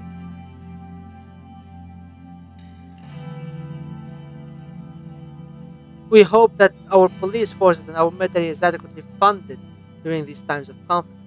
But regardless of that, are you also aware that the armed bloody separatists have direct connections to the Workers' Party of Bludia? The Workers' Party is a democratic party, unlike the militias. They are not the same. They may claim they have no ties with the separatists, but most of their members used to be part of them, for they formed the Workers' Party of Bludia. How about the name, Mr. President? It is not the Workers' Party of Sorland, is it? As part, as far as I am aware, there is no nation called Blutia around here.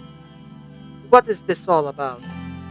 The only reason they are not in the assembly is because the electoral threshold have gotten quite big. They are clearly getting outside help, and their connections to the paramilitary British force cannot be denied. And all of a sudden, the reformers are trying to decrease the electoral threshold so that the bloody separatists can be legitimized in the assembly to achieve their aims of independence. You think that's Mr. Richter's intention? I suspect his intentions are grander, but I wish the only issues were the Dutch terrorists and Rumberg. The reformist suggested changes would also bring the communists who are backed by United Contana into the assembly. Do you see the pattern yet? Saying the reformers are working with the foreign powers.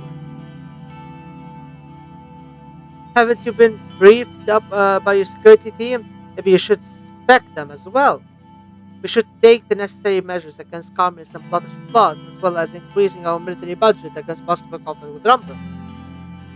And of course, not fall into the traps of the reformers by listening to their demands. They are clearly plotting to weaken the president and our whole administration in order to exploit the situation. Which brings us to some very important information that we have. It's definitely something you need to hear, and it can change absolutely everything. With all due respect, Mr. President, I think this is getting slightly ridiculous. Please explain, Mr. Hawke. The person in question is Mr. Franz Richter himself, the leader of the reformists. We have enough information to infer that he has ties with Arcasia.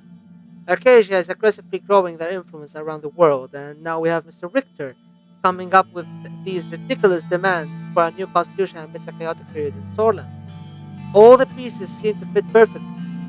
That is why the Supreme Court will be doing what it takes to stop these reforms that preserve the Constitution. How would you know that Mr. Richter has ties to Arcasia? Mr. Galade, we all know he has been in Arcasia many times because it's been documented. But what would you think if he has been making hidden flights to the country? He was hiding his flights to Arcasia? He was. He has been spotted in a hotel in Arcasia last year where they held the conference on economic development in volatile regions. Right around that time, he started to influence the masses into believing that our constitution is the reason for everything bad. His trip was not documented, nor was he an official guest to the conference. We believe that he had a meeting with President Walker behind closed doors. I also have a couple of more photos of him that were taken in Arcasia in different cities. One is from a couple months back. Again, none of it is documented. He also attended another event in Lesbia last week. The Arcasian Minister of Foreign Affairs was there too.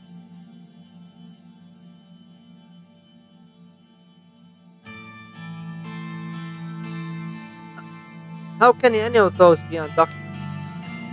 We don't know. Even if he used a private plane, he would be able to get the information of his flights. That means he has people helping them from inside. Many soulless were already following his leads for quite some time. Mr. President, I cannot give away their identities, but I can give you the evidence. He handed me a small file. It contained official documents from the Swedish border guard with highlighted dates and that showed no traces of Franz Richter's name. There were clear photos of him that were taken in the conference in Arcadia, as well as remarks by lesbian and Arcadian citizens claiming to have seen him with Arcadian businessmen around the same dates. There were also an official transcript of one of his speeches where he claimed to be in Benfai on the dates of the conference in Arcadia, where he was spotted.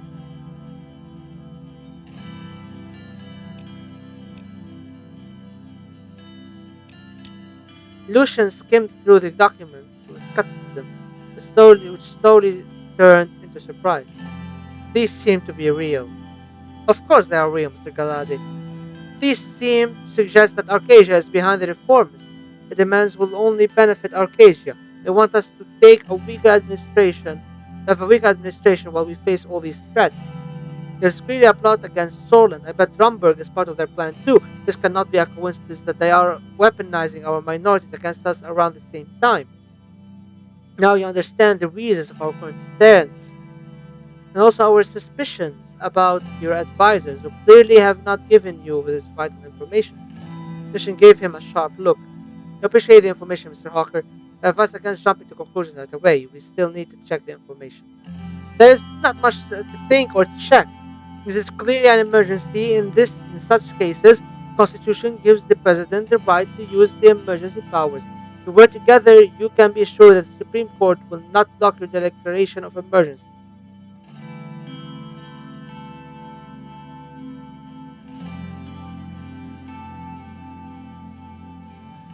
Let's talk about how we can work together. Of course, we cannot wait for the processes of the Assembly to take care of these issues. We must exercise your presidential powers for a fast and effective solution. Which means you need to suspend parts of the Constitution to give more authority to our security forces to deal with these issues. We must officially investigate Mr. Richter as well.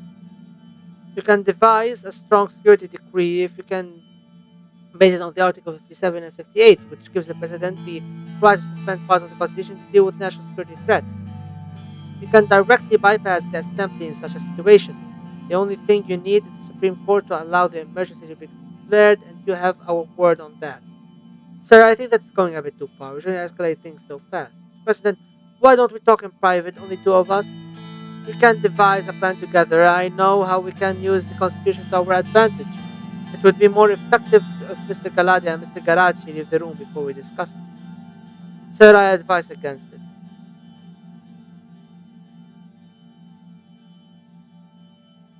I like your idea, Mr. Hawker, but I'd rather plan it together.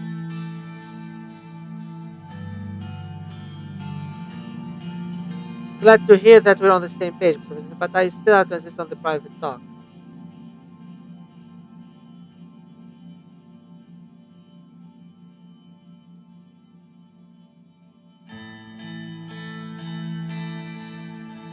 Fair enough. Will you leave us, gentlemen?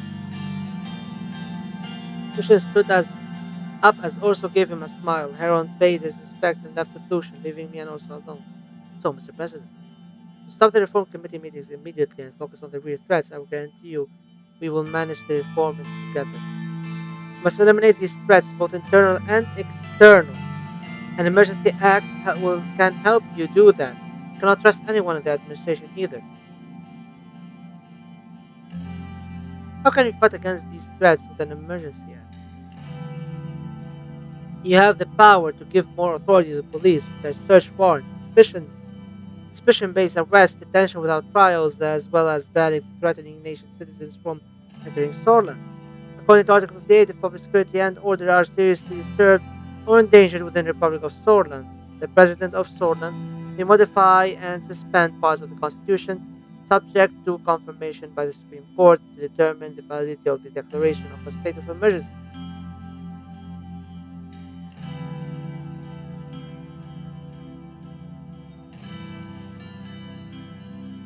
Can it simply revoke it?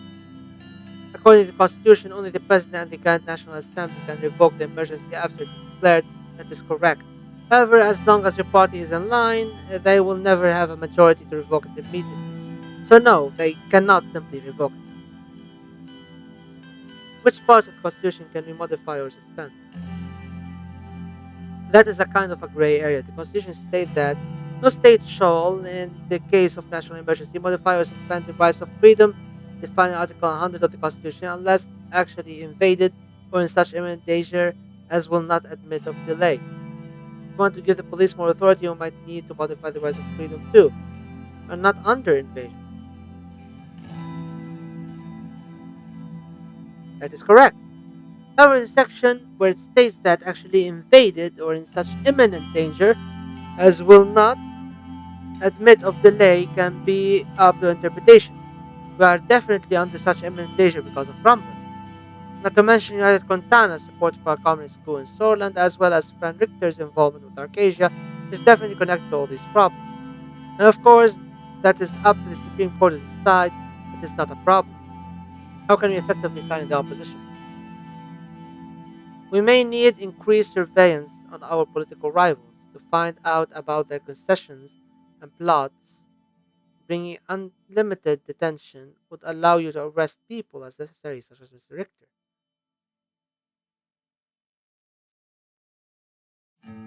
That might be going a bit too far. I disagree. You already know about the coup plots and foreign backed terrorists in Solent. A lot of these issues overlap with the reformist agenda of creating a weaker constitution. Aspect Franz Richter is involved with many of these organizations. He may even be working together with Romberg, and they really do pose an existential threat to Solent. Let's talk about the details of this emergency act. Sorry to interrupt, Mr. Hawker, but I won't be going ahead with this. I thought you wanted to plan our move.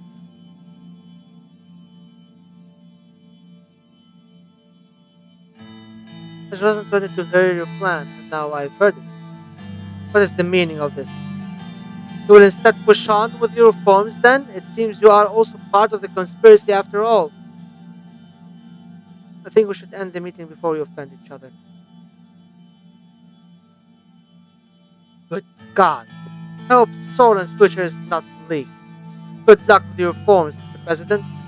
You made a big mistake. I think there was no way to end this amicably. He quickly got off the couch and moved towards the door. Goodbye, Mr. Hawker. Have a good evening. He left the room. Right. Now we read the news.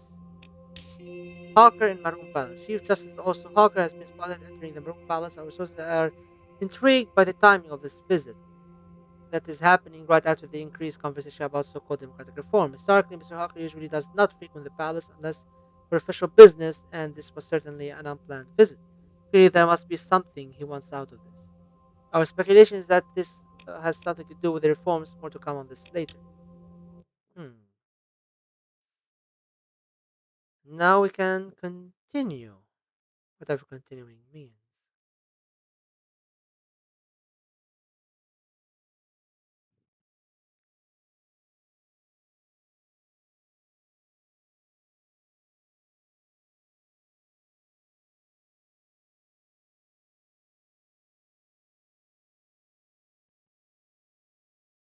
Just need a moment to recuperate.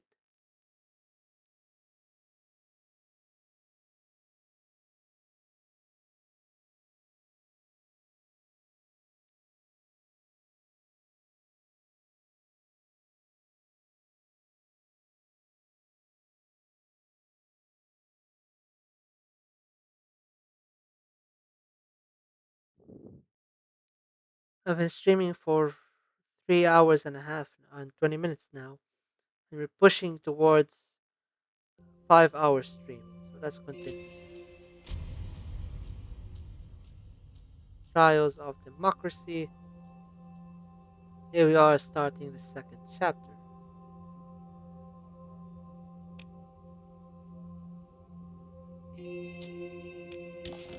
Religious resistance and sanctuaries. Belgian security forces have arrested three priests at two different Unity sanctuaries in Sarna, finding links to the insurgent activities. The reports came from an elderly man who wanted to pray in peace but instead found himself invited to join the Blood Freedom Front by a state sanctioned priest. Further incidents indicate that the UFF is pushing for local recruitment drive in different sanctuaries across the region. Narbel. The mayor of Narbel has reported to their hospitals are overburdened and they are unable to respond to the needs of the citizens. He complained about months-long waiting lists for terminal patients on top of the capacity issues. It was also noted the facilities are still largely using outdated technology. The session hits farmers again. As per the latest news from Lakaven, the farming industry has taken another hit as a result of the recession. There are reports that 16% of all wheat in Lakaven is rotting in barns due to a lack of buyers. Farmers are requesting additional funds from the government to survive this year.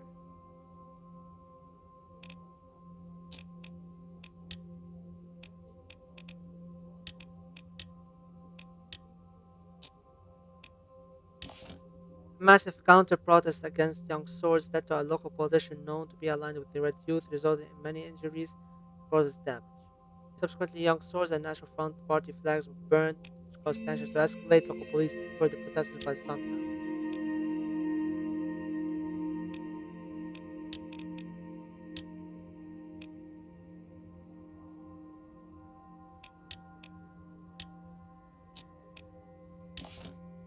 Local residents gathered thousands of books that they claimed to be spreading communist propaganda at the Century Park in Boren and set the books on fire. Aggressive slogans targeting the Red Youth, the Workers' Party of Luti, and the Communist Party of Solon were shouted. Youth groups from the local party offices of USB and NFB also joined in on the burning. The fire department was dispatched and the protesters dispersed on their own.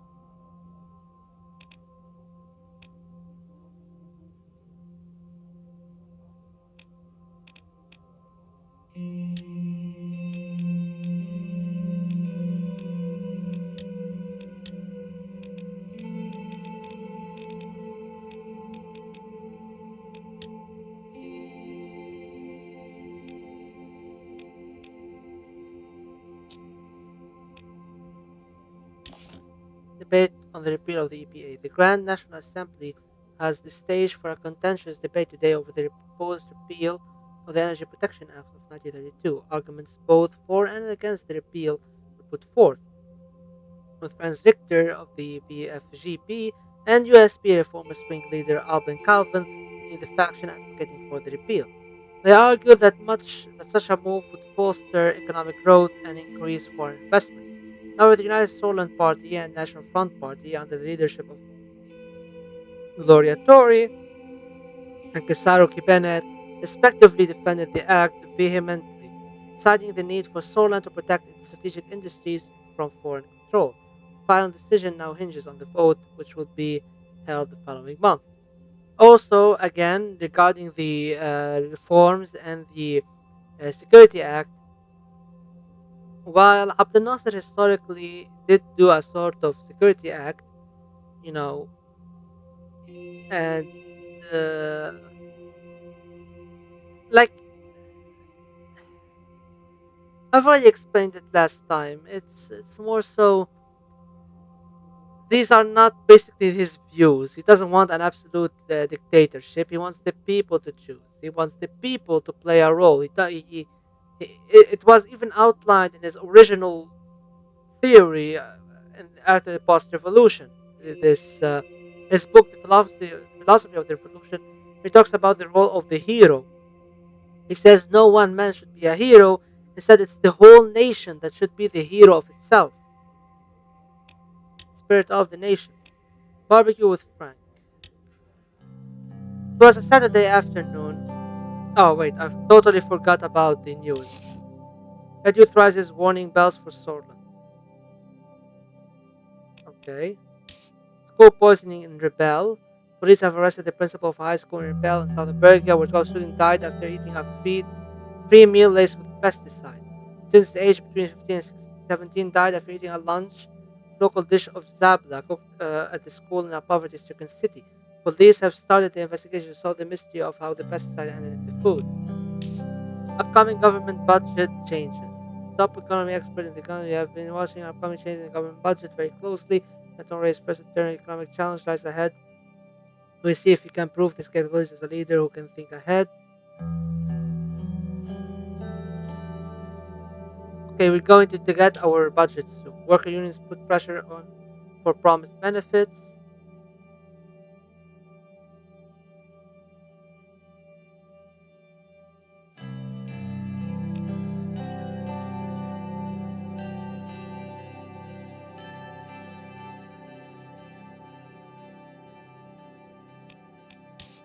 United in protest, LUS and CPS gather in Narbel. Time for women to stand up. Okay, excuse me, tapped out. The women of Solent have always been under pressure by the unequal society to address this change. A new campaign has started all of Solent to establish a framework for women's rights, social legal for women, and organizations with support from Minister of Education Siadra Walda and member of the Assembly Katarina Horten. The party is equal according to the constitution. Okay. Questioning solace education.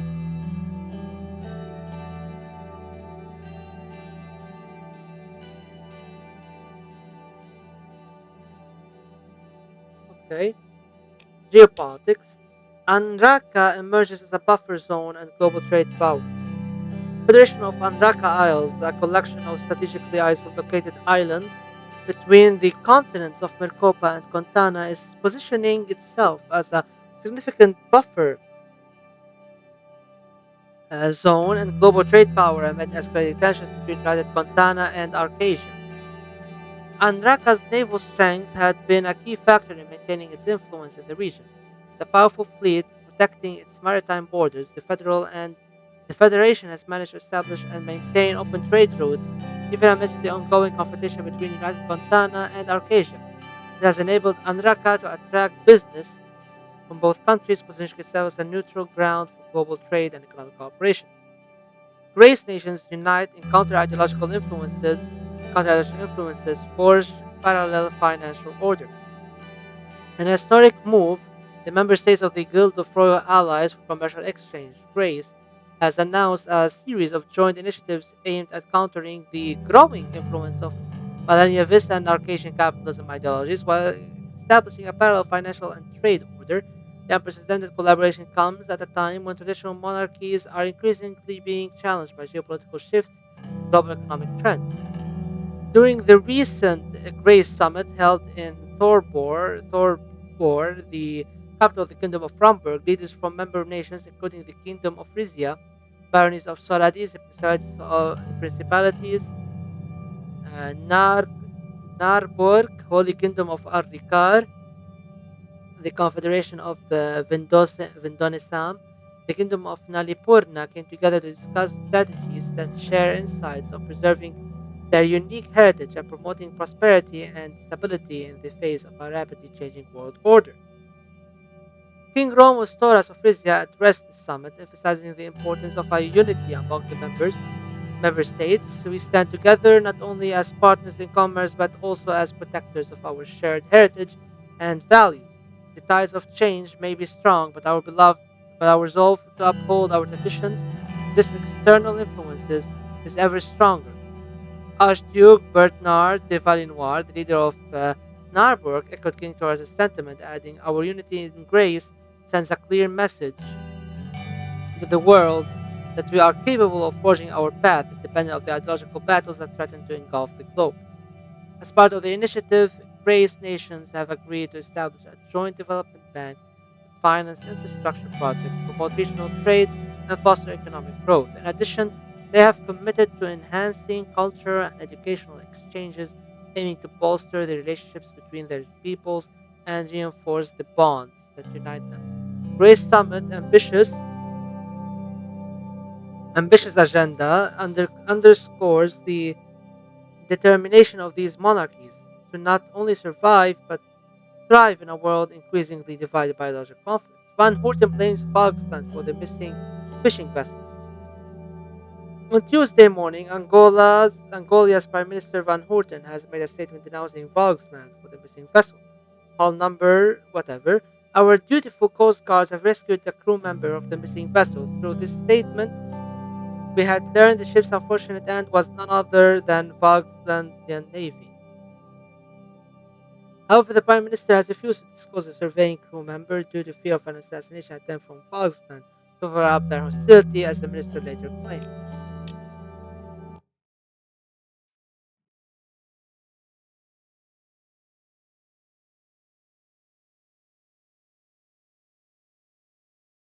Hey.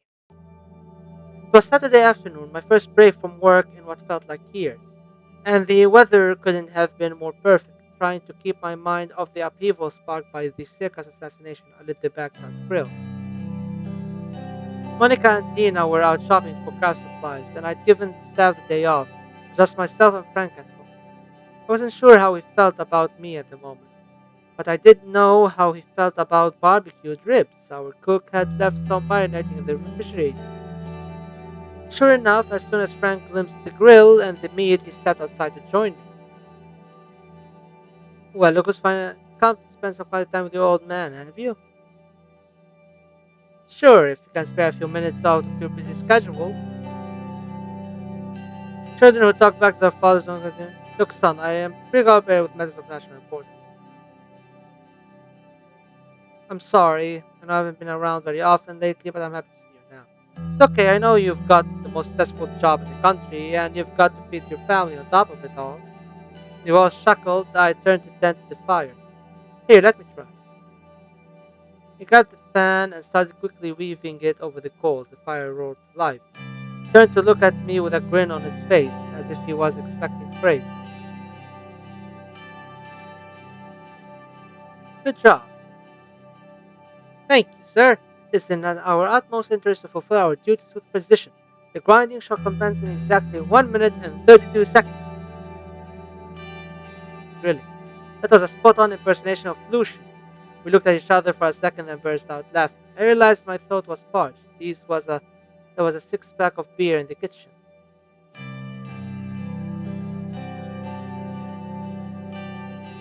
Why don't you bring us a couple of beers? It is unavoidable. Let's drink the fucking beer. I do not like alcohol in video games. I like. There's something about me where I hate consuming alcohol in video games. It's weird, but like I rubs me the wrong way. Why don't you bring us a couple of beers? He looked at me in disbelief. You mean I can? But Mom told me.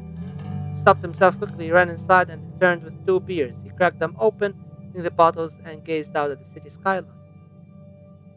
For a moment, my thoughts flashed back to my childhood and my relationship with my own father. My father was a hard-working man and always had our best interests in mind. Or at least, that's what he always said. But he had a temper and would lash out at my mother in fights I could hear from my bedroom. By the time I was Frank's age, we seldom spoke. Now that I was the president, I was facing more stress than my father ever had. I would have to work hard not to take my frustrations out on my family. Dad, can I ask you something? Your family, you can ask me anything. It's just I feel like there's so much you've been hiding from me about your past, about what's going on right now. Like at dinner that night after the ball, you told me everything was under control, but it wasn't, was it? I know what happened in the 20s. We learned all about it in school. Now, the Boston riots is going to be the same thing. There's not going to be. Excuse me. Dad, is there going to be a civil war in store? No, I will never let that happen. Good. But what was it like back then? Uncle Peter said the two of you went through a lot. I'm not a kid anymore, you can tell me. Before I could gather my thoughts, the familiar images started flashing before my eyes. Images of soldiers advancing towards me and my friends, weapons drawn of people I knew, friends and neighbors being dragged through the streets and murdered in alleyways. The shock of and grief on their faces of fathers, mothers, and orphan children. Those were dark times. Seems like it. But you're really a grown man. Let's talk about it. Leaned forward in his chair, his eyes wide. I'm gonna be telling my children of the fucking 2020s. Like you had the 2019 economic collapse and protests, the pandemic. Then you had the problems regarding the. Then you had the tensions regarding the oil fields uh, in the south, and then you had the fucking earthquakes in Turkey and Syria rippling back into Lebanon, and then you had the support front during the Gaza war, which escalated into a full blown war late 2024, and now we have the ceasefire period, which is essentially get fucked silently period because we're being bombed on the fucking daily, and now there's again calls for escalation, for more bombings, more attacks that could reach the capital. So I am definitely gonna be telling my children about this. Like holy shit, man! Talking about the coup in 1927. It was time to tell him about the coup of 27. I was barely older than you are now. Studying law at the All Sorts State University, I was a freshman, excited and young. I had just left the classroom to go back home as I heard the sound of multiple vehicles approaching the campus gates. As they got closer, I realized there were military camouflage trucks and tanks carrying hundreds of soldiers. The same soldiers that were supposed to protect the Swordland citizens pointed their guns at us. They immediately took control of the facilities. One of my friends asked what was going on and was arrested immediately. More people got angry and gathered in protest.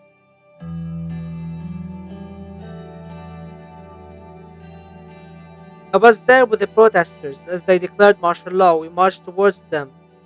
They threatened to use force, but we stood our ground, so they started beating anyone they saw, including me. The physical wounds took a few weeks to heal, but the mental scars have stayed with me to this day. I tried my best to stay strong. Some of my friends were shot, many more were arrested. I can't forget the screams to this day, but I'm proud not to have faltered. Frank leaned back in his chair, his shoulders slumped heavily. Tell Frank about the Civil War. It was right after I met your mother. We had both joined the student council to push for change after the coup of 27. So over the next year, the state of Sorland deteriorated. People started picking sides, and I tried to stay away as much as I could. Then one night it happened. Two different factions in the army. Uh, One of them led by fascist General Luderin, and the other by Social General Ricard, started fighting against each other. It was a bloodbath. Nowhere was safe. Frank shifted his seat, visibly uncomfortable. I stayed out of it. Few organized protests, either for or against Ricard. I heard about the clashes the next day. Many of my friends were shot or arrested. I isolated myself for months. That's enough for today. It's okay, I'm sorry, I shouldn't have asked about it.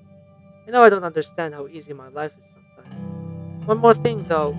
I know that you managed to not take any sides. Do you mind if I ask why? I don't want to be part of the violence. I don't want to be part of the violence.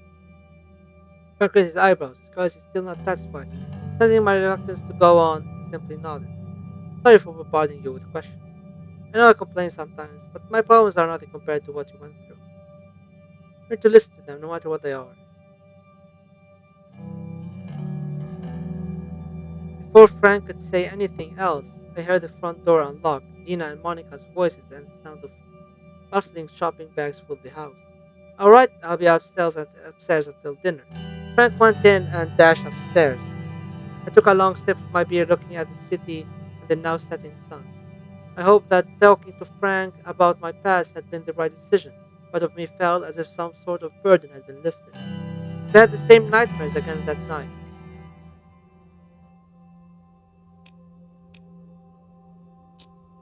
I could go to visit Narble. Okay. SSC's project manager for the H3 highway has reported that the project has been progressing Well, they have already started laying down the foundations of the ground retaining walls, bridges, and earthworks. Project supervisions from the government confirmed the report, saying that most of the preliminary work has already been done by the SSC. However, the government officials added that there were a couple of delays related to the transportation of construction materials, which were not included in the SSC's report. Prison riot in Antar Rock Prison. Yesterday around 11 a.m., a prison riot started in Ward C of the Antar Rock Prison, which was eventually suppressed. Ward C is generally used for keeping political prisoners, and the riot started when a warden was killed by a brother's political prisoner. Four guards and 24 prisoners died, 134 were injured. Many members of the USP, led by Albin Clavin, the reformist wing of the party, clarified their demands from the government and their party in the party congress. For the upcoming constitutional reform, Albin Clavin stated that without ministry reforms, they won't be able to stand behind the new reform package.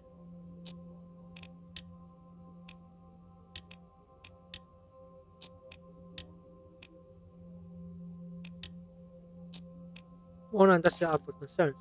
The mayor of Morna has reported that their industrial output numbers this year are 12% lower than last year. They are requesting additional support to improve their industrial capacity, including machinery and personnel, to combat the downward trend. With the construction of several new factories in Morna, the mayor stated his belief that an economic upturn in the city is still possible if government investments succeed. According to current projections, Morna is set to lose an additional 2% of the industrial output next year. However, recent data from the municipality suggests that an investment worth several billions of SR will stop the downward trend and increase the industrial output in this short amount of time. Green Act, misdirected effort. Okay, attacker opened fire on protesters, 17 dead.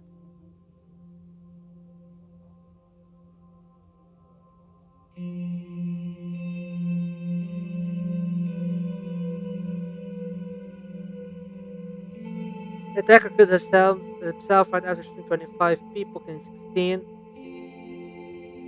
Come, I will give you freedom. On what is said, the highly charged word freedom was previously associated with Polish separatists, but had been used widely during the previous month of protests against the murder of Bernard Circus. Minister of the Interior, Julia Graf, said that she had spoken to the chief of Vezord police and asked him to take strict action. The government will not tolerate any such incidents, and the perpetrators will not be spared, she said. Tourism will bring signing deserves applause.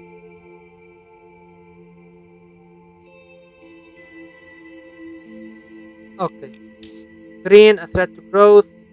Gascom in turmoil, a leadership crisis.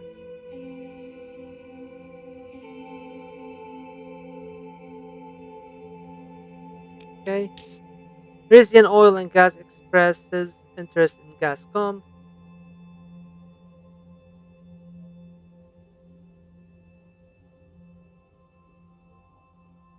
FC Gelsord, FC Andrika Derby postponed due to protests.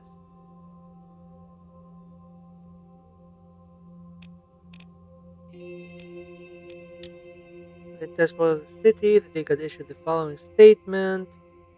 Okay, whatever. The imperative Green Bill awaits signature on democratic elections of Sorland. Okay. CSP's worker report under scrutiny. A recent report on workers' rights released by a reformist faction within the Contanan Security Pact has stirred international discourse, attracting both considerable attention and critical skepticism. But the report offers an ostensibly comprehensive overview of labor conditions within the CSP members nations. Critics argue that the data could benefit from more nuanced and detailed analysis. The CSP's assertive claim of surpassing global standards in terms of minimum wages and unionization rates in a contention that invites closer scrutiny. It remains essential to distinguish between stated policy objectives and the actual situation on the ground. Considering the complexity of labor dynamics, the debate underlines the need for transparency in evaluating such claims, reinforces the importance of independent verification. Anraka broadens economic horizons. Anraka is taking strategic steps towards diversifying its economic portfolio with a keen focus on investing in energy exporting nations. This approach not only indicates Anraka's intent to strengthen its economic stability, but also underlines its foresight in recognizing the burgeoning value of energy sectors worldwide. Additionally, Anraka appears to be charting an innovative path by expressing a commitment to financially support nations outside the ambit of ATO and CSP influence. This indicates a clear intent towards fostering global neutrality, marking a potential deviation from the conventional alignment with major power blocs. As this approach takes shape, the international community will be closely monitoring its potential impacts on the global economic landscape. And there's more reports. ATO pledges financial and military aid to Agnolia in an empathetic display of international solidarity. The Arcasian Treaty Organization has committed significant financial and military aid to Agnolia, located in the heart of the eastern Maricopa region rife with geopolitical complexities. Agnolia stands at the crossroads of economic challenges and potential security threats from Bromgren and Falkland.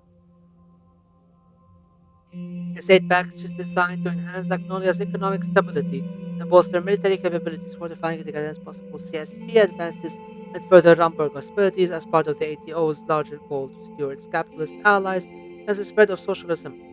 This assistance displayed the ATO's commitment to supporting its member nations in their time of need.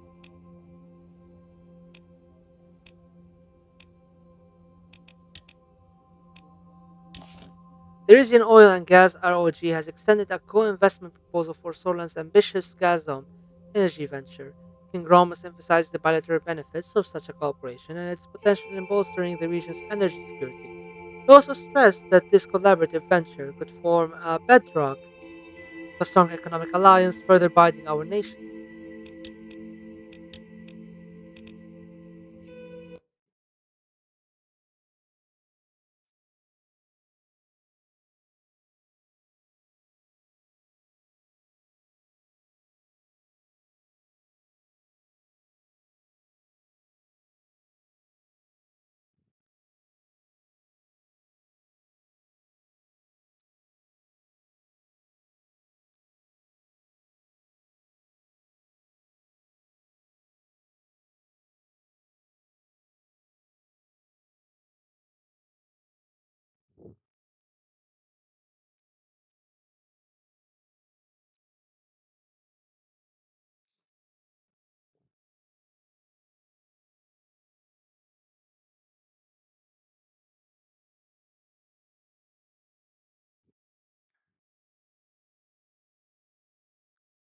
Okay, we've been streaming for almost 4 hours.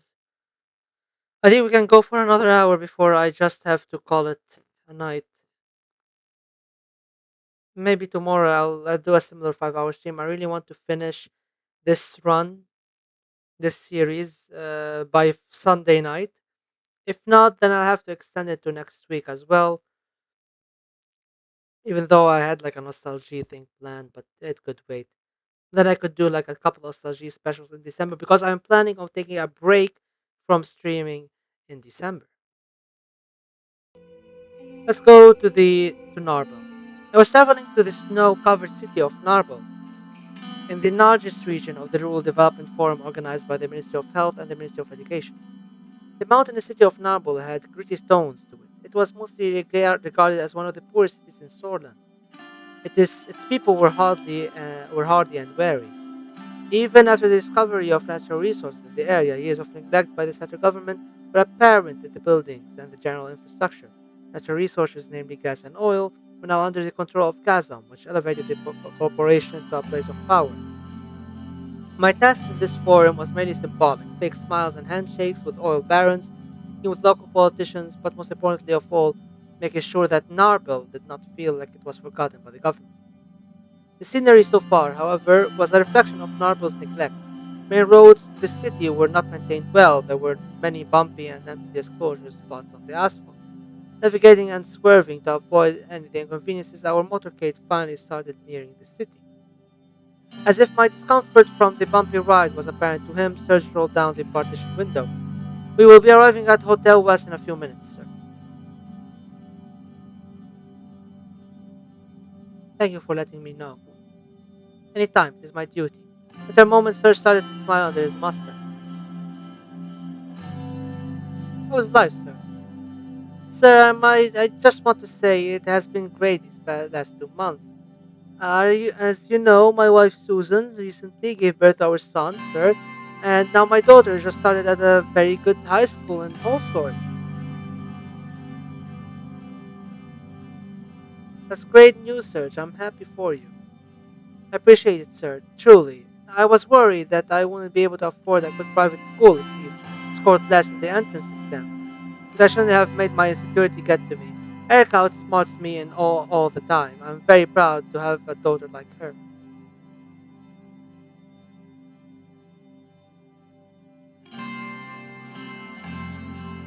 I also hope that Dina will grow to be like her mother someday. I'm sure she will, sir. After all, she's the daughter of a lion and a lioness. My daughter looks up to the First Lady for inspiration, and it's not just limited to my daughter, sir. She's an inspiration for almost all women in the country. But at the same time, it must be hard for the First Lady as well. At, all this attention adjusting to this new high profile life and the husband that has great responsibility. You're right, it is hard for me. It is hard for both of us. It must be, sir. We sometimes forget the important people in life between all the responsibility and rush. You know, those we care for. I agree. Fish continued after a moment of silence. But I told you, sir, we named my son George. Doctor said he is very healthy, and thankfully so is my wife. Motherfucker!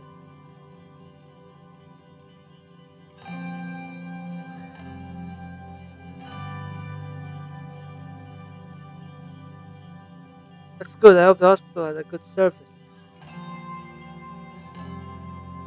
He was supposed to name him Anton after me. Oh, wait, maybe his third child. That's good. I hope the hospital had a good service. Normally, he would have been treated in one of the suburban hospitals. Thanks to the special coverage of the presidential staff, we were transferred to Emerald State Hospital. We need to increase the quality of the services for all. That sounds like a tough issue to solve, Serge sighed. I've actually started thinking about their university education, especially Erica. I want to send her to a good private school, but with the current state of the economy, it's going to be hard for us.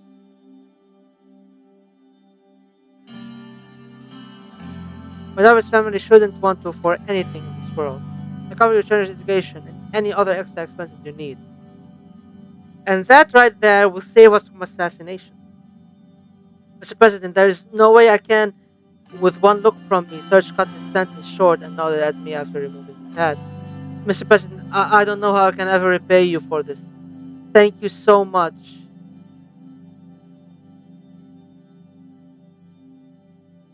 Good education is more valuable than any amount of money. Exactly, sir. You are right.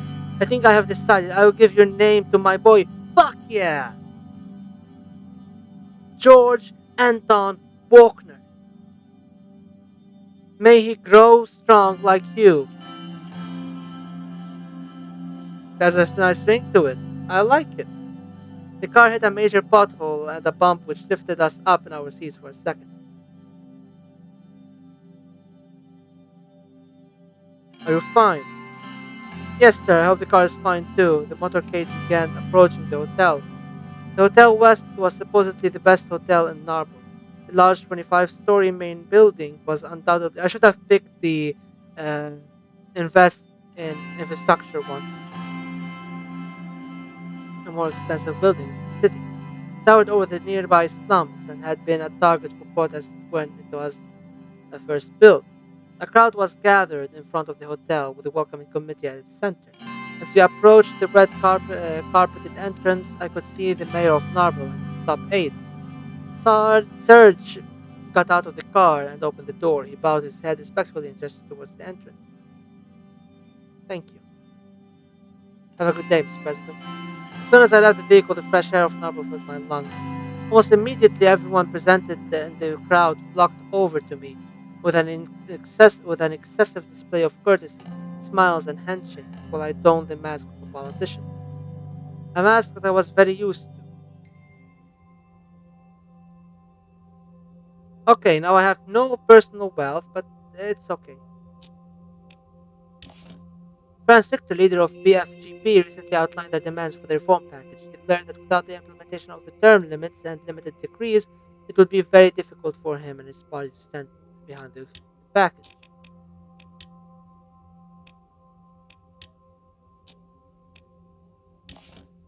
At approximately 1646 on Monday, a terror attack occurred in the Vizord city center during a rally by the left-wing CPS. The attackers, suspected to be working with Young Swords or another organization connected to them, when fired with an automatic rifle on the protesting civilians. 17 people were killed, including the attacker who shot himself afterwards. Witnesses testified that the rifle was hidden behind a newsstand. Our local police are now wary of this tactic, and all newsstands will be inspected by the police before and during crowded rallies. Further investigations on Young Swords are underway. What the fuck, man? Like, that's so messed up. Protests appear calmer. Nationwide protests persist, albeit with a slight reprieve in tension across some cities, as well as instances of violence were reported on Monday night in a few major cities, notably Deir and Lakaven, amidst the prevailing unrest.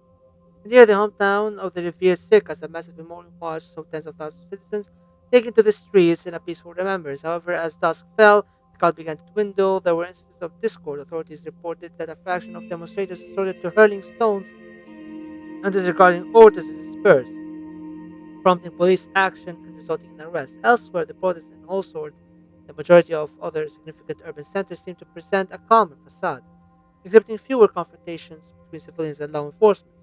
As per data from the state press, the authorities have made approximately 9,800 arrests nationwide in connection to the ongoing protests. Yet, as we observe the unfolding situation, it is crucial to remain vigilant and steadfast in our pursuit for peace and stability in these challenging times. Education privatization proving successful. Yeah, I don't want to read this. Saul needs to answer for his crimes, shocking misogynist rally, labor union rights, March, yeah, man, just like more flavor and context, and I'm kind of tired of it all, so I don't really feel like reading this, and I apologize, but I invite everybody to play this game and read for themselves.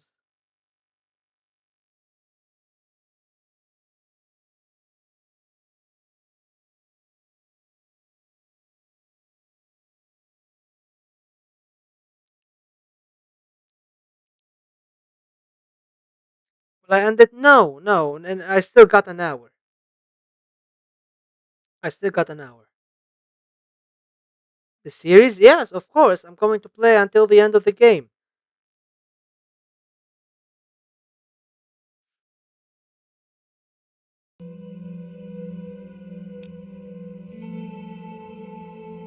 Well, thank you. Briefing on the current welfare situation, City Hall, Narbel. I arrived at the meeting room for my talk with Ciara and Pascal. Before beginning, I took the moment to appreciate the view from the balcony. The mountains of Narbel were completely covered with snow. While I was mesmerized by the scenery, Pascal Bennywall walked up to me. My Minister of Health was ironically somewhat portly, having gained a few pounds since his breakthrough as a best-selling writer, but his authority on social affairs could not be questioned. Such a spectacular view. Ciara Walda, the Minister of Education, joined us on the balcony, dressed in a sky blue pantsuit. Her presence for preference for trousers over dresses had made her the subject of much palace gossip, but it didn't seem to bother her in the slightest. Spectacular indeed, but if you look, okay, okay, alright. But if you look in the opposite direction, you will see that what Seoul's decades of neglected to the city. Most of the people living in Narbel are workers, farmers, and their wives and children. They're breaking their backs for close to no pay, all thanks to greedy corporations. My intention is to help the working class. I'm glad to see eye to eye. We see eye to eye on this issue. If you look past the view, you can see the real problems. Real problems like poverty. Pascal nodded gravely. This was a subject he knew quite a bit about himself. His best-known books were about the plight of Sorland's less fortunate, drawing from his own past growing up in and squalor. Well put, Mrs. Walda. Miss Walda. I don't need to tell you about my own experiences with poverty. I'm sure you have similar stories. Am I right, Mr. President? We all have gone through difficult times.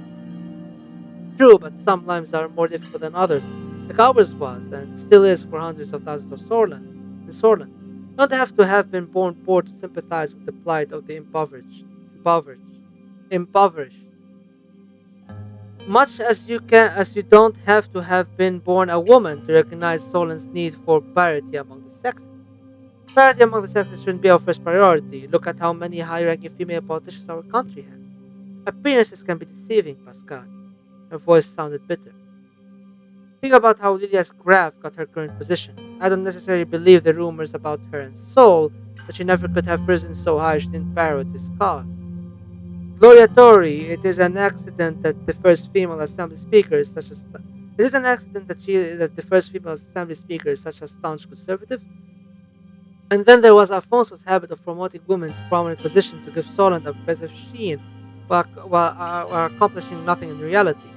While women in places like Narbil are denied any opportunity to advance, the government can use a handful of female politicians from wealthy families, myself included, to pretend their only obstacle to success is their own lack of initiative. Meanwhile, those of us who don't use our clout to help powerful men stay in power are denigrated as angry spinsters. I ask you, Mr. President, does anyone care what your strategist, Mr. Galadi, doesn't?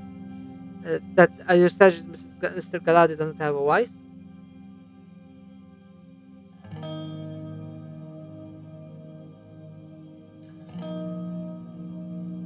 I agree with you completely. Solon's women deserve better. I'm glad to hear that. As I was saying, isn't it about time Holsworth addressed this country's real issues rather than bowing to the wishes of the hogs and fearmongers in the establishment and diverting yet more resources to the military and law enforcement? Our welfare, healthcare, and education systems have been decaying since the recession.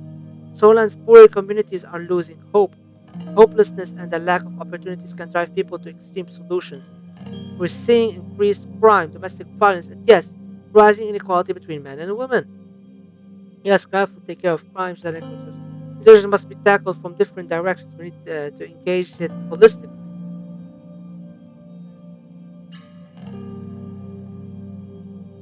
I'm planning to help by using an increased budget to improve the quality of healthcare.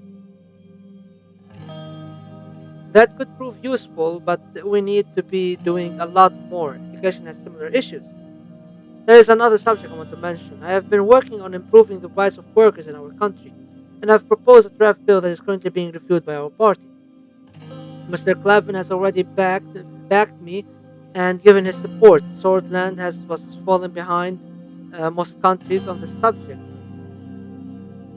and it is my responsibility to ensure this is not the case. I agree. We need to improve the standards for our workers.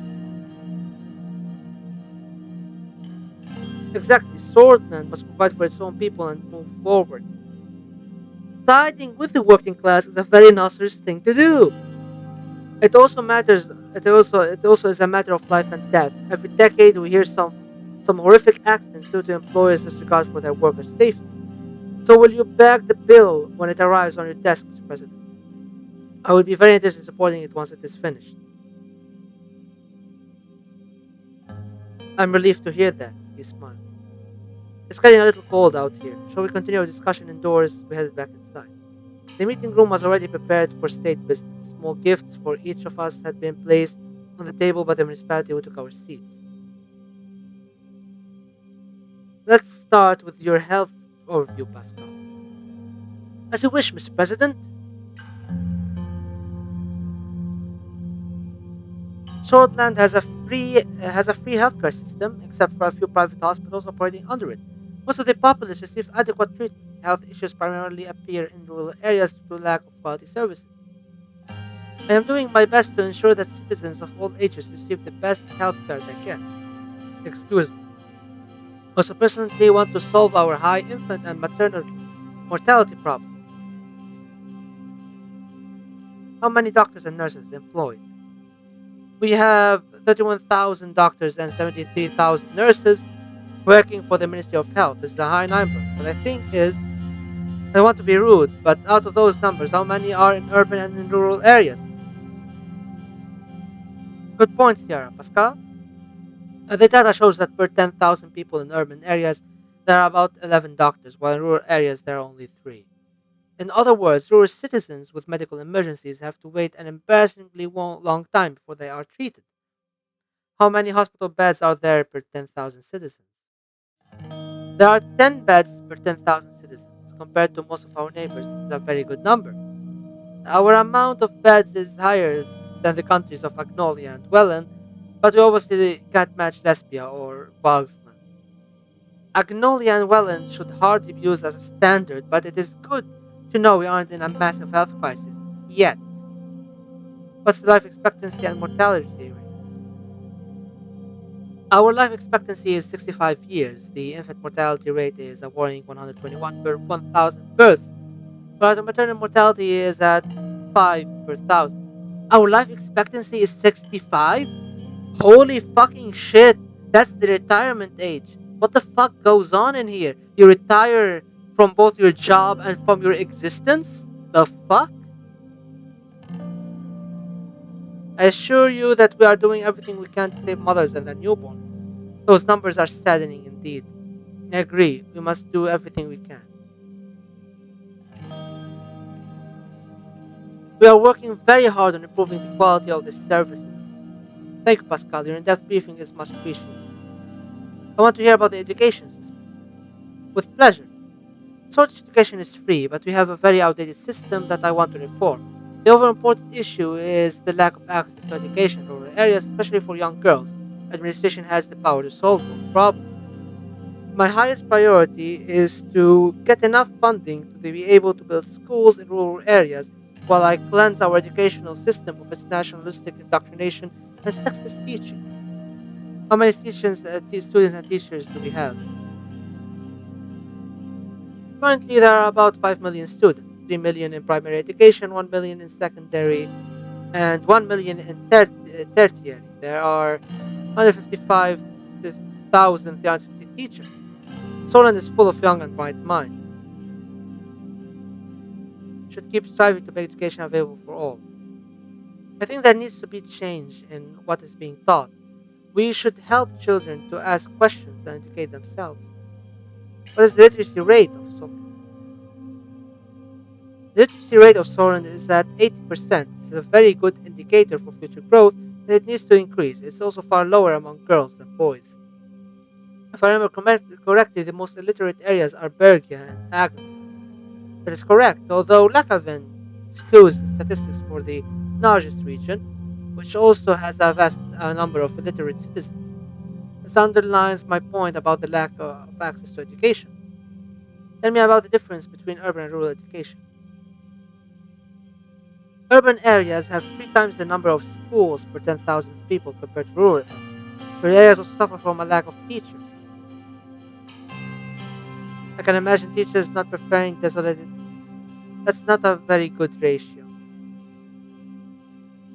This is one of the most important problems we face. If not the most important, a huge part of the population is forgotten in terms of welfare. Thank you, Ciara. I can fill in the blanks from here. I believe that is everything. Sarah stood up and moved towards the window. She took a deep breath. What is it, Ciara? Look at this impoverished city. The streets full of potholes, the hospital barely functions, the school half open. This is not just about Sol or even Alfonso failing. This decay in Solon's forgotten region has been going on for many decades due to structural corruption, which is fueled by capitalism. We are here to change that trend and provide for the people. That remains to be seen. I'm working on the new education system and your support would be welcome. Sarah sat back down and sighed. One way or another, we need to change in Sorland. Greed and unchecked capitalism will not magically provide for the people. Tell me more about your plans, Ciara. My plans require an increase in the government budget. I aim to solve the problems we highlighted with the allocated money. By building schools in these less fortunate rural areas and through fundamental changes to the education systems, I will unlock the potential for all our children, boys and girls alike. Moving station rural areas is indeed a good idea.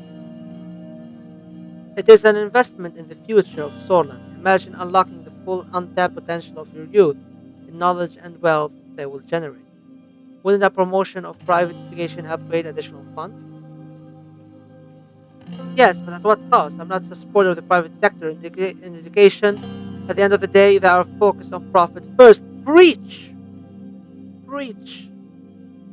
I am a graduate of a private Catholic school, but I am also a graduate of the only public university in the country, and I support public education wholeheartedly, especially public higher education. What are you working towards, Pascal? I personally want to improve the low quality of healthcare in the rural areas. So I created draft plans to increase the salary of doctors and upgrade the equipment of the hospitals. I can do more with an increased budget. Additionally, a privatization plan to promote private investments in the healthcare system could allocate extra funds. Is access to healthcare in rural areas an issue? Access is an issue, but not as critical as improving the quality of these areas. The lack of experienced personnel and equipment causes poor treatment, resulting in many deaths. I do hope to compete to create competition and increase the quality of healthcare with the privatization effort. But you must realize that privatizing our healthcare system would increase the price of treatment, make access worse for the average citizen. Besides, it wouldn't fit into the planned economy President Train has decided to promote. My expectation from our government is that we understand and focus on the needs of the people. We are elected representatives of our people and we will prioritize their needs.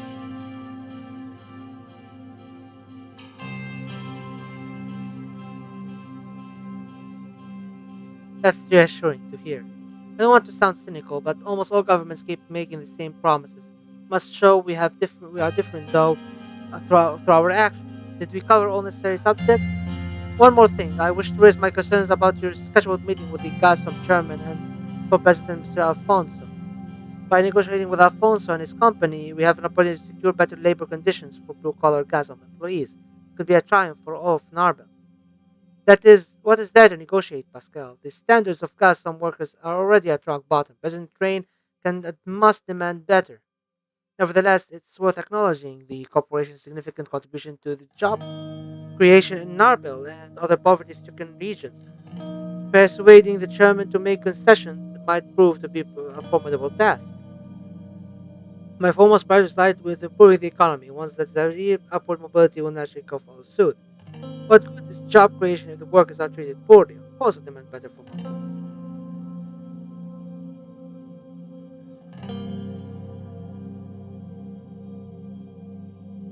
We can do this right. We can find a solution that advances both the economy and the interests of laborers.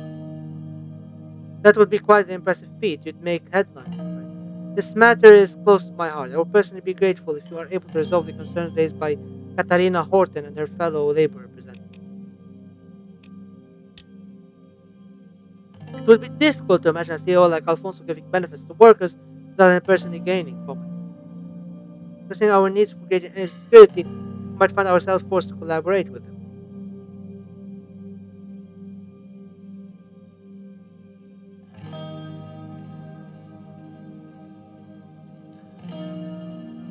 Remember, these collaborations usually come with the strings attached. Often they disproportionately favor corporations while placing the burden on the common people. Thank you for your input, Ciara. But I will stress to President Rain how important it is that the door to dialogue remain open. Ideology should never get in the way of bringing about tangible, lasting change. That is another position, you know, from Nasser himself. Nasser was a pragmatist. He knew when to pick a fight and he knew when to detaunt. And sometimes keeping dialogue open is important. I'm skeptical that these discussions with Gazprom will lead to any meaningful change. We've seen empty promises before. I'm encouraged by the willingness of Mr. Manger wants to meet with me. It's a step forward. I can't promise anything to either of you. I've got to grasp the situation at Gaston first. We shall see you no longer. Thank you both. We shall keep you no longer. Oh my god, we shall see you no longer. I'm tired. Thank you both for this discussion. I do hope he won't repeat the same mistakes again and again. Have a good day, Mr. President. The ministers left and I prepared to leave the other official business for other official business in the city. Excuse me. Excuse me. The Gaston meeting was just one of the many events I was scheduled to attend over the next few days. As I made my way out, the weather was noticeably cold, but I didn't keep a group of PSP supporters coming out to cheer on the streets. By looking at the citizens' attire, it was easy to understand the current state of Narbel. Some people were wearing clothes a few sizes too large. Some kids did not have shoes, yet there was hope in their eyes. They were excited to see their president in their city.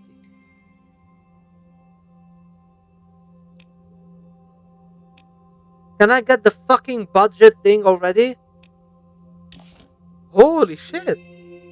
An Estor police department has found a decapitated body in an abandoned house where the victim was later identified as Kurt Linke, a high school teacher and member of the local Young Swords Cultural Center. The victim was discovered to be tortured with hot iron rods before his tongue was cut off.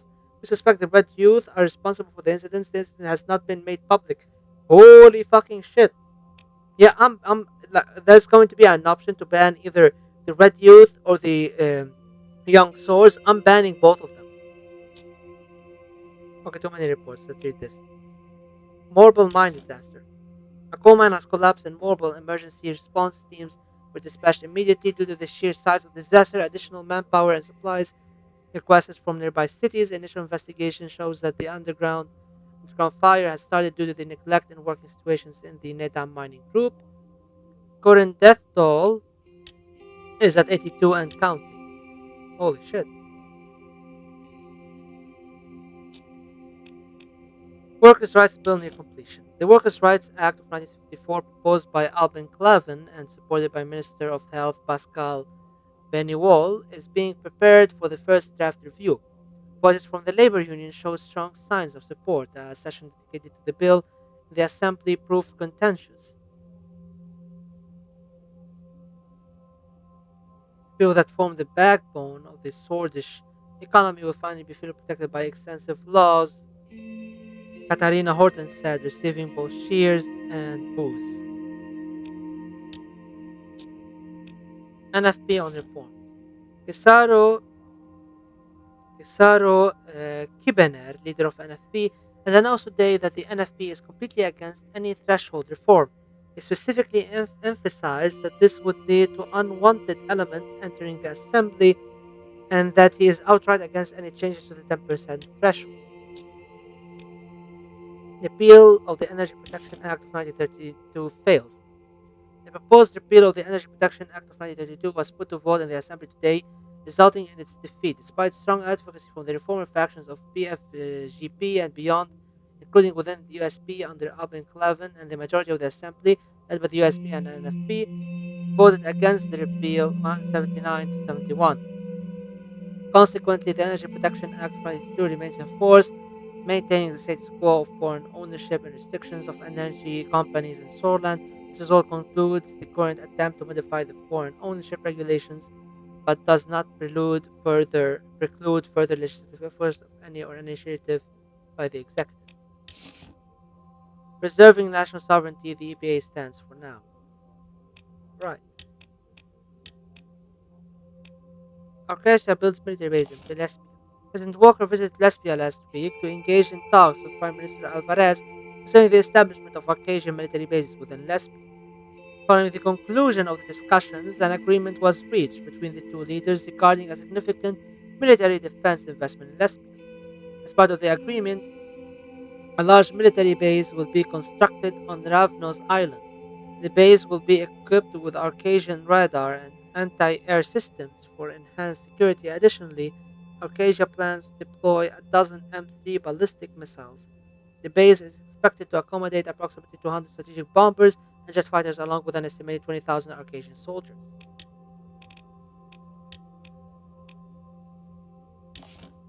CSP leaders discussed Hayland at Hallam Summit. In pivotal meeting convened in Halem, leaders of the CSP have gathered to discuss the intricate issue of Hayland sovereignty, a matter tinged with historical complexity. The assembly recalled the 1920s Agnolian annexation of the island during Volk's land revolution, underscoring their commitment to address past missteps and ensure a future that respects the rights and aspirations of the island's inhabitants. The summit was also a testament of the CSP's adept navigation in an ever evolving geopolitical landscape marked by the capitalist influence of the ATO, emphasizing the importance of dialogue and cooperation. CSP leaders reiterated their determination to avoid escalation in an already delicate situation.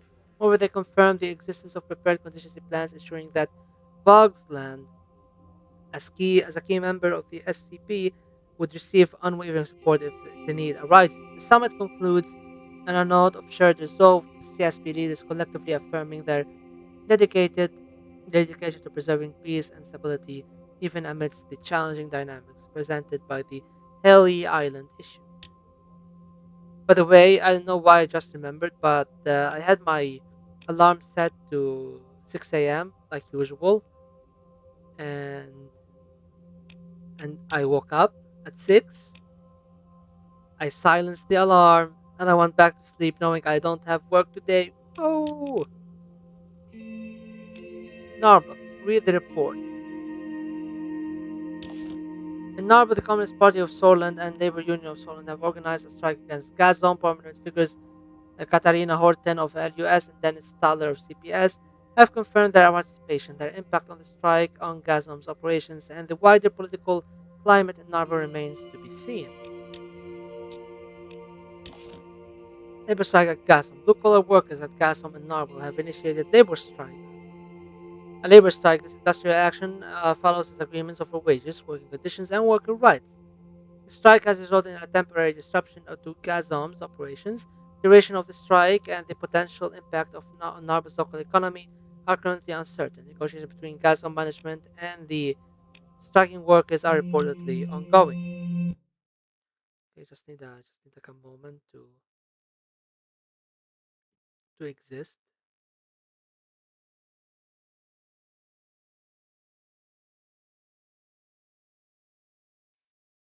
Just in a moment.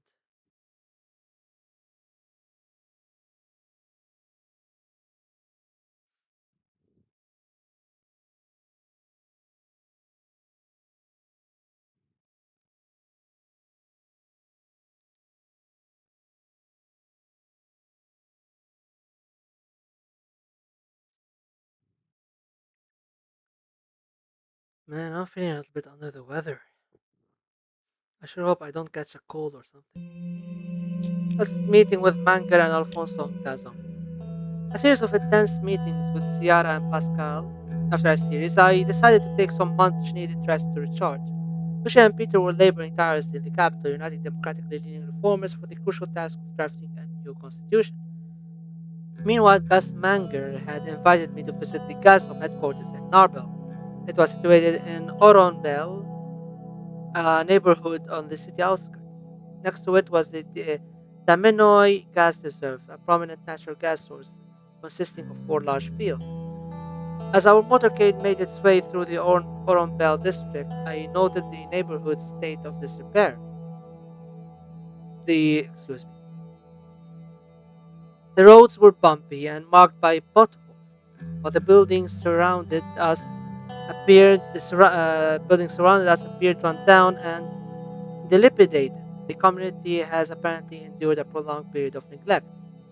We came to a halt at the entrance gates of the facility. A sizable mural depicting the Gazprom logo had been painted on a nearby wall. Adjacent to the mural, a group of individuals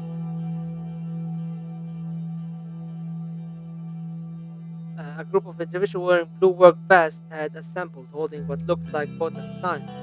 Sergei skillfully parked the car, bringing our journey to a smooth and elegant conclusion. Gus greeted us warmly as we stepped out of the vehicle. Good day, President Rain. Welcome to Gazom's normal operations. I trust Ministers Walda and Benny didn't overwhelm you with their demands. It's a relief to have a break from all that, even if just for a little while. You'd be surprised if there are no demands or expectations here today. Good to see you, Gus. I want to talk to you about what we can do to help the development here. Perfect. That's exactly what I hope to accomplish during today's discussions. My job is to improve the conditions of places like these. Mr. President, I've been brainstorming a little something. The Groony Rural Investment Plan. I reckon it's got the potential to breathe new life into our rural communities out in Groony. We could consider a few things for starters. We could give the farming business a boost with some subsidies, or we could steer towards modernizing existing farms with machinery and tech. Or here's another thought: we could pour resources into developing crop breeds tailor-made for Bruni conditions. If it works out, we could roll this out across Sortland. He kept talking as he guided me into the Gazon building. Mr. President, I get the appeal. I get the appeal of that green bill that's been making the rounds in the assembly. But I'm telling you, if we put the brakes on that and funnel those funds into the Gruni plan instead, we could make some real strides without spooking any potential investors. It's a tough call, Gus. I need to weigh the environmental implications and the economic benefits.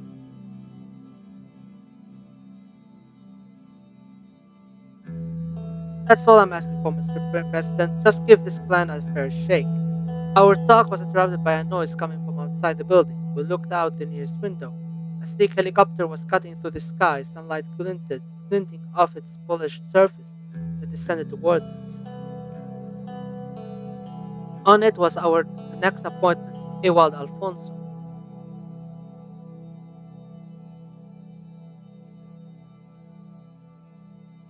Alfonso sure knows how to make an entrance.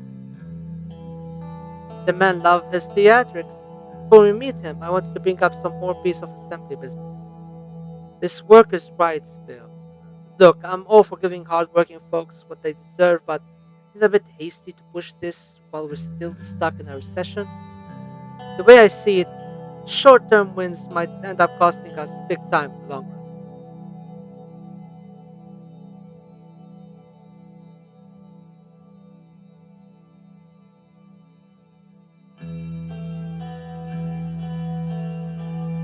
Thus, I get what you're asking, but this is the high time to put people before profits. I see where you're coming from, Mr. President, but a prosperous economy helps everyone, the workers included. If we're all singing, nobody's winning. Please come this way. Ewald and I have some exciting news to share with you. I have faith that you won't leave us hanging. The discussions were lively during the highway contract award. I'm willing to hear new offers from you. You still have to prove that you make returns from good deals. Investment in Armadine had better make a return. I haven't seen him since the inauguration. He really pulled back from public life. And because something needs to be done about Naval's living standard. The discussions were lively during the highway. Okay, let's go with this. And I'm willing to represent them. I'm willing to present them despite your unfortunate choice of the H3 over the L1. I admit I'm slightly frustrated that you contacted the SSC. They've been leeching off the Soldier people for too long. The corruption in that organization is unfathomable, makes the Lothar group look like saints. The government has clear control over SSC's operations. We wouldn't get what the that with a private corporation. I have to take the safe option this early in the term, Mr. Manger.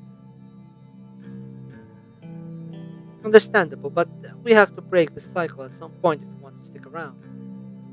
Anyway, I digress. Let's get to the elevator. He pushed open the door. We walked down it another hallway, seemingly in the direction he'd come from. This whole storyline wasn't involved when the game first released, and I'm glad it happened because for a long while I felt Gus had no real position in the story. Just appeared in a couple of events and that's it. Pushed open a door. We walked down another hallway, seemingly in the direction we'd just come from. Like a maze, isn't it? That's Kinali architecture for you. The hallway was lined with doors. Glass panels in them revealed workers in suits and ties, many of foreign origin, busy in their pristine offices. a stark contrast to the blue-collar worker outside working with machinery, transportation, and maintenance. Your complex feels very hands-on tech. I can tell an intricate operation when I see one.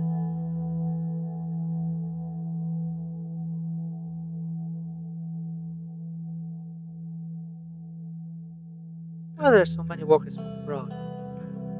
The best talent in Solent was snatched by the SSC in the 1930s. Most other corporations couldn't contend, so they had to look elsewhere. Ah, here's the elevator.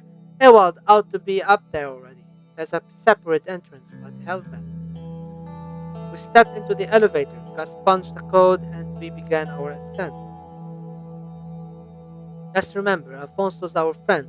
We've got the foundation for a great deal. Door open. Here we are, Ewald, my friend. Ewald Alfonso stood up from his chair. He had on a perfectly tailored suit that he wore as casually as pajamas. Gus, you old devil. It takes one to know one. As promised, I've brought our guest of honor, President Ray. I hope you enjoy seeing our facilities here. President Alfonso, it's nice to see what you have built from the inside. Cities appear to be in much better shape than the city around them. Greetings. Hmm. We're going to placate him. We're going to be nice to him. You can get a lot of things by being nice to people. It's fine, nothing compared to the Gasom HQ in Holsworth, of course. Still one of the standouts of the Maroon District. Still one of the standouts, okay. Please have a seat, let's talk. We sat down, some snacks and drinks were served, multiple Gasom yearly financial reports were scattered on the table between us. It's been a while, Mr. Rain, let me catch you up on my activities since I left office. I ventured to Gina, immersing myself in its vibrant culture, then traversed the captivating landscape of the Andakan Peninsula, and finally reunited with local acquaintances in TO. Along the way, I had the privilege of encountering remarkable individuals who have made significant contributions in their respective fields. My experience has promoted deep reflection on the essence of life. I came out of it all with two words resonating in my head: reputation and legacy. These two pillars embody the lasting impact we have behind and the way we are remembered by others.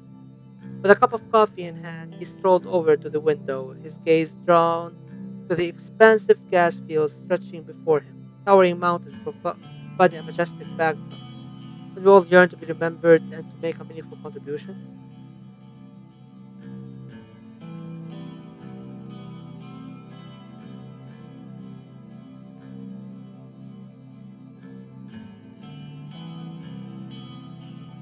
He gazed out for a moment, longer as he contemplated what I'd said, turned back to us. I've been thinking about my own legacy and reputation, and I refuse to be remembered as a failed reformer. Put so many, excuse me,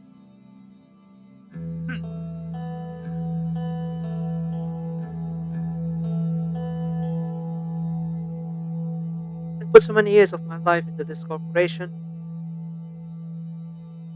and then I left it all behind and devoted myself to serving the people of Sorna.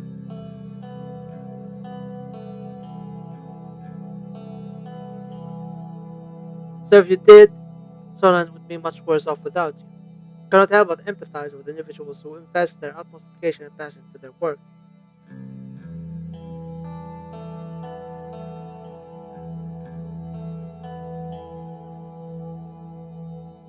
Let's go with this. Let's just keep being nice. That is much appreciated. I am well aware of the challenges you yourself have faced. I commend you for navigating those obstacles without causing harm to others. But I'm concerned about the future of what I have built up. The latest figures show that Gazom will have to either decrease staff and operations by 40% in 1 year, take on a crushing amount of debt. That's why we have decided to reach out to foreign investors.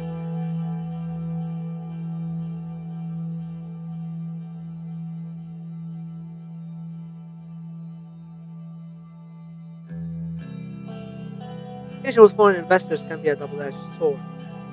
I appreciate your perspective, but we need to adapt to the changing global landscape. Foreign investors will bring new opportunities and technologies that could enhance the efficiency and competitiveness of Gazom. It's about finding the right balance and safeguarding our interests. I appreciate you coming through, Gus. Getting Rizia interested in another investment is a major feat. We've got an amazing opportunity here. The demand for gas is steadily increasing from both international partners and the Swedish state. All we have to do is ensure a consistent supply. Excuse me. The trouble is that right now, some of our fields are operating at only half their capacity due to resource limitations. But we have significant potential for expansion, including two new fields that haven't been tapped. With the right amount of investment, we can expand resource extraction, effectively fulfill rising demand, and ensure long term stability and profitability. There is the aforementioned interest from Rizia, but the investment could also come from Solent itself. As that a leading privatizer is coming to the state to bail out its coverage is hysterical. You do know that Rizia can't invest more than 20% unless the government permits the transaction, which can take a long time. Which is precisely why you were invited to be part of this discussion. I will remind you that I was never against the complete removal of the Energy Protection Act of 1932. In fact, I saw eye to eye with Seoul about protecting our natural resources from foreign interests. But there is a balance in all things. The reality of Caucasian style capitalism means that our national interests should absolutely be part of the discussion. Mr. Alfonso has neglected to mention that this is not an either or proposition. Solent can invest alongside Rizia. We've got the budget for it, and such cooperation could be beneficial. Why didn't you approach the large international banks? Investment together with Rizia could be better than just letting them purchase as much as they want.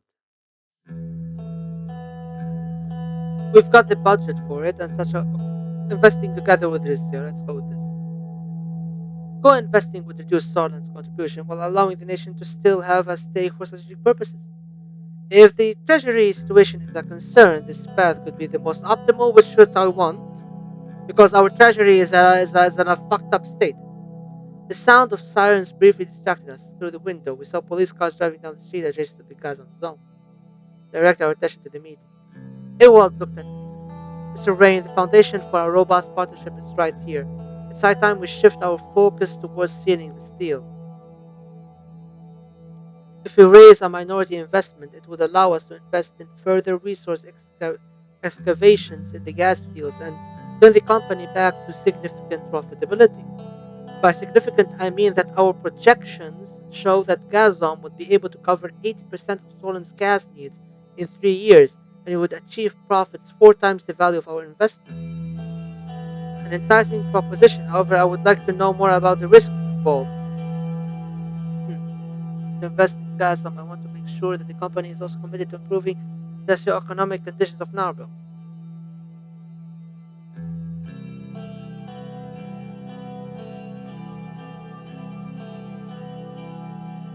I wholly agree, the well-being of Narbil citizens is a priority for Gazprom.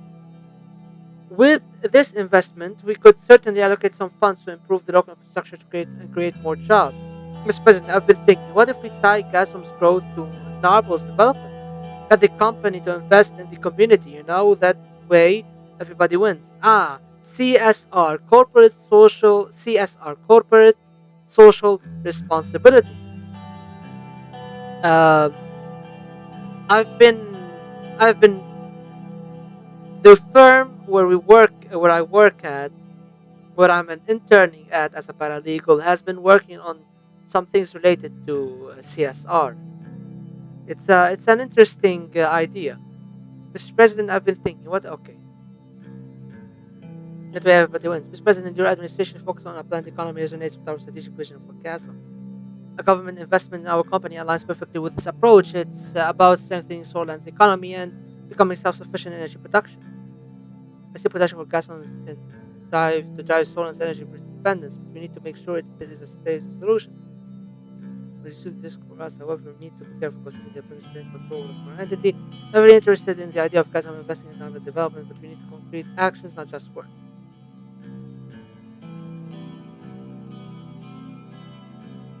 You're right to demand specifics. With this investment, we aim to improve the living conditions in Narva by creating more jobs, providing better housing for our workers, and initiating educational programs. Gazprom is as committed to Narble as it is to Sorland. It's about time Narble got a leg up. Ewald's plan sounds solid to me. More jobs, better living conditions, that's a step in the right direction. If the Swedish government chooses to invest, it would gain a voice in the broader company decisions, even as a minority stakeholder. The government could either liquidate its shares at a future date or continue to reap the long term profits. A beneficial arrangement for all parties. Ewald walked back over to the window. He stood there, silhouetted against the vast expanse of the gas fields. After a moment, he turned back to face us. His gaze was steady, the expectation clear in his eyes. The time has come to make a decision. Well, Mr. President, will Kassam and Solent make history or not? We're investing alone. Solent will provide the majority of funds, and Gus will tell Rizia to back off. We'll co-invest with Rizia. We'll share the costs and stakes because keep in mind, we want to keep trade with Rizia, so appeasing them is better. It also could be a good way to find a solution with Romberg in the future, with Rizia being their ally and ours, and a strategic commercial and a strategic partner in energy resources. So we'll co-invest with Rizia.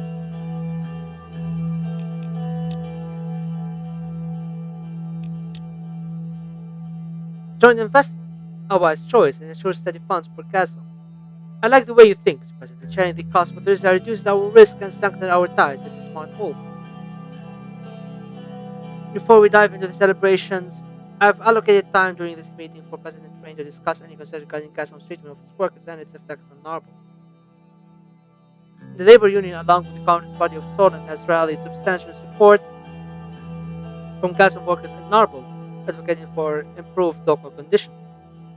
Alfonso nodded and looked at me. We need to address these concerns. They could jeopardize everything. Our duty is to listen to take action. That's the mandate granted to us by the public. Gazprom stands as a global energy powerhouse. It's only right to give back somewhat. We've covered a lot today. I believe we can wrap this meeting up with no, no, no, no. Our duty is to listen and take action. That's the mandate granted to us by the public. But sometimes people may not always recognize what's in their best interest. You have a proposal in mind, Mr. President. The workers at Gazprom need better housing, access to healthcare, and opportunities for education. As a leading industry there, Gazprom can't ignore its responsibility. The wages of Gazprom blue-collar workers need to be increased. They are the backbone of your operations. I expect Gazprom to contribute significantly to local charities in aid to recovery. Let's go with this, the first one, because the first one covers a lot of things. A lot of things. Well, you can pay them more, but maybe services would just like you can pay people more, but they're still barely making ends meet. Well, if you give them a lot of services without you are covering a lot of their main services. They do not need more money because their needs are already covered. They do not need more money to meet their needs because their needs are covered. So we go with the first one. A good point. I see the potential for Gaston to play a larger role in supporting our workers and the community. I personally oversee initiatives to provide private housing, health, and education support for our blue-collar workers. That's reassuring to hear. I trust that to follow through on these commitments. Well, this is promising. EWA's commitment to these initiatives should elevate some of our concerns. Well, Mr. President, we're committed to. Suddenly, the meeting was interrupted. The quiet murmur of a conversation from outside the room grew louder, followed by a sound of hurried footsteps. A member of the private security team entered the room, his face taut with urgency. He approached Alfonso and leaned in to whisper something in his ear. Ewald nodded solemnly, his gaze meeting mine with a serious intensity. Gentlemen, it seems we have an unexpected situation outside. Some protesters from the labor union have blocked the main vehicular exits. Katarina Horten and Dennis Staller seem to be leading the group. It will be difficult to leave the way we came without causing trouble. Well, that's a pickle. What's our move, Ewald? I have a helicopter ready. We can leave undetected and avoid the chaos and potential danger. I think we should face the crowd head on. That is that is your prerogative, Mr. President. Following the violent event of late, I have recommended against facing any crowd. Mr. President, I advise you to leave via helicopter just in case. I can stay back and update the crowd on the discussions today. Serge Walkner rushed in. Mr. President, I have discussed the situation with the Presidential Guard and the police security. They are advising us not to go the way we came in. More police are on the way. You must make a decision, Mr. President. Everyone waited the tense silence of the room stood in stark contrast to the buzz of the ever growing crowd outside.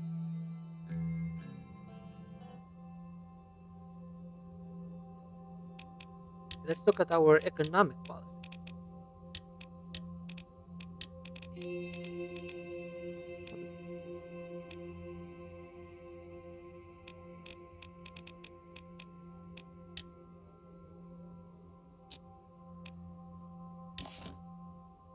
The BFF under new leadership, security forces have gathered intel regarding a hidden meeting among local leaders of the separatist group that occurred a few days ago. It is suspected that they have elected a new leader in the meeting, Aulan Arge, who is the brother of the infamous former leader Dewlan Arge.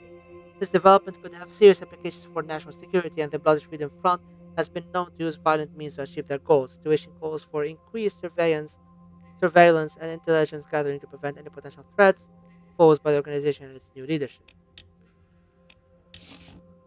A word of caution: the co-investment by Engasm by Solan and Rizia, though marketed as a strategic venture,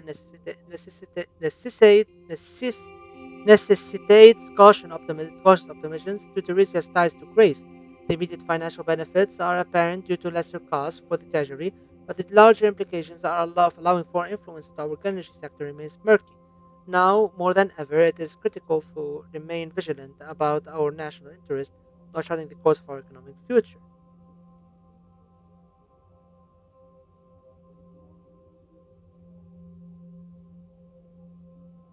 I mean, we can always privatize later. It's not the end of the world.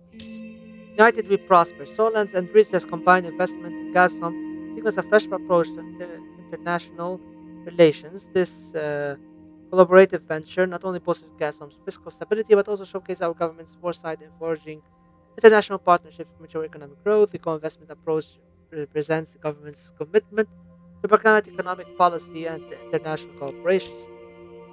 Innovative co-investment boosts Gazprom. In an unprecedented move, Solon and Rizia have embarked on a co-investment strategy in Gasum. The initiative of this cooperative approach heralds a promising boost to Gasum's financial position and productivity.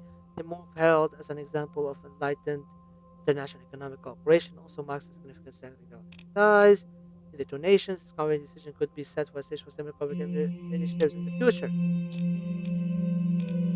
Give Gasum facility and Narble.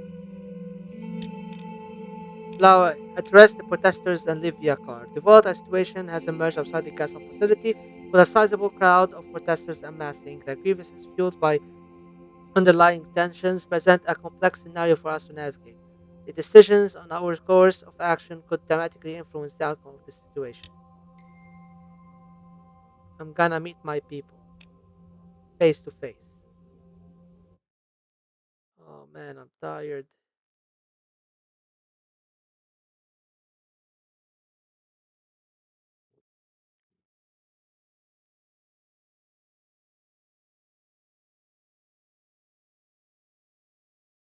I'm so tired.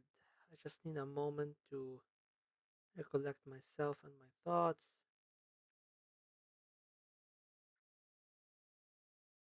Reminds me of the Aswan Dam. Wait, the Aswan Dam had foreign people investing in it? I mean, it did have the Soviet Union playing a part, but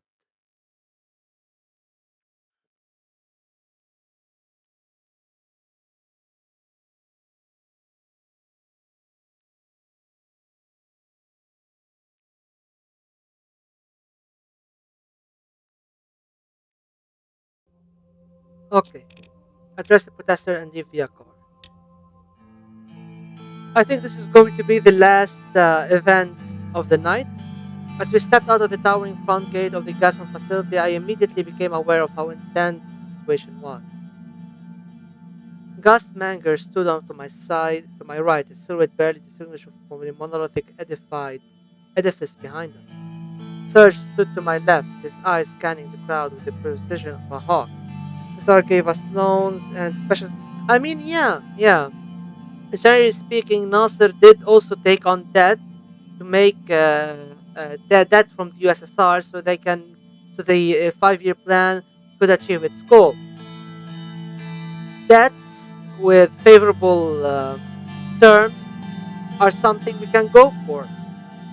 Taking debt with a plan to repay it and with favorable terms is always a smart decision because you need capital to invest to able to uh, s- uh, build up infrastructure and build up production. The Gazam security had drawn their weapons in anticipation, forming a bristling wall around the perimeter. The presidential guard, in stark contrast, stood tall and unflinching at the entrance, shielding us from the sea of angry workers surrounding us. The shouts of the crowd were deafening, the hostility palpable. Salah and Horton stood at the forefront with fire in their eyes. With a deep breath, I prepared to address them. Gus extended a megaphone towards me. My fellow swords, you are here today not as adversaries but as collaborators. Our purpose is to invest in Gazom, sure to invest in you. The hard-working employees of Gazom, we stand with our you today. My short is simple: to demand improved living and work conditions for everyone.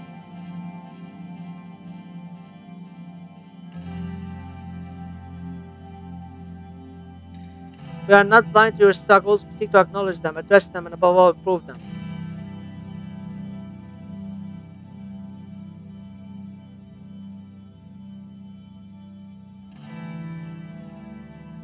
Speeches and more speeches from President Crane, but what exactly was decided today? We need more than pretty words. We need substance. She's right, Mr. President. We need details. What's going on? What's going to change for the workers? Now, hold on a moment. President Rain is committed to bringing about real change. His actions and decisions demonstrate this clearly, even if it doesn't fit your narrative. Is that so, Manger? Oh, seeing our decisions that favor the likes of you and Ewald Alfonso, not the common workers. Bitch! Bitch! Bitch! Bitch! What is this? Huh? What is this? What is this? What is this?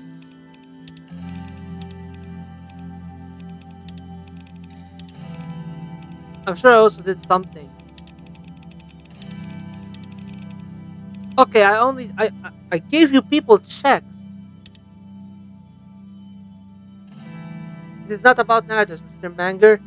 It's about ensuring a fair and dignified life for the working class, something your policies have consistently failed to do. Change is often slow and gradual, not all solutions are as immediate and territorial as you make them out to be. Dennis, the focus here is on not on narratives or images, but on real tangible changes. It's a process and we are on the right track.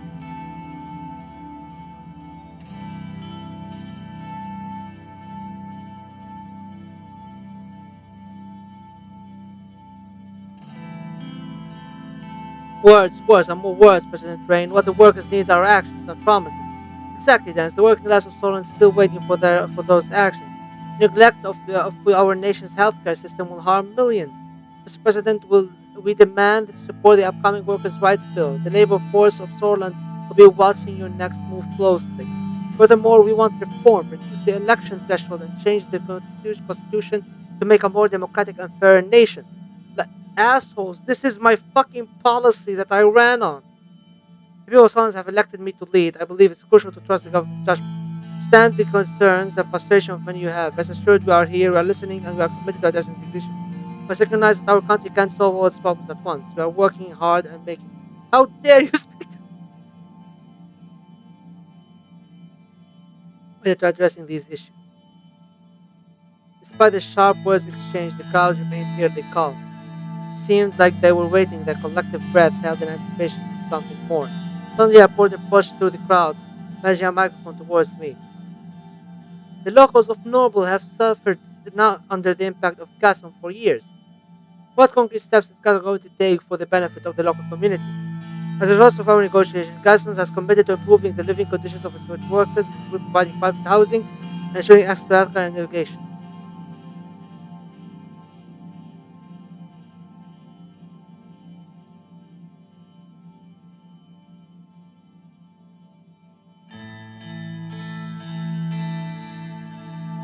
The how dare you line is that. Oh my Oh my god. Sadat Maxim, let's go through hard negotiations. We secured a commitment from Gazprom to significantly better the lives of its employees. Upgraded housing are now guaranteed. See, Mr. Stalin, Mr. Horton, I'm on your side. You can stop whining. Oh my god. Oh my god. I know it's hard to believe, but today was a victory. This is a vital step towards building a more resilient workforce.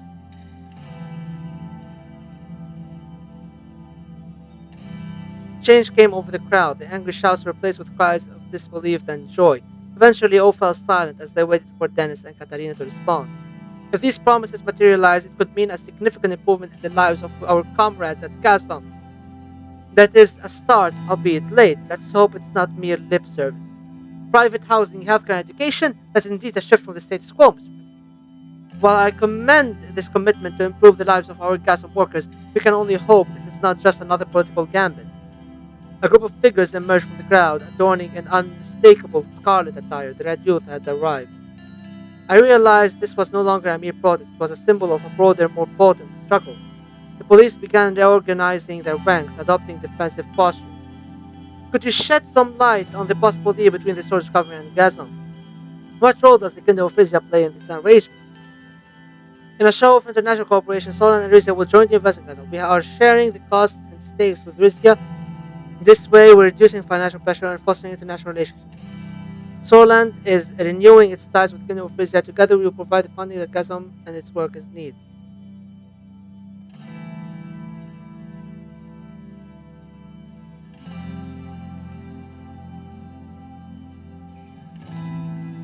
Partnership with Russia. You are aware of the monarchy's history of stamping out its agreements with brute force. We will be watching this co-investment closely. Your government will be responsible for keeping its partners' tendencies in check. Hmm. Nearby, a Gazam security officer and a presidential guard member were conversing in hushed tones. I saw them glance over the crowd, now calmer but still restless. President Rain, while the crowd appears somewhat subdued, I would advise we exercise caution. It may be best to conclude your address and proceed to the vehicle. Thank you for looking out for me, Serge. Let's get out of here. Are you sure won't running away from this only make the protesters angrier? No, I think I've done what I like. I came, I delivered the good news, and now gave my statements. The people are happy. Now I peace the fuck out. I remain here, Mr. President. The crowd seems calmer now, and I believe I can answer the queries and maintain the peace. You should go ahead. Mr. President, thank you for willingness to address us. Let's continue this important conversation moving forward. You've shown courage today. We'll see if your actions match your words. Until next time. And that's how you subdue a communist. I pulled off a Mukhtar Wal Dada move. For those who don't know, Mukhtar Wal Dada was the first president of the Republic of Mauritania, the Islamic Republic of Mauritania. I believe is the title. And Wal Dada started out as a translator working for the French administrator, for the French colonial administration. And then he became the first president after the French left the country. Now, initially, he was a lapdog to French interests and was supporting French regional alliances and regional interests in West Africa. And his positions, garnered a lot of opposition from the Kadihin movement, which were the communists, and they were Maoists, by the way, because back then the Chinese embassy in Mauritania was the main force in distributing Arabic written theory and material conditions. Material conditions made the Mauritanian communists initially Maoist or Maoist leaning. And Mukhtar Wal Dada, what does he do? Facing communists, facing all people demanding to curtail French colonial power projection, to nationalize the country's wealth, to give more rights to the workers. What does Mukhtar Wal Dada does facing all of these antagonisms from the left? Easy. He adopts the entirety of the leftist platform. Dead ass. He adopts the whole platform of the Communist Party, and the communists are like, okay, what the fuck do we do now? Like, what do we have to do to to butt heads with the government. And then he's like, you know what? Let's merge all political parties into one political party, the People's Party of Mauritania. And the communists were like, you know what? Like, fuck it. We've already got everything we are campaigning for, so might as well. Wuldada, honestly, Wuldada had a great run up until he shat the bed on the Polisario front when it comes to the Western Sahara. For for whatever fucking reason, Wuldada decided, I'm going to go have a war in the Western Sahara. And that's how he got his ass good. People were not happy with the war was taking too long, and the army was being devastated by the Polisario front. But yeah, how do you stop your political opposition? You adopt their platform. You have shown courage together. Now we will hold you accountable to your promises. The troubles of the laborers are not over, and neither is the work of our union. Shake their hands. I reached out to my hand. Katarina shook it with a smile. Dennis followed suit. Almost immediately, the remaining tension in the crowd dissipated. A few workers nearby broke into scattered applause, and I'll be back in a second.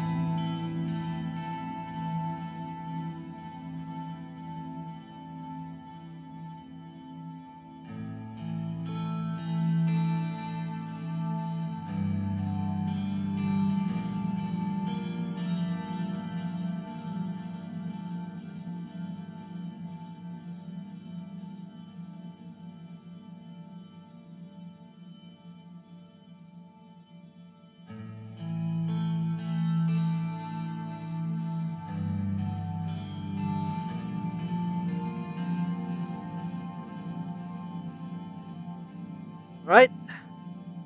The initially hesitant clapping grew louder, and jubilant cheers and the wishes filled the air. I saw the Red Youth members standing at the edge of the crowd with their arms folded, a hand of approval in their eyes. As I readied myself to leave, I turned back to Katarina and Dennis at the last time. Yes, the dialogue has only started. Sure, both my commitment to progress and change is underway, as unwavering. Most wouldn't come out because most fear facing the truth. As for the conversation, it's always been going on. My job is to listen and act. As for accountability, isn't that what all the governments should be held to? You have my word. Your frustration and the urge to voice your concerns. However, let's keep our discourse respectful and constructive. Yes, the dialogue has only started. I assure you both my commitment to progress and change is unwavering. Dennis, Katarina, I look forward to our continuing conversation. Let's all remember that we are here for the same reason, to better the lives of our citizens. Let's not allow differences to blind us from our common goals.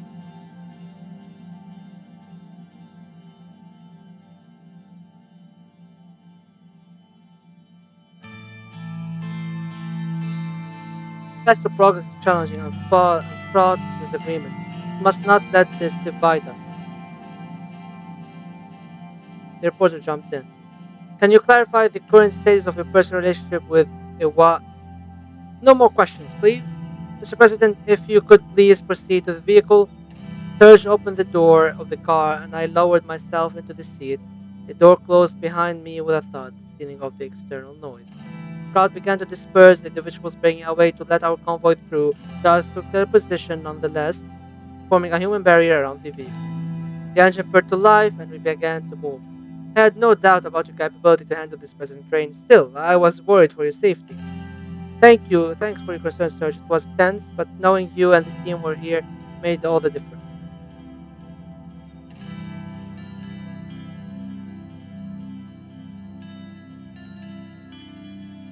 We're here to serve and protect, Mr. President. It's a duty we don't take lightly. The echoing voices of the protesters gradually subsided as we retreated from the scene, left Narble behind.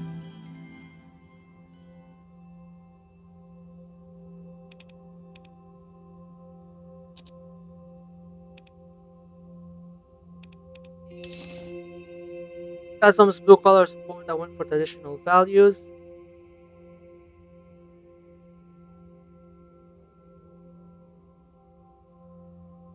Okay. A leader who listens, President's address at Gasom.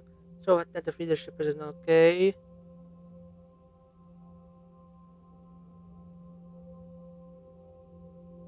Okay. A beacon of hope. Gasom worker welfare takes a leap forward. A beacon of hope. President Anton Ray's recent address at the Gasom Gates in Noble has been met with an overwhelming positive response from the crowd. President articulate delivery and the compelling arguments serve to rekindle faith in the Swedish government, shedding a ray of hope on the current challenges plaguing our nation. This inspiring speeches seem to resonate with the working class, leaving an atmosphere of optimism and unity in its wake. And there we have triumph of worker activism.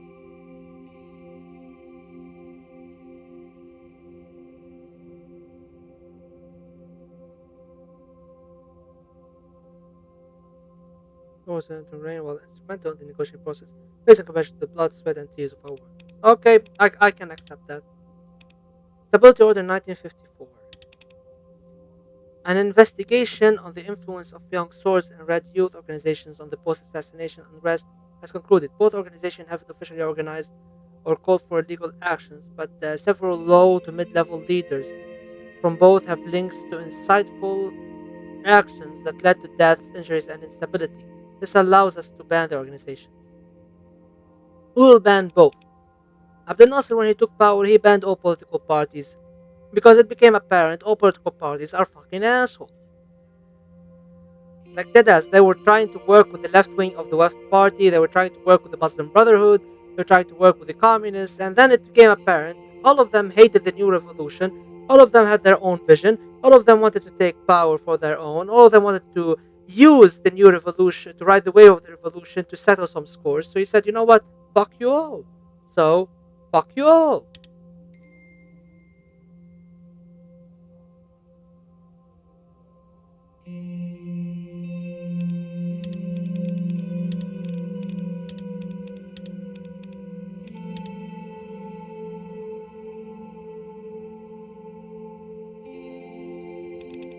Yeah, this was not like the best thing ever, but whatever.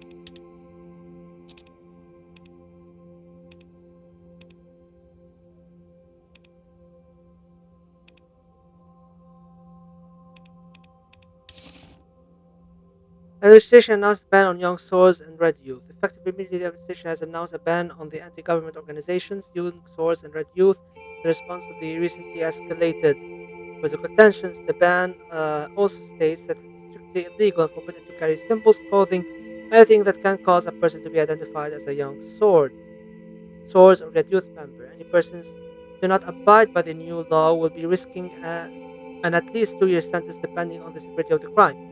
FP leader Gisaro Kibner and Franz Richter, the PFG leader, have strongly opposed the ban. Political freedoms restricted. Two of the most popular and symbolic political youth organizations have just been banned by the president of Solent. The news came out of nowhere when the administration made an official announcement blaming the instability, deaths, and violence caused in the past months of both organizations, who have just been stripped of their rights to operate by the Ministry of Interior. Leaders of both organizations have made a joint statement against the decision and said that even though their beliefs are different, their right to express their political opinions shouldn't have been taken away. It's a rare sight to see two sides of the political spectrum come together as as President Drain is being criticized about restricting the freedom of political expression. Horseshoe theory. Horseshoe theory. The expectation now is that calm will return to the country, with all sides taking a step back to heal their wounds. Here's hoping.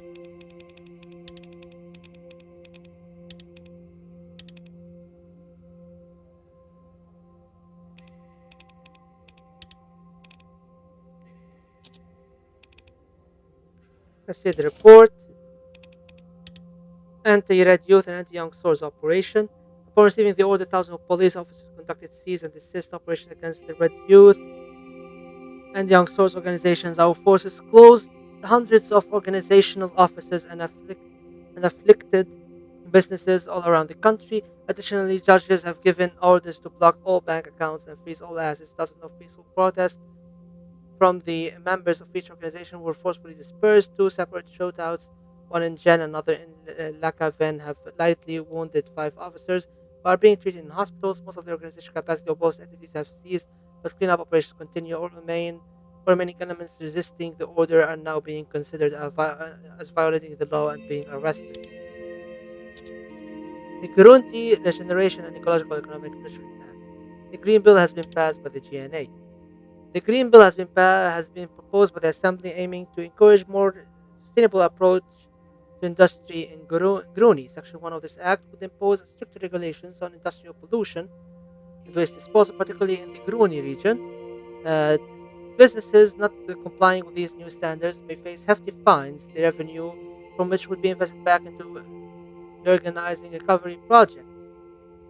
Section 2 proposes to offer tax breaks to businesses that can demonstrate significant reduction in their environmental impact over a period of time. A small investment fund is created for eco friendly business practices. Fuck it, let's sign it.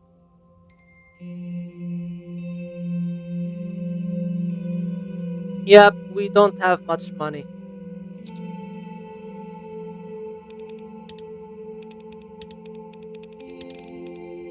but we are investing.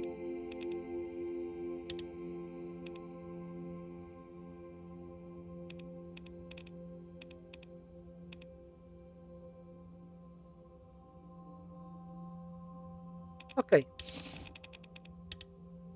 Green Act signed, a leap in the dark. The President on refined signing, okay.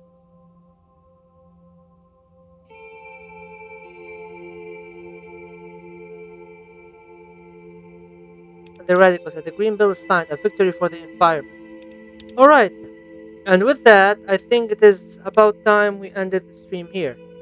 Next time, we'll go for.